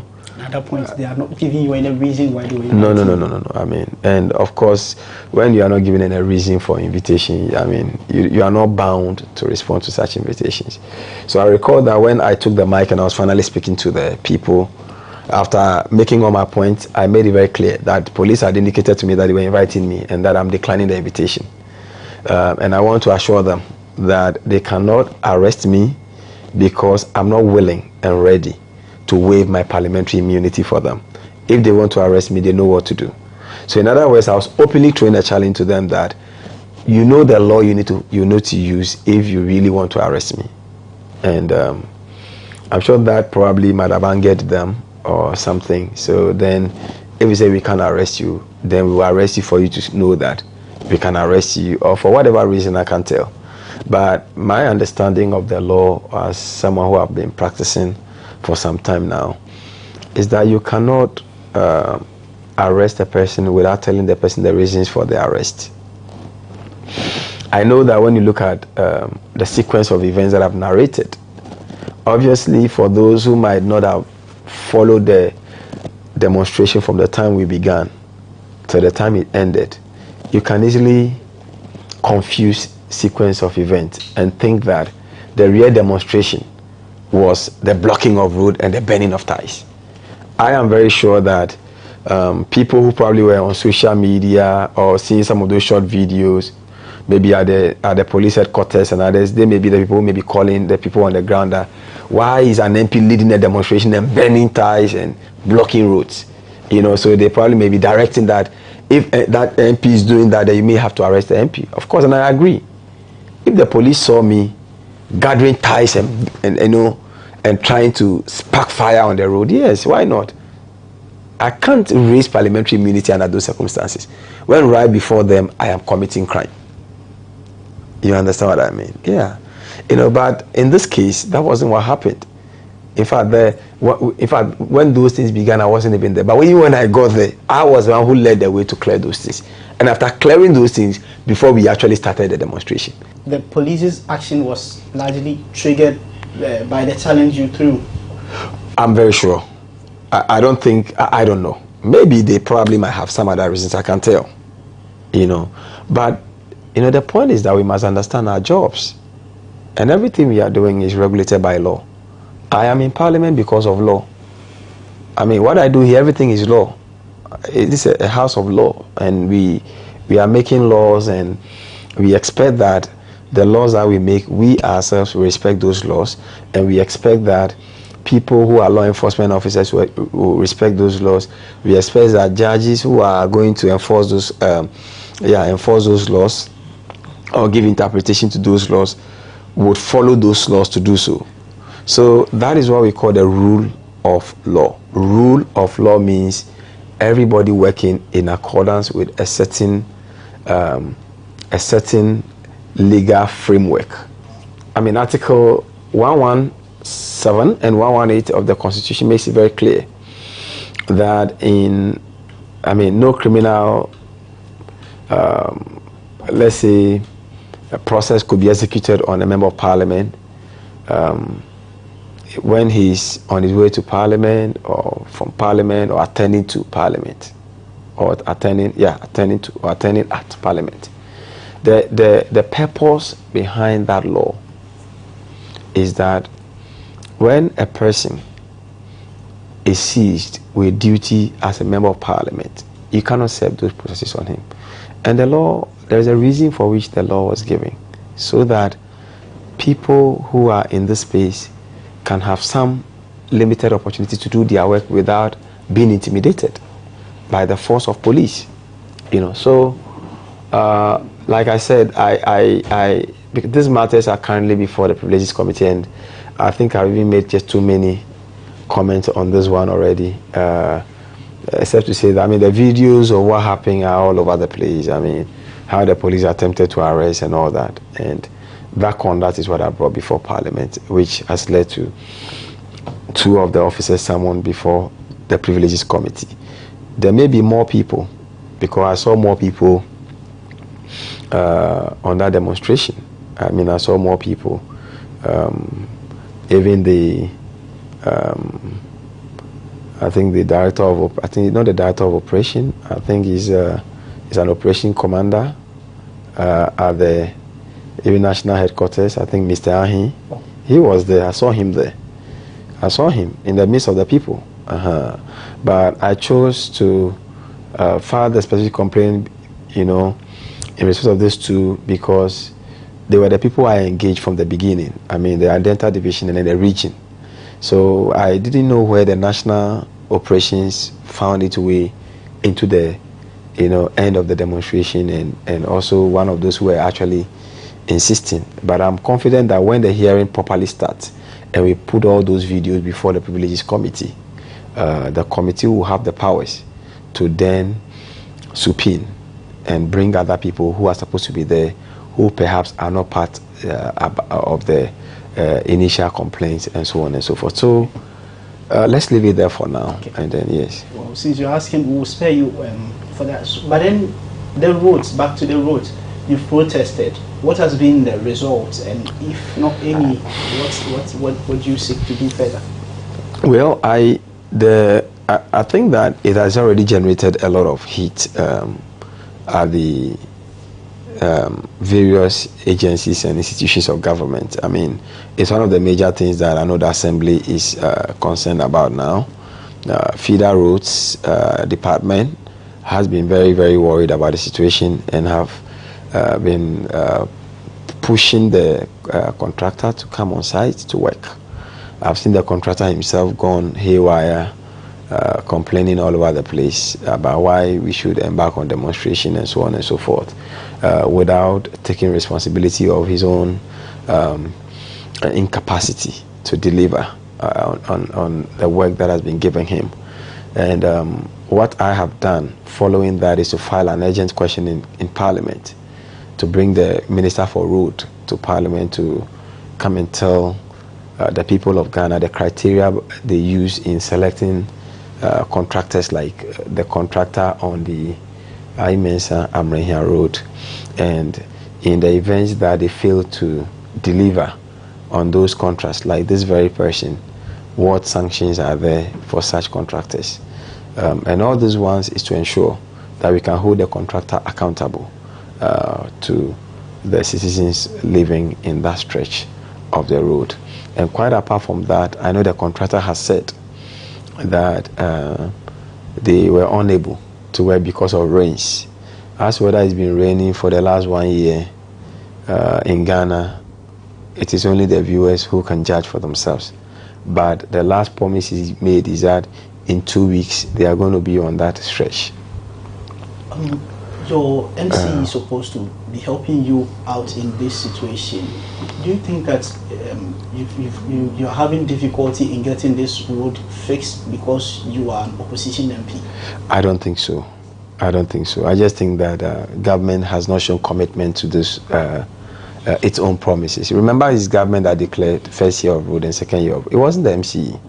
The MCE is only an agent of government. So sometimes I pity her because I mean, things are not working, and there is no way she can actually look the government in the face and tell the government anything, because she is essentially an appendage of the government in the constituency. So what can she do?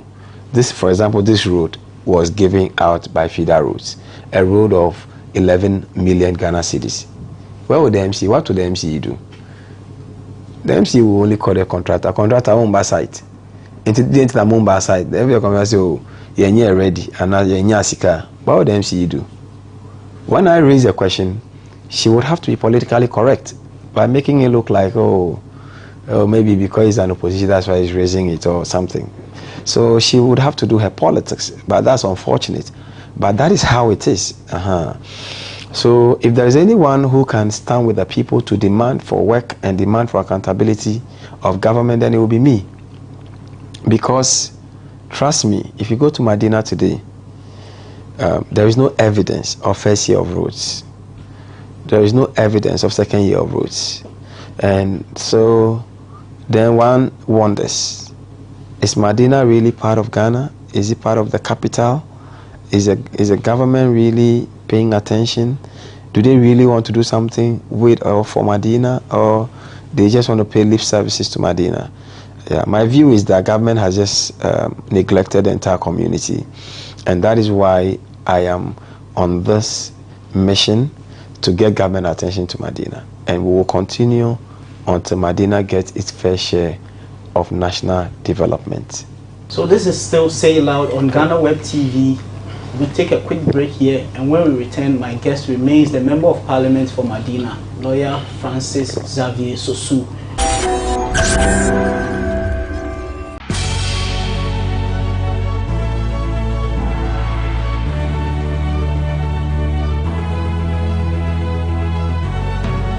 From the dawn of time, people have engaged in several businesses.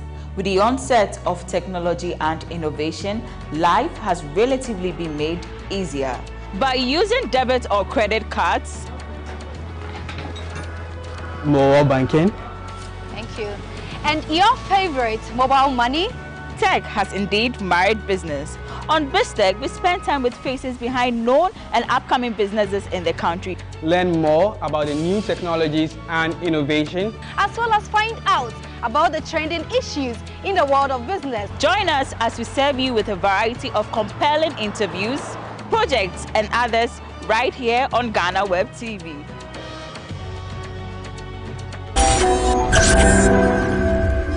Welcome back.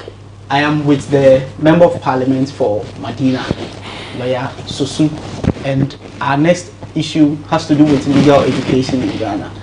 The 2021 Ghana School of Law exam results has brought back discussions around legal education in Ghana, and then I would like to get his view on these issues.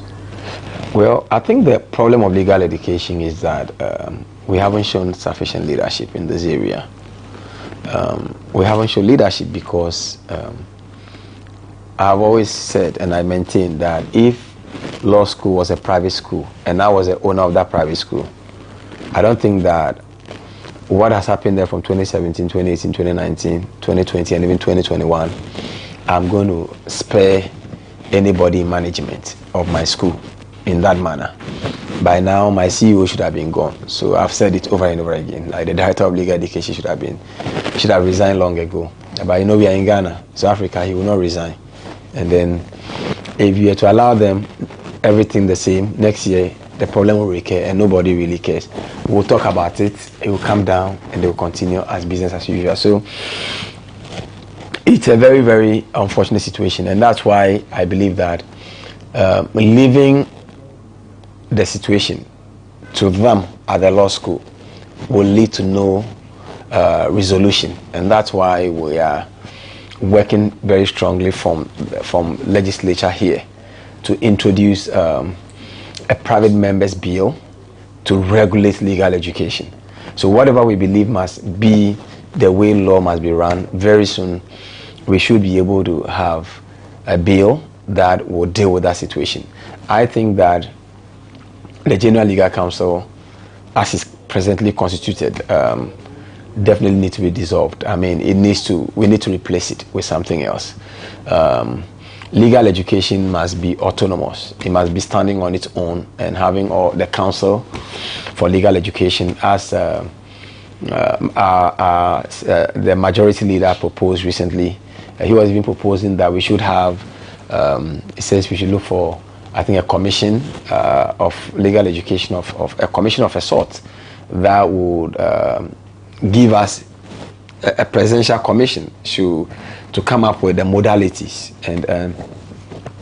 and I believe that once this private members bill is tabled, all people, individuals who may have concerns that they may want to bring on board to support the passage of that bill, they will come on board, and there will be a very broad what I would call community engagement that would make sure that we come up with a bill that can satisfy the needs and the aspirations of Ghanaians.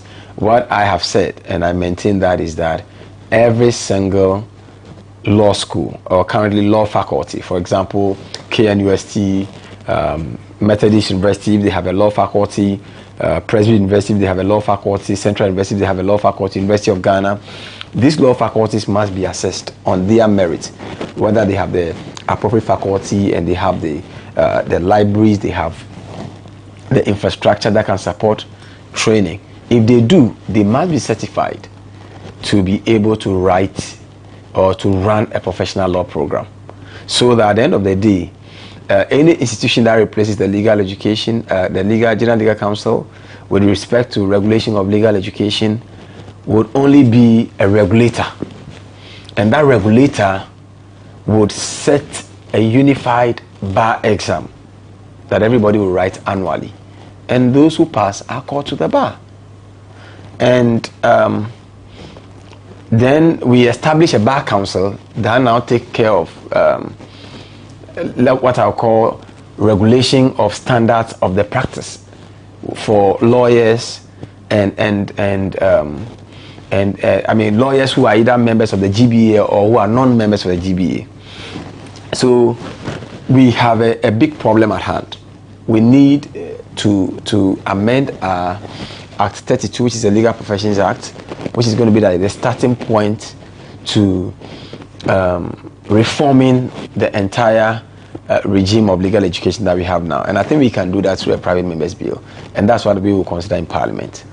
Some 499 students are being denied access to go to the law school this year. They claim that they've passed, and last week I was here, you joined the protest, you were coming right back from court. I don't know if I'm right to say you have a thing for protests.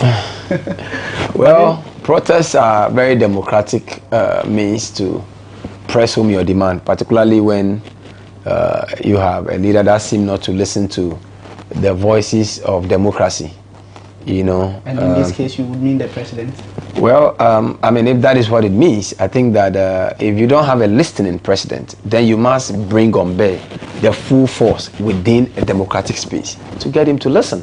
And that's a very normal thing. That's why medical doctors will say we'll go on strike. And that's why you will see teachers say we'll go on strike. That's why people, because sometimes when they negotiate, their negotiations are a force on dead ears. And to narrow this down to the president, a lot of people have high expectations of persons like you within the legal fraternity when it comes to this issue. Some people expect the president to have to be doing better in the whole conversation. What is your position on how the president has responded to all this? Well, I mean, all that glitters is not gold. So I mean, merely having expectation of people doesn't mean that if you thought they were good, merely having expectation means they were really good. Because many people believe that our president was a human rights person, and that him we should be recording the highest human rights protection in Ghana. Everything should be fine. But unfortunately, he has not proven that. Oh, obviously he hasn't. I mean, it's obvious that he hasn't. I mean, we've had very serious issues, I mean, the last 5 years. And we don't need to rehash all of them because there are very critical things that we have now that we need to pay attention to. And for these 499 students, I think that they deserve to be called to the Ghana School of Law for them to be admitted. And that has been my call. I have petitioned the speaker, and most likely that we be working on the petition with the students to ensure that this 499 will have, I mean, will be heard. They apply to be heard on Parliament. I mean, in Parliament, and we'll make sure that we can reach out to the Ghana School of Law to consider the plight of this 499, even if it means that they will be on a kind of a waiting list, or there's going to be some arrangement the school is going to do with this 499. The school will have to do. Now I understand that I saw in some news reports that they are in court. I don't know to what extent that is true, but otherwise we would also be waiting to see what the outcome of the court case will be. But whatever we can do using the parliamentary tools, we will also do. There are the likes of Professor Kwaku Azar, who says there is nothing stopping the law faculties from running the professional course, and that he expects one of these law faculties to start it, and then once maybe the General Legal Council rises against it, then the other issues can emanate from there. Do you subscribe to that? Well, that may be, of course, that is a more revolutionary way of doing it, and whilst I agree that there's really nothing in law that stops them, there is a limitation, because then they will not be able to call it like a professional law course. Because when you look at Act 32, the running of a professional law course, the prescription of the courses that must be done on a professional law course are all within the domain of the General Legal Council and under the Board of Legal Education. So if the university goes ahead and run, you can run it and run everything and run all the courses.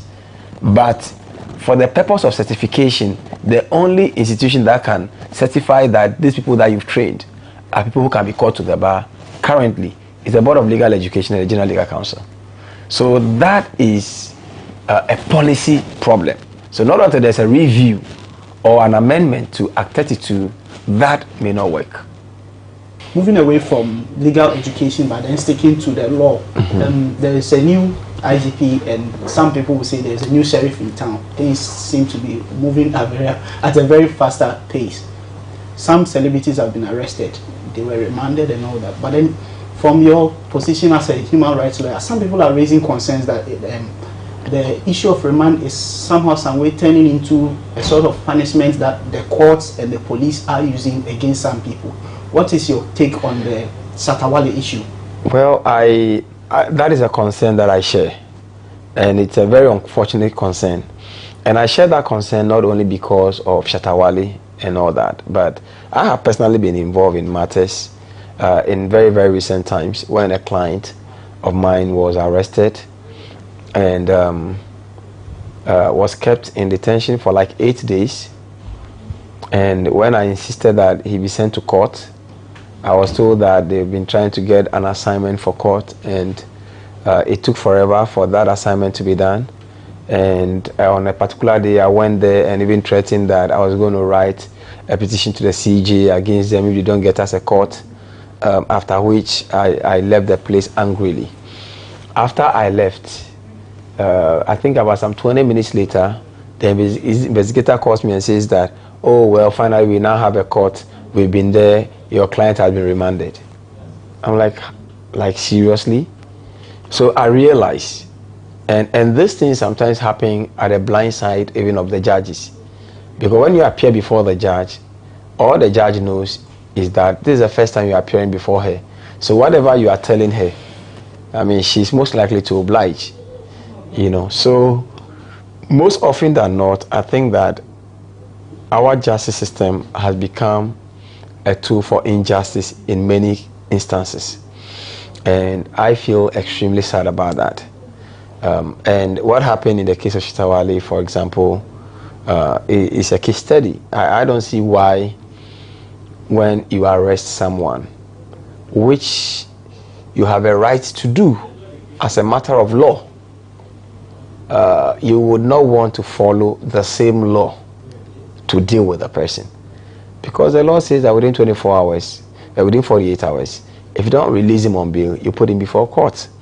When you put him before court and you arraign him before court, there is an automatic right to bail. Bail is a matter of right, even though that right is subjected to the discretion of the judge. Now, when we say the right is subject to the discretion of the judge, we are saying that there are certain criteria or conditions prescribed under Act 30 that the judge will need to consider to either admit or not admit someone to bail. And if the conditions are satisfied, denying those bail will be an unreasonable violation of the rights of the person. And you would equate the Shatawale's incident Absolutely. to one of such? Absolutely. Absolutely. So, for example, he says that the person must be a Ghanaian. Is he a Ghanaian? Yes. He says that must have a fixed place of abode. Has he got a fixed place of abode? Not necessarily a Ghanaian. That's the part of a condition. But you must have a fixed place of abode. Has he got a fixed place of abode? Yes, he does. You need to have independent sureties with sufficient means. Has he got independent sureties? Yes. Do they have sufficient means? Yes. He must prove that he would not interfere with investigation. There was nothing that showed that Shitawale was going to interfere with investigation. And in any event, at the time, there was nothing to investigate, because you are simply saying that you made a publication, which you have. So what are you investigating anymore? Are you writing to Microsoft or to Mark Zuckerberg to give you the encrypted whatever? What are you writing? What kind of investigation are you doing? You have nothing extra to do on those matters. You understand? So clearly, denying bail under those circumstances, in my view, was an unreasonable violation of his rights. And so, yeah, and that's what I've said. So I think that we must move. Society is growing. The more we behave in this manner, the more we are taking Ghana backwards. Every society is growing and we are moving forward. We must be seen to become more proactive, more receptive to issues of procedural justice and so on and so forth. If you say I'm wrong, no problem. This is what the law says you should do with me. So deal with me in accordance with the law. And then if I raise legal challenge, you don't need to be worried.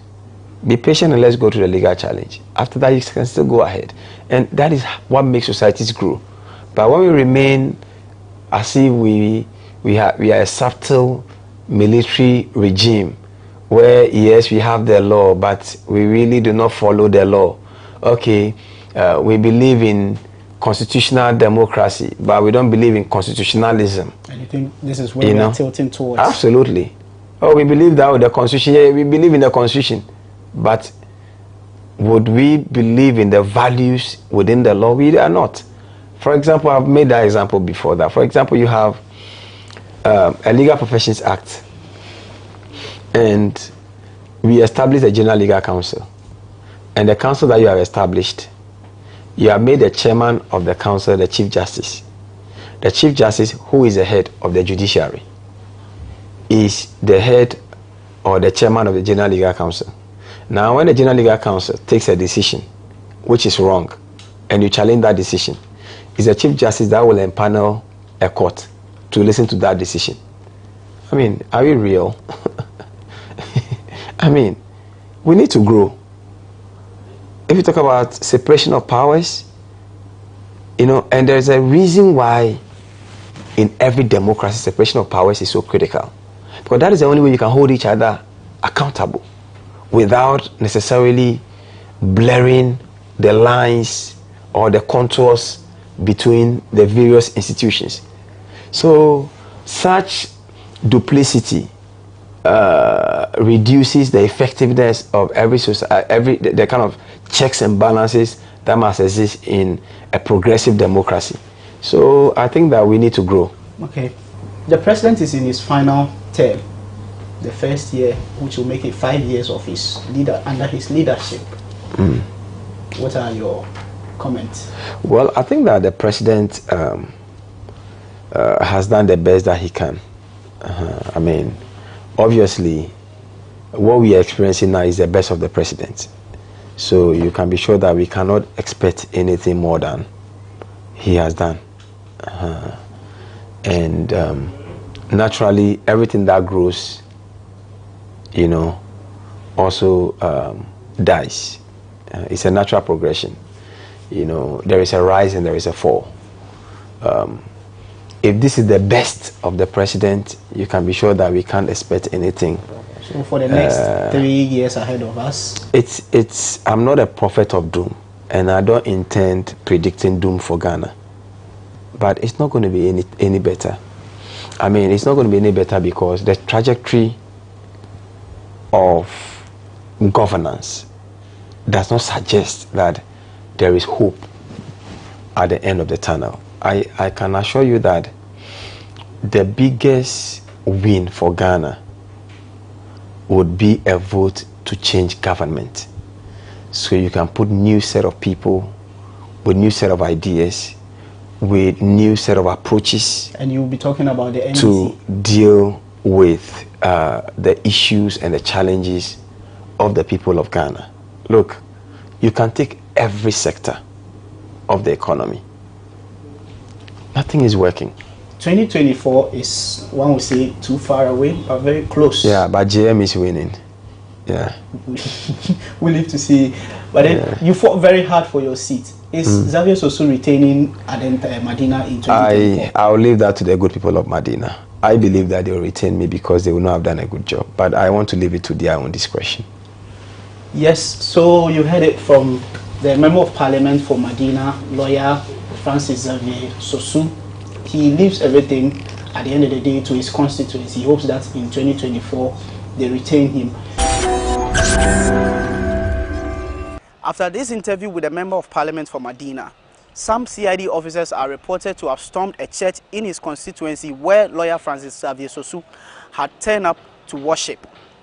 GhanaWeb TV cameras happened to have arrived at the scene and recorded the events as they unfolded. This, just as we stated earlier, this is the arrival of some members, some of the minority members. Yes, and this is the minority whip, Honorable Muntaka Mubarak. He's arrived here, and as expected and as announced, we expect that more of them will be coming any moment from now. The MP himself is still in there. Honorable Xavier Sosu is still in there.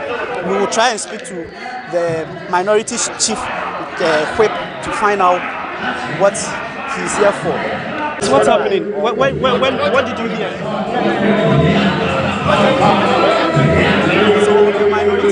So yes, the MP is actually coming out. He has been brought out by the minority chief whip. And there he goes. There he goes. He's going into the car. He's going into the car with the minority chief whip, Honorable Muntaka Mubarak, and off they go. As it stands now, we are yet to see the police that were initially here or the security as it is, but then that is the minority chief whip's car that just came for the MP, and they are gone. We invited Honorable Francis Sosu. You know, he's a Reverend Minister, so we invited him as our guest speaker. So he was here ministering. All of a sudden we saw a car park, and then armed men came out of the car. There were many. Yeah. No, actually, I think more than 10. Yeah. Were they in uniform? No, they were not in uniform, and then they surrounded the place and were asking for Sosu. They said I should bring him out. And I said he's ministering. So when it's done, then we know what to do. They keep pressing that they are here to take him to the police headquarters. So I asked them to produce their, how do you call it, warrant. They couldn't produce it.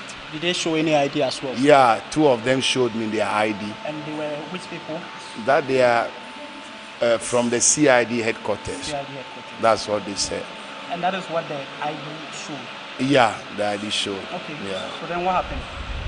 So I asked them to wait. When we close, then they can take him. So when he finished ministering, then I took over to pray for him and the church. Yeah. So after that, it's like the members, some people in this constituency also came around, and then lots of people and some minor confusion outside because I'm inside preaching, so you know. So then finally, some officers came from the constituency together with his party executives, and then he waved at me that he's going to come. That's all. So there you have it. Keep visiting www.GhanaWeb.com and stay tuned to GhanaWeb TV as we promise to bring you all the developments related to this story.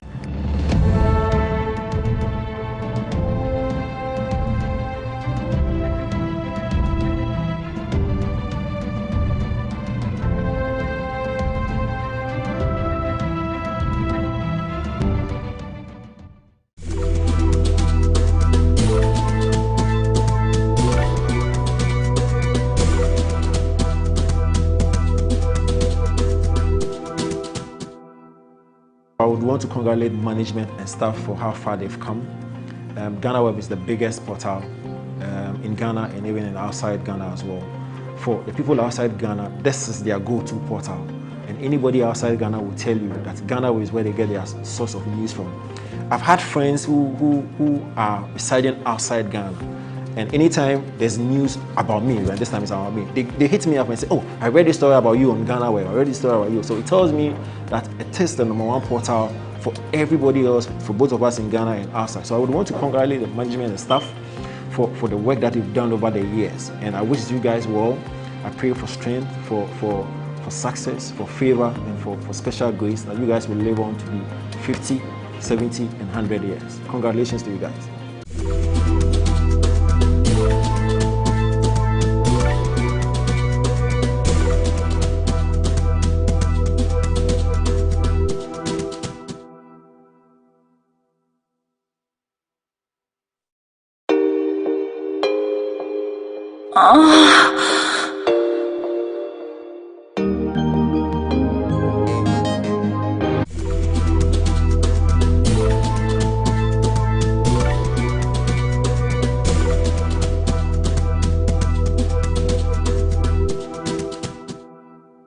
I would want to congratulate management and staff for how far they've come.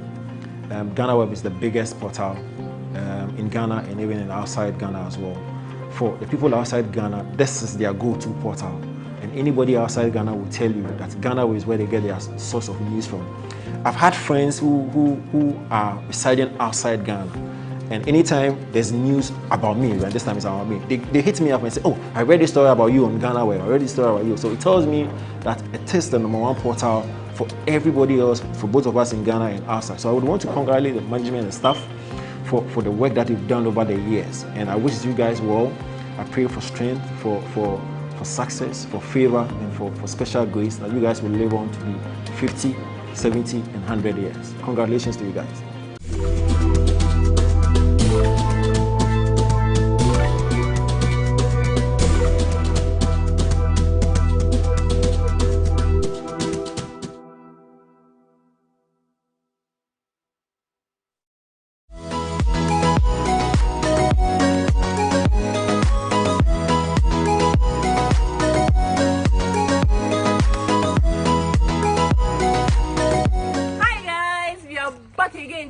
I hope you are doing well. I am currently at Bunso Park, which is about 2 hours drive from Accra, and I'm not here alone. I'm here with a beautiful Nana Ashanti. Okay, so we're definitely back again, Charlie, because today is today. Today is today. Right. She's not used to adventure, but I'm taking her on this trip today, and so we are going to be doing a lot of things she's not used to. Guys, she's a YouTuber. I am. So on my channel, I do stuff about entrepreneurship, living in Ghana, moving to Ghana, all that good stuff. I don't do women ambassador duties like Stella, but today I'm here. Pray for me. Hopefully everything goes well. And this is Vlogmas Day 11. That's and I'm right. super excited. I'm taking you guys along. It's a few days to Christmas, and so this is the Christmas feel. How do you feel about it? I don't feel anything because I don't have money for Christmas. But those who usually say they don't have money for Christmas are the ones who live their best life. But we're trying. We're here. We're gonna have some fun today. Yeah. Get away from Accra. If you come to Ghana, get out of Accra. You know, so you can do things in nature. And I'm like this. Let's go.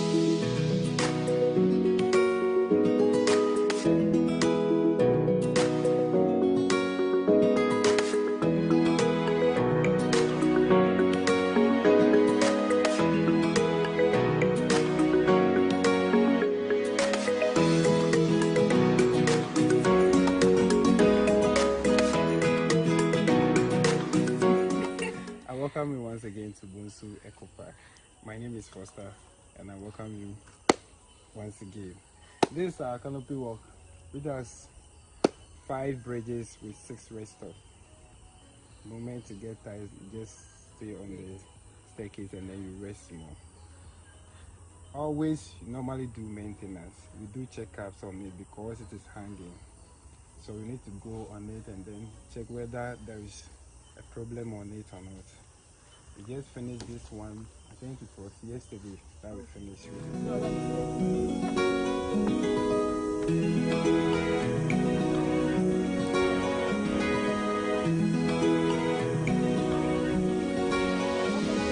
So I have done Kakum before, Oh my God. It's nothing different. This is different because climbing up is a little steep. How do you feel about it? I'm scared. My favorite thing is putting my foot on the ground. That's my favorite thing. My favorite activity is sleeping. Even before getting to the canopy walkway, it's quite a distance. I'm scared. And so we are all here, but this is going to be a beautiful experience. And you're coming along. Yeah. So let's go.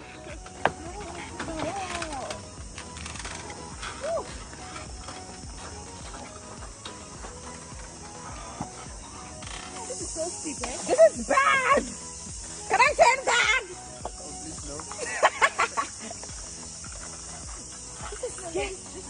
This is not good at all. Stella, let's turn back. You and me. Me and you. This is bad. Oh my God. I feel like I'm gonna fall down.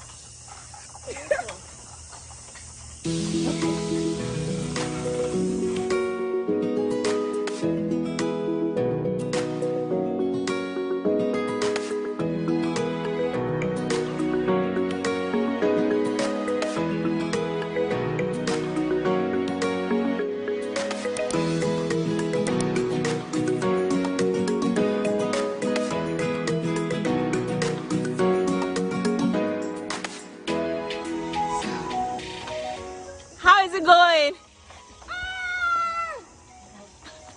She's so scared, but to be honest, this is like really not as smooth as the one at Kakum National Park.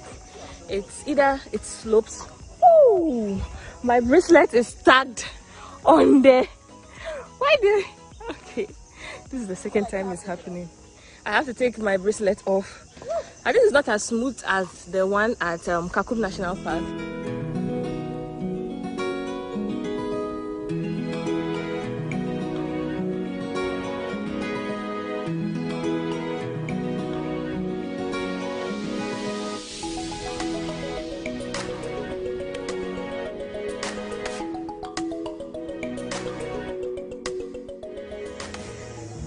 This is definitely not a bad idea. But then according to Nana, she says it's a worst idea. But this is so fun. This is an activity you can do here.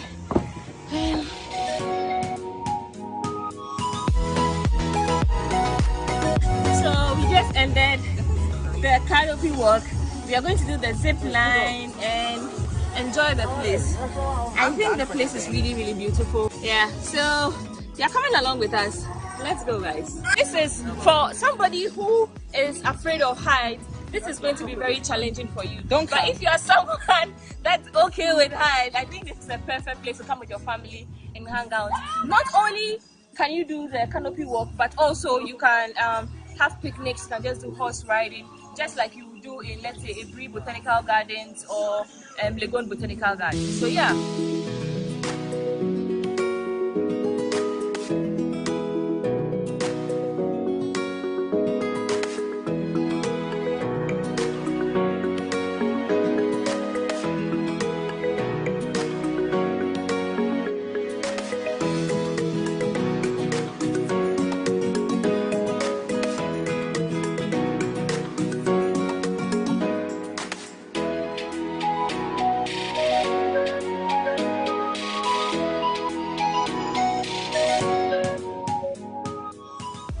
So Stella, how are you feeling? Oh, I'm feeling good about it. This is not my first zip line. The last zip lining I did was in Legon Botanical Gardens. So okay. Yeah. Super excited. Just that the stairs to this place, it's a whole ass journey on its own.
This brings us to the end of this video. I hope you enjoyed watching my Vlogsmas episode as much as I enjoyed documenting this experience. This experience was with Nana Ashanti. Do well to subscribe to her YouTube channel. Show her some love. Tell her Stella Chanelli sent you here. See you on her channel. Okay, bye. Wow.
What can I say? Congratulations.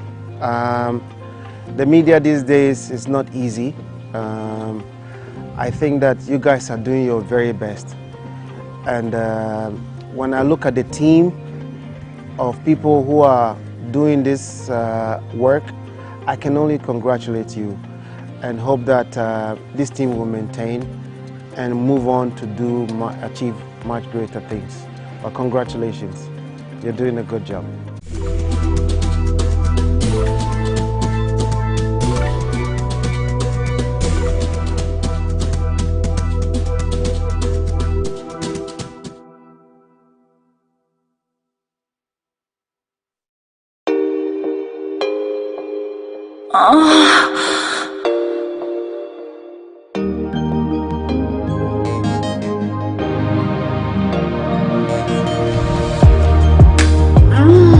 Right there.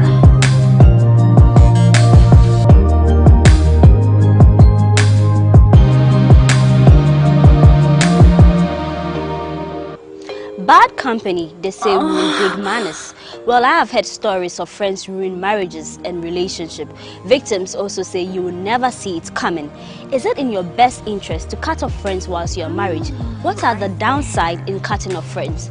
Well, on this episode of Moans and Cuddles, my guest and I discuss the good and bad side of breaking contact with friends once in a committed relationship. I am Paulina Deda Opoku. The show returns after this break.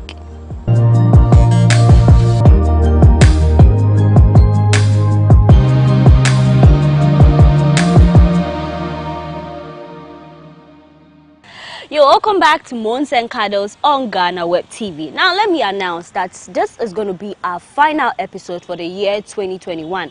So we're going to give our best shot. My guest and I are going to give you in-depth on the good and the bad side of breaking contact with friends once you get married. So today, we're not going to waste time, but then remember that the show is proudly sponsored by Cheesy Pizza. Cheesy Pizza has all you want from juices, smoothies, jollof, fried rice, pack, and meatballs. We have great deals for you all week round. Cheesy Pizza gives you the Mac Cheesy combo every Monday and Thursday with only 49 cedis. You get one small pizza, fries and chicken, one cola drink at all branches. Tuesdays are Super Tuesday at all Cheesy Pizza branches. Buy your family pizza at half price every Tuesday for 40 cedis at all Cheesy Pizza branches. Be part of our midweek bonanza every Wednesday. Buy and get one free at all Cheesy Pizza branches. And also remember to start your weekend with special jollof and fried rice from Cheesy Pizza branches every Friday. Call 026-413-3397 to place your order. Cheesy Pizza, your way. Now, today, I've been joined by new faces. Yeah. As our last episode, we're going to give our best shot. So we've got the best on board for you. I have here with me Edmond Lusho. He is a physiotherapist. Ed, you're welcome. Thank you. I know this is your first time here. Yes. But we're going to enjoy it. I hope We're going to so. give our best. You don't even have to say it's going to happen. And I have Erabna Sam. Erabna is a banker and a dance therapist. Yeah. How do you like to put it? You said you are attempting, but I know that's a lie. Erabna, good to have you on set. Thank you. All right. It's very simple. I've heard stories where people say, oh, a friend broke my relationship, a friend prevented me from meeting my husband. Maybe it could have happened, but due to the advice and certain things that they did, that prevented you from, ending up with a man or a woman. So let me ask, can a friend break a relationship or marriage? And if so, how can they do it? Who's going to take the first shot? Oh, ladies first. I knew that too. Well, yes, I think friends can break relationships. Okay. They can make and unmake. Okay. Yeah. So you have to know the kind of friends you have. Because some friends never want to see things good for you. Anytime they see you getting ahead, trying to get into a relationship, they feel kind of jealous. They might not like the guy though, but they just don't want you to get ahead of them. So some might advise you, this guy is not your class, he's this, he's that. Why? Or anytime you report something that's happening, ladies, we like to talk a lot. Charlie. And Oyemi saying he didn't do this for me and he said this, he's lying, he's cheating. That's why probably it's not like that. But because you decided to confide in her and she also doesn't want to see you go before her, not probably because she wants your guy, but just that's out of jealousy. I don't want They her. want you to be on the same Yeah, level. some friends, it's always about them. Okay. They have to get everything ahead of you. they should be more than you, they should have this, you should always be the one that will go to her for this, that's when you go somewhere, she's the one, you know, in charge. Yeah. Okay. So they can tell you he's cheating, he has a lot of girls, I saw him here. It's not everything that you see that you say. I saw him here, probably yes, you saw him there, but it's not what you are thinking. But because you have your own issues and you confided in her, she capitalizes on that, and well, you realize that you end a relationship that could have gone far. But how do you identify such friend? Because you are blinded, it's my friend. How would you know that, you know, this friend is just not right for me? You know, I do a lot of observation. So I know who I tell what to amongst my friends. Because I have a friend that will never appreciate anything that you have. For her to admit that, oh, you have, like, your dress is very nice, I've been admiring your dress for a long time, she will never tell you, trust me. And if she has to admit to it that, oh, it's nice, she would say something negative before the real deal. And so fabric, no, she'll get something to say. So such friends, I won't even come and discuss my relationship issues with you, my business issues, nothing. We just meet, hey, to say, yeah, call her, like, we go for parties, we'll dance, we go for salsa, we'll dance. But I won't tell you issues. I won't tell you my plans, because I know you are that type. And I have friends that will encourage you. Hamida will see this and she will go, oh, I'm not yet, like, she will encourage, oh, it's a good idea, let's. But my other friend is not like that. So amongst the two, you know who exactly.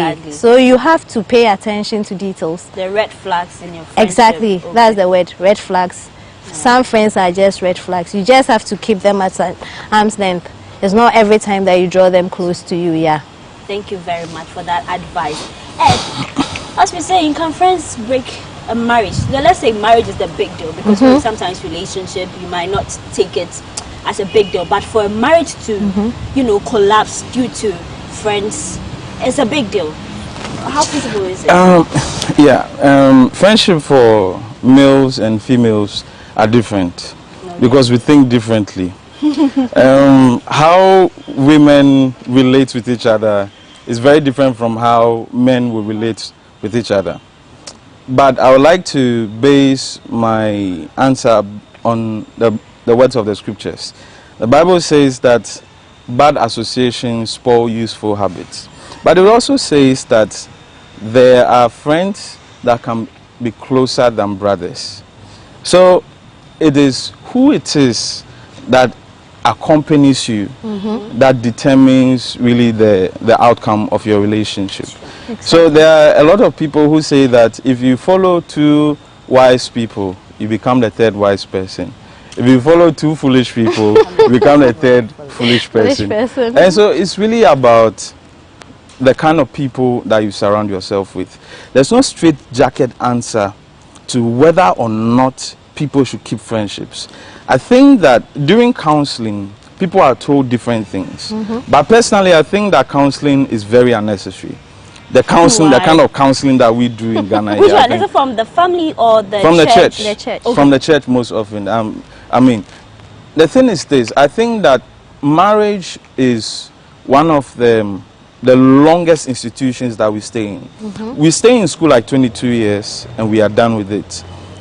We are prepared for exams. We are prepared for a whole lot of things. Job interviews. Even this interview. I mean, I've read a book or two or looked online for something. But marriage is something that we are not prepared for. Then we go to church, and within the span of 6 weeks, 3 months, we are taught a whole lot of things that we are supposed to replicate during marriage that lasts about 60 years, 70 years. And that shouldn't be the case. I think that counseling should be a daily thing. From our childhood, we should teach our boys how to respect men. We should teach our women how to be decent. We should teach our children how to speak. We should teach how to respect our children how to respect each other. And this kind of things, when we teach our children from the childhood, counseling should be part of every church service, not for only people who are going to get married. So then they grow up with these characters that enable them to live longer together. Yeah, because I believe that we are we are having the most flamboyant weddings. Sorry, I'm deviating from the yes, but we are having the most flamboyant weddings, but the quickest divorces. Because I think that we have overrated love. The thing that we call love is overrated.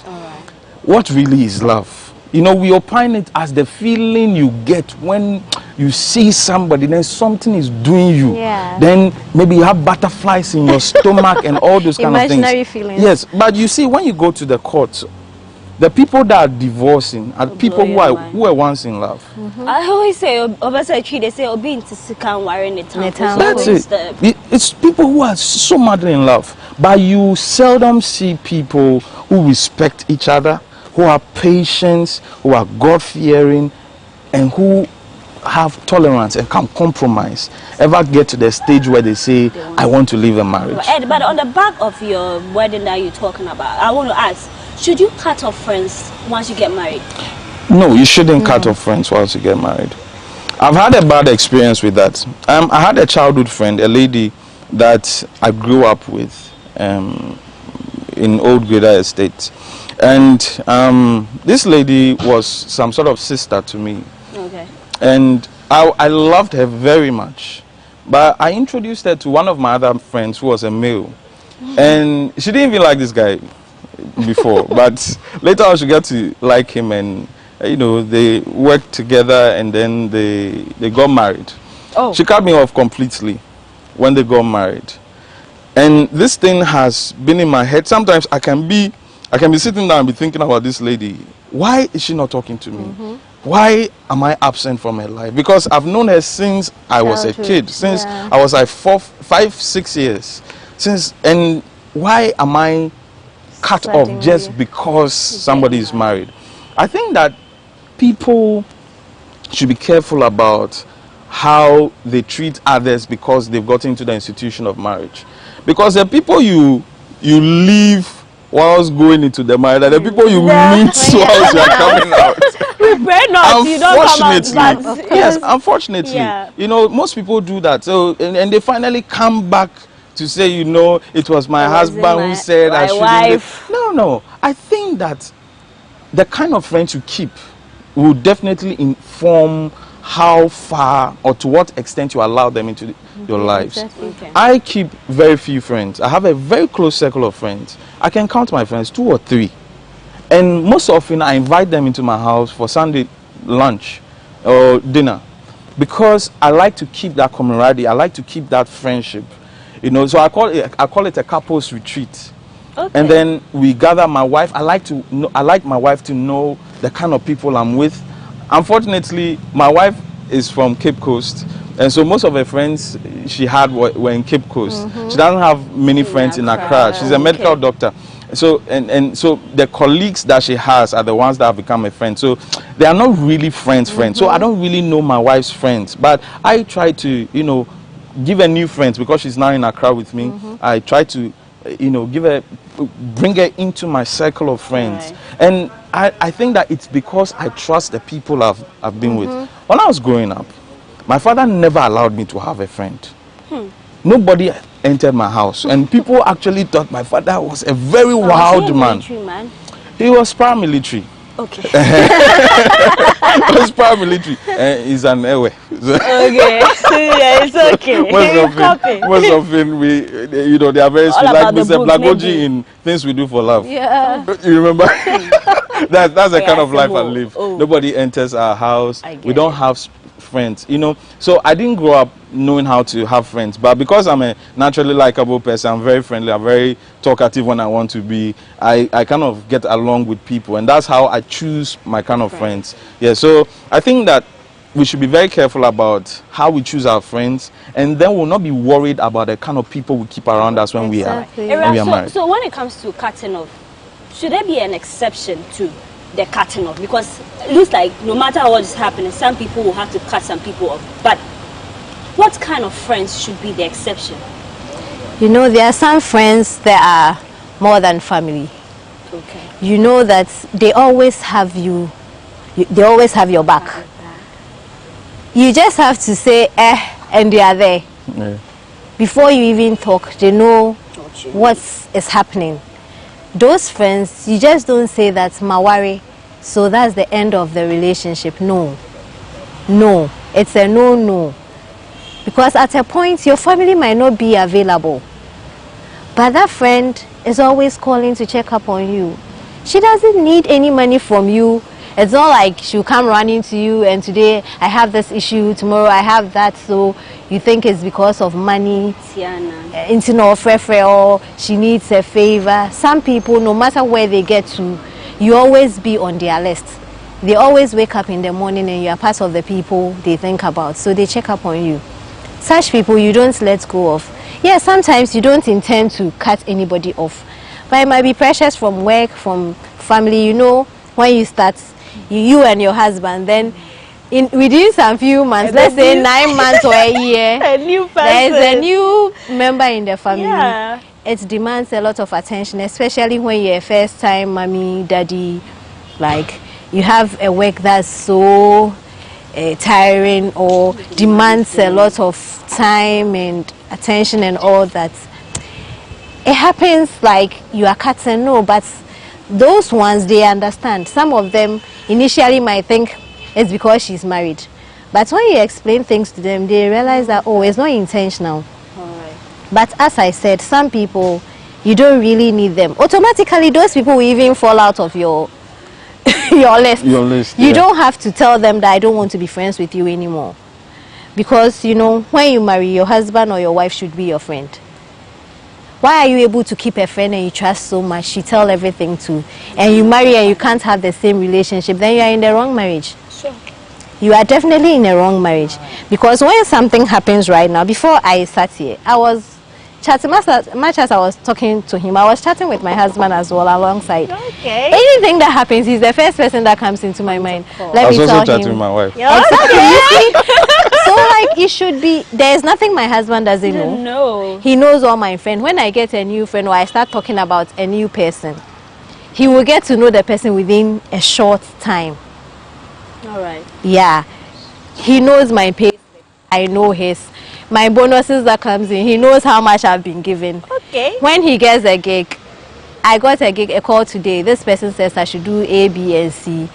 How much should I charge? I'm like, don't go and charge that amount. I will charge. Okay. The money comes and he's like, okay, this is the money. What do we do with it?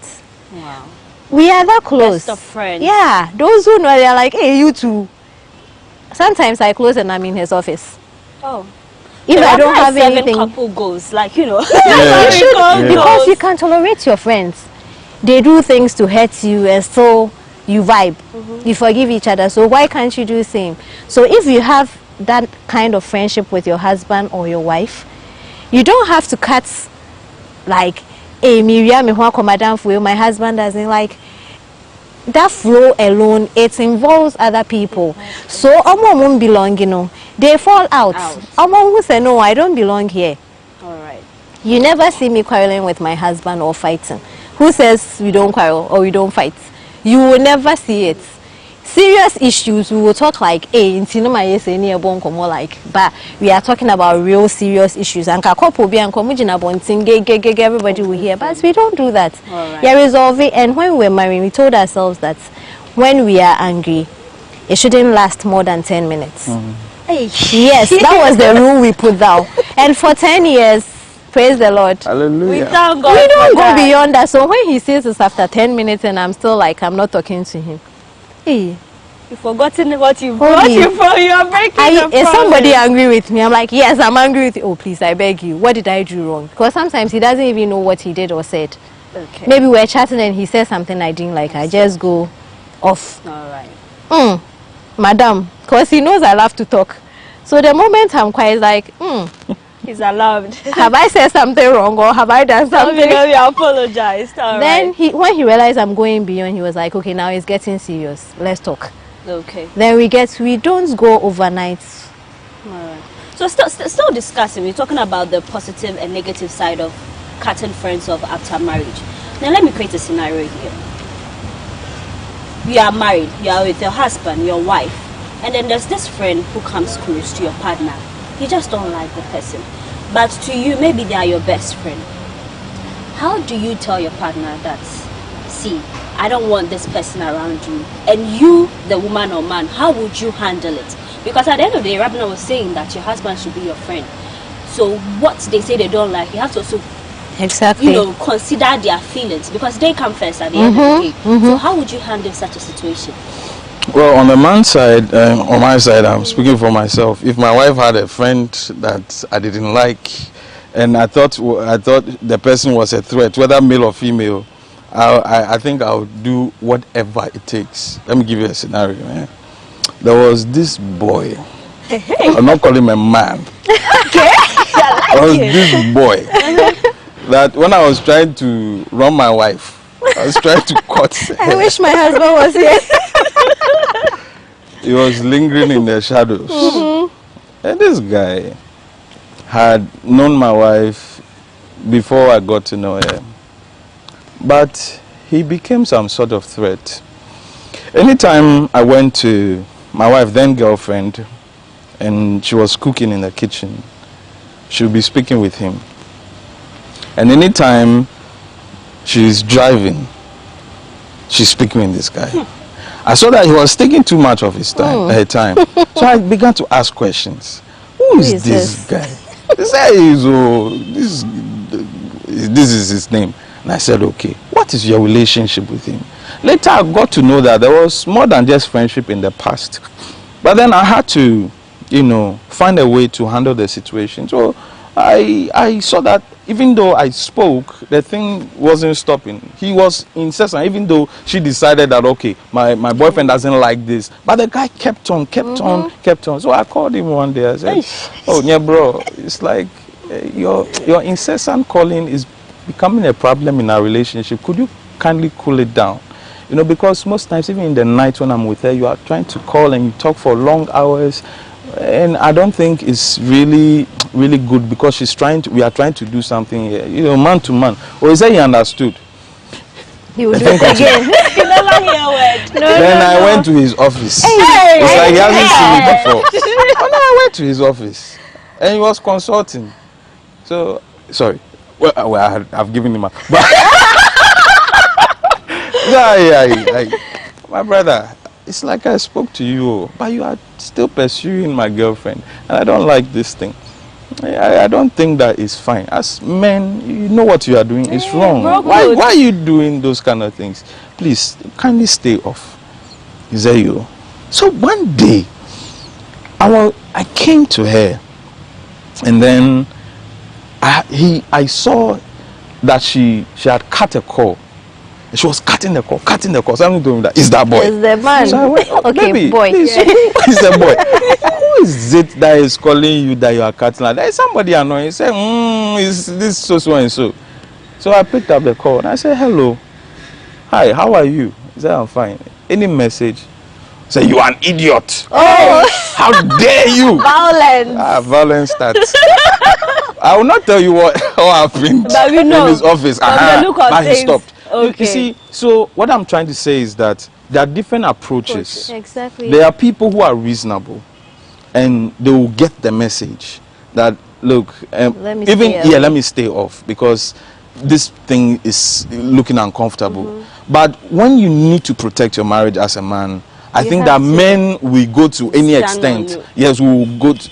There are some men who just back off and say that, okay, well, somebody's infiltrating into my marriage, and so let me just back off. If she wants to go, she should go. If she wants to go, no, but doesn't have to. What is mine is mine. Exactly. And I love her. I'll keep her. I'll possess her. Thank you. So I go after what I want, and so I'll protect and keep my family. Right. Just as I do my home now.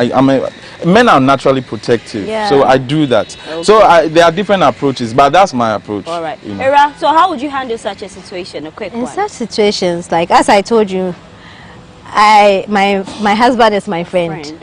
Sometimes, like, you don't intend to go through his phone and all that, but you might be taking. I love pictures, so everybody calls me picture bae. Yeah, I like it. You like it like that. When my phone is not here, I'll take my husband's phone and take picture. I see message. Who is this? And sometimes my husband is a very nice person. Male, female, he's nice. Hello, how are you? Hey, what's up? See, like, He's always so. relationship. Let me tell you this. Before I married, I was like, I had my scale of preference, right? I was looking out for certain things. Beauty or handsomeness, or it wasn't really a top priority. I was looking for a hardworking man, somebody who respects women, because I don't have any tolerance for a man that doesn't respect women. And the guys who approached me on behalf of my husband were like, just look at Juju. He respects us, even my mate. So, and it was one guy that really spoke to me before. He was like, "She Juju." In his position, the girls, the kind of things they wear and what he sees, like, why would he come for you? One. But he's insistent. And when we are there, we can tell that you are the reason he's coming around and all that. Okay. Look at how he respects everybody, even as the guys. And that was one of the things on my list. Yes. So when I see other women, like, he's nice to everybody. Oh, sweetheart, how are you? Like that kind of thing. So when I see a woman overstepping the boundary, like, hey. I just go like, hey, boss. Hey there, girlie. I always joke with everything. Okay. Or they're cutting, because you know women, when we want something, we'll do anything. I don't want anybody coming between us to spoil anything. At the end of the day, so why do you even allow the person to come in the first place, to break that friendship that we've built over the years, that love, the family we've created? It's not worth it. Sarah, we'll take a quick break here, but when we come back, we'll talk more about a situation where you tell your partner you are not okay with, a friend, and maybe a rest husband will be okay with it. But what if they are not giving you their mind and they're still seeing that person? So you're still watching Moons and Cuddles on GhanaWeb TV. We'll be right back.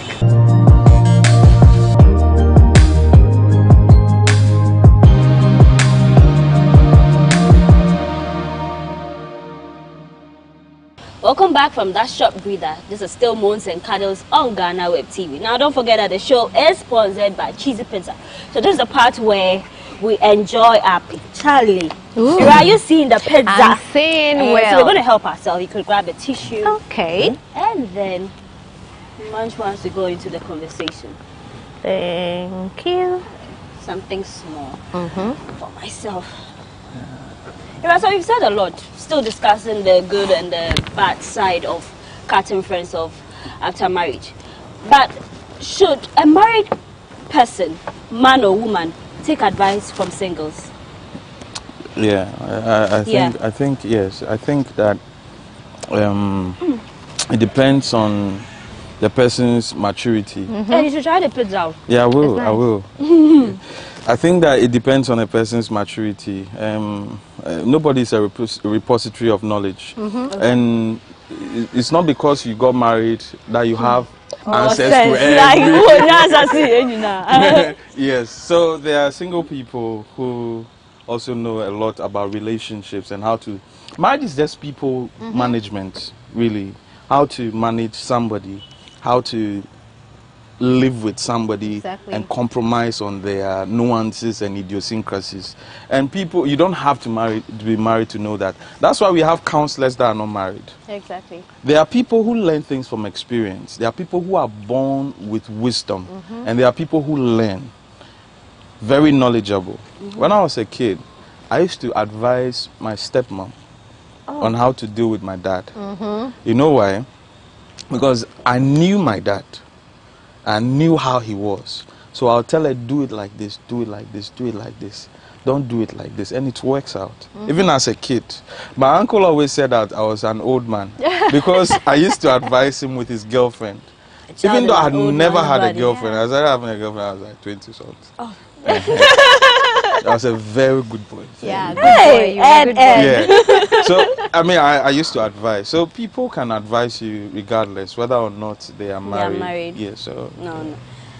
I don't know whether you are getting married or family. Kabila or counselors advising you. Usually, I hear this from the women's side. It's like, you should stay away from your friends. It's all about friends, because it's like women, the problem when it comes to friends, it comes from our side. We are all enemies. So, how was the whole counseling and advice? How was it based? I don't remember my counselor dwelling on cut friends. it was basically the two of you. Like how to treat each other. And you know, usually, I don't even know if you remember your wedding sermon. No. You won't. You are ready to get out of bed and you are married. Hey, you show your ring and Mrs. this and that. But one thing that stood out and I can still remember for my wedding is be kind to each other. So as you're kind to each other, you love each other. Cutting off friends. It's not a big deal. Nobody actually told me cut off. Sometimes it's common sense. You should know that this friend is not good for your marriage. You know your husband. You know what he likes. You know what he doesn't want. Why do you keep somebody? You know probably he doesn't like people who talk a lot and complains about everything. Everything they see, they come to your house and they want to touch everything. They want to know it. Nosy people, no. So if you have a friend like that, you shouldn't wait for your husband to tell you that I don't want this kind of person in my house. You know him. He doesn't like nosy people. People that behave like witches. He will tell you that it's not those who fly at night that are witches. No, I agree. He loves everybody. He doesn't know why you should hate people and try to backbite.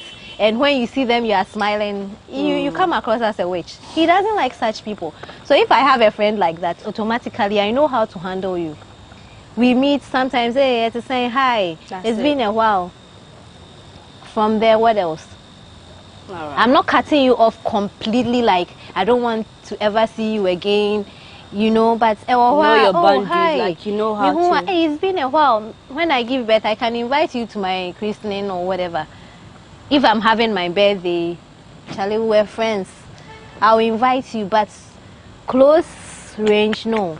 Me, my family, every time we are having party, we get a bag of rice and we are doing party. Yeah, my family is always having party, everyday party. The moment we want to be around each other. So where is that nosy person going, cut this? It doesn't even happen. Because you have to know your partner. All right. And know how he or she is. And know the kind of people you introduce her to. Or being one or two and they don't vibe, you should know. Know that. Okay. You should know. When and then you should, I think you should also connecting. speak to your partner. Some people will just not talk. But once you're not cool around somebody, you're like, oh, exactly. babes.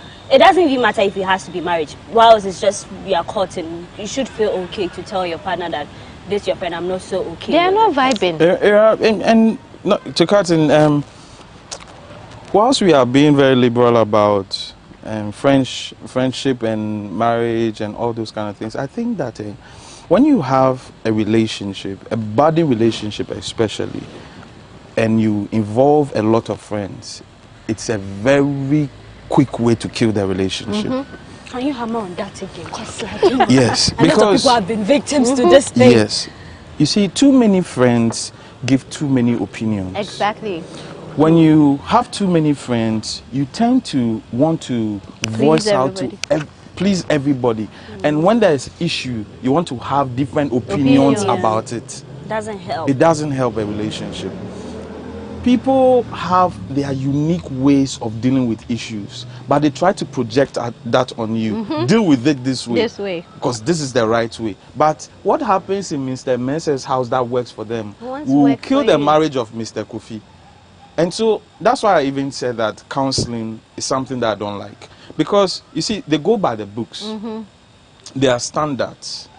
And usually standards don't work for everybody. The standards in America is different because their weather is different. we are hot, it's different. So you can have a certain coat that works for a certain marriage, but in another marriage it's a completely different thing. Yeah, the temperament is different. Yes, so you have to know your partner's temperament and everything. I had relationships in the past that died because of people giving too many opinions, you know, about issues that you should thrash out between each other. You see, just like a rest marriage, that's a model marriage. You talk about things. You are able to, you know, confine your problems within your own environment. Exactly. No third party. You know, so one of the things one of my friends told me just today is that when they were telling her that she should, when they were sending her to the wedding, somebody was telling her that her uncle, who was taking her to the altar, told her that as you are going, remember that there's no coming back. So whatever is happening, keep it over there in your home. In your home? Yes. And this is a professor of law that I was speaking with today. And she was telling me this. I mean, and that's how these our old people, that's how they used to solve their issues. Exactly. You never hear those days, you never hear our parents cry, even though we are living in a single room self-contained. You will never But hear. you never hear anything. They'll fight and everything in the room, contain it, and they'll come back out and everything looks, yes, they still keep that respect and dignity. But nowadays, violence everywhere. Everywhere. On the streets. And then we post it, immediately we post it on our status. Now social media, everything. So after insulting your husband and you make up, you go and sleep and you realize that what have I done? Now you come back and you are crying, saying you are sorry. Yeah. You humiliated the man in public. Yeah. You now come and cry, and you were doing, I don't know whether you didn't think you were too angry. When you are angry, relax. My boy will tell you, your son? Yeah, I have like an adopted son. He's not adopted, he's family, but I took him when he was just 9 months and he's 23 now. Oh, okay. So I said, Mama, I just cooled down at once and I laughed. Because at that time, before now, you come out with, you know, when you're angry, you say things. Sigmund Freud will tell you there's nothing like slip of tongue. Whatever you say when you're angry are things that you've repressed. You just need something to let it out. Yes, exactly. Trigger it. You should be careful. Then you run your mouth. So the bottom line is that when you find yourself in such a way, maybe you might not run to social media, but some people will pick up a phone and call a friend. This is what happened, and then this is it. He's back again. Maybe in the heat of the moment, she might also, or he might also give you, you know, something that would have been a solution, but at the end of the day, it will even be a deal breaker. Yeah. So we should all watch that. Yeah, somebody told me about the way her boyfriend, when I was younger, the way her boyfriend used to sleep with her and gave me graphic details that she later regretted. Because I got to know certain things that I should have got. Because in the heat of the moment, she's so angry. And she's exposing everything. Sure. But we've spoken about the good, the bad side. But then I have been a victim where a friend, we're close from primary, we went to the same senior high. We've been together for a very long time. University.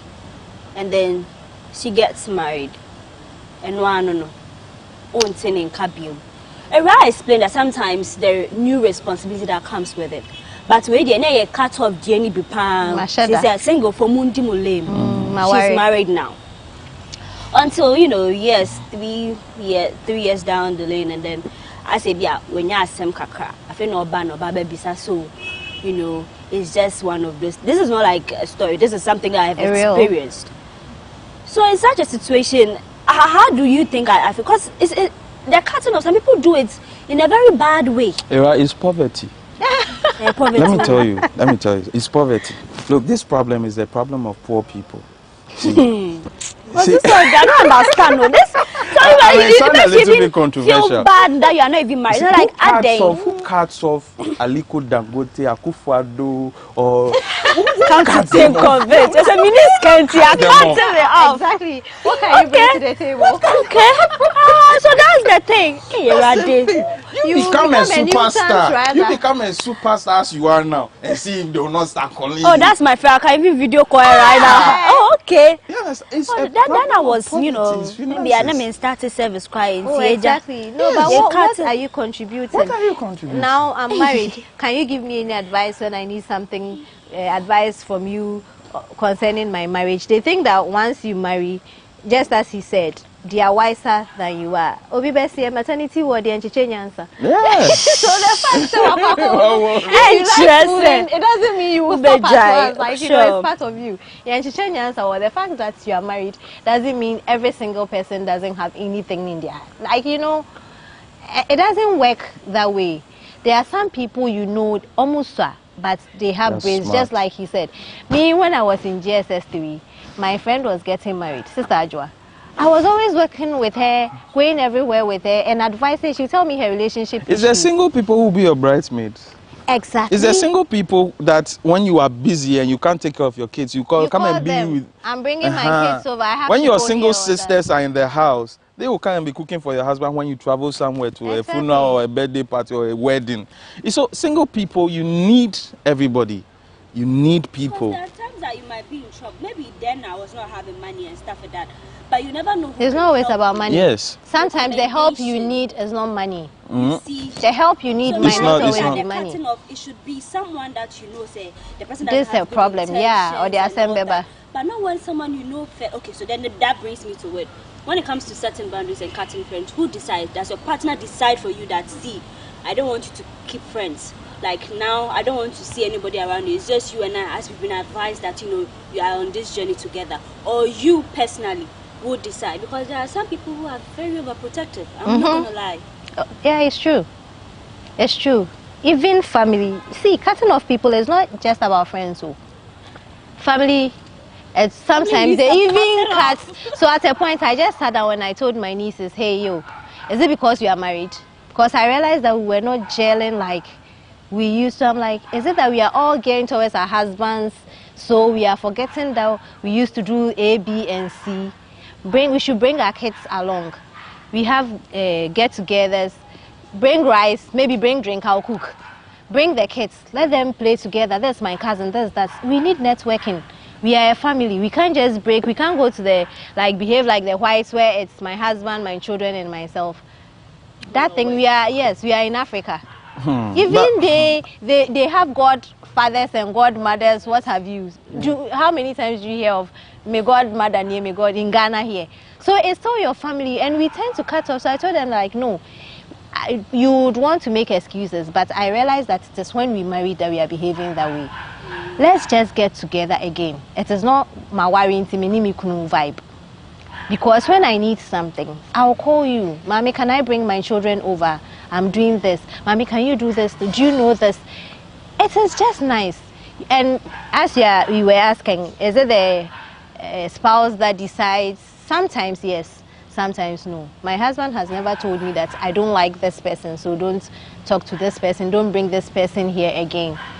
When I bring my friends and he's unable to relate like himself, then I go like, it's like, in the name vibe, why are you tired? Or so sometimes you're like, oh, it's not like that to my mind, like, then I know there is no problem.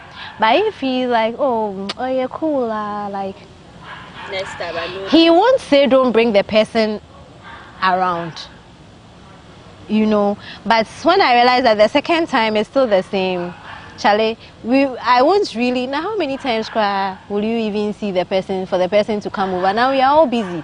Once a while. So when I see that the person is uncomfortable around the person, I just decide I won't cut off with you completely. Just that I won't engage exactly. I won't involve you too much to inconvenience the other person. There's such a thing as strong men in families. There are spiritual dimensions to marriage. Sometimes we tend to look at the physical to make decisions. But when you look deeply into certain marriages, you see that there are spiritual altars. I'm sorry to bring the spiritual dimension, but I'm a pastor. It is necessary. There are spiritual altars. There are strong men in families that decide that they are keeping the covenant of ancestors. So somebody is kept in the family to serve the God or to sum the God. They make the person the priest over the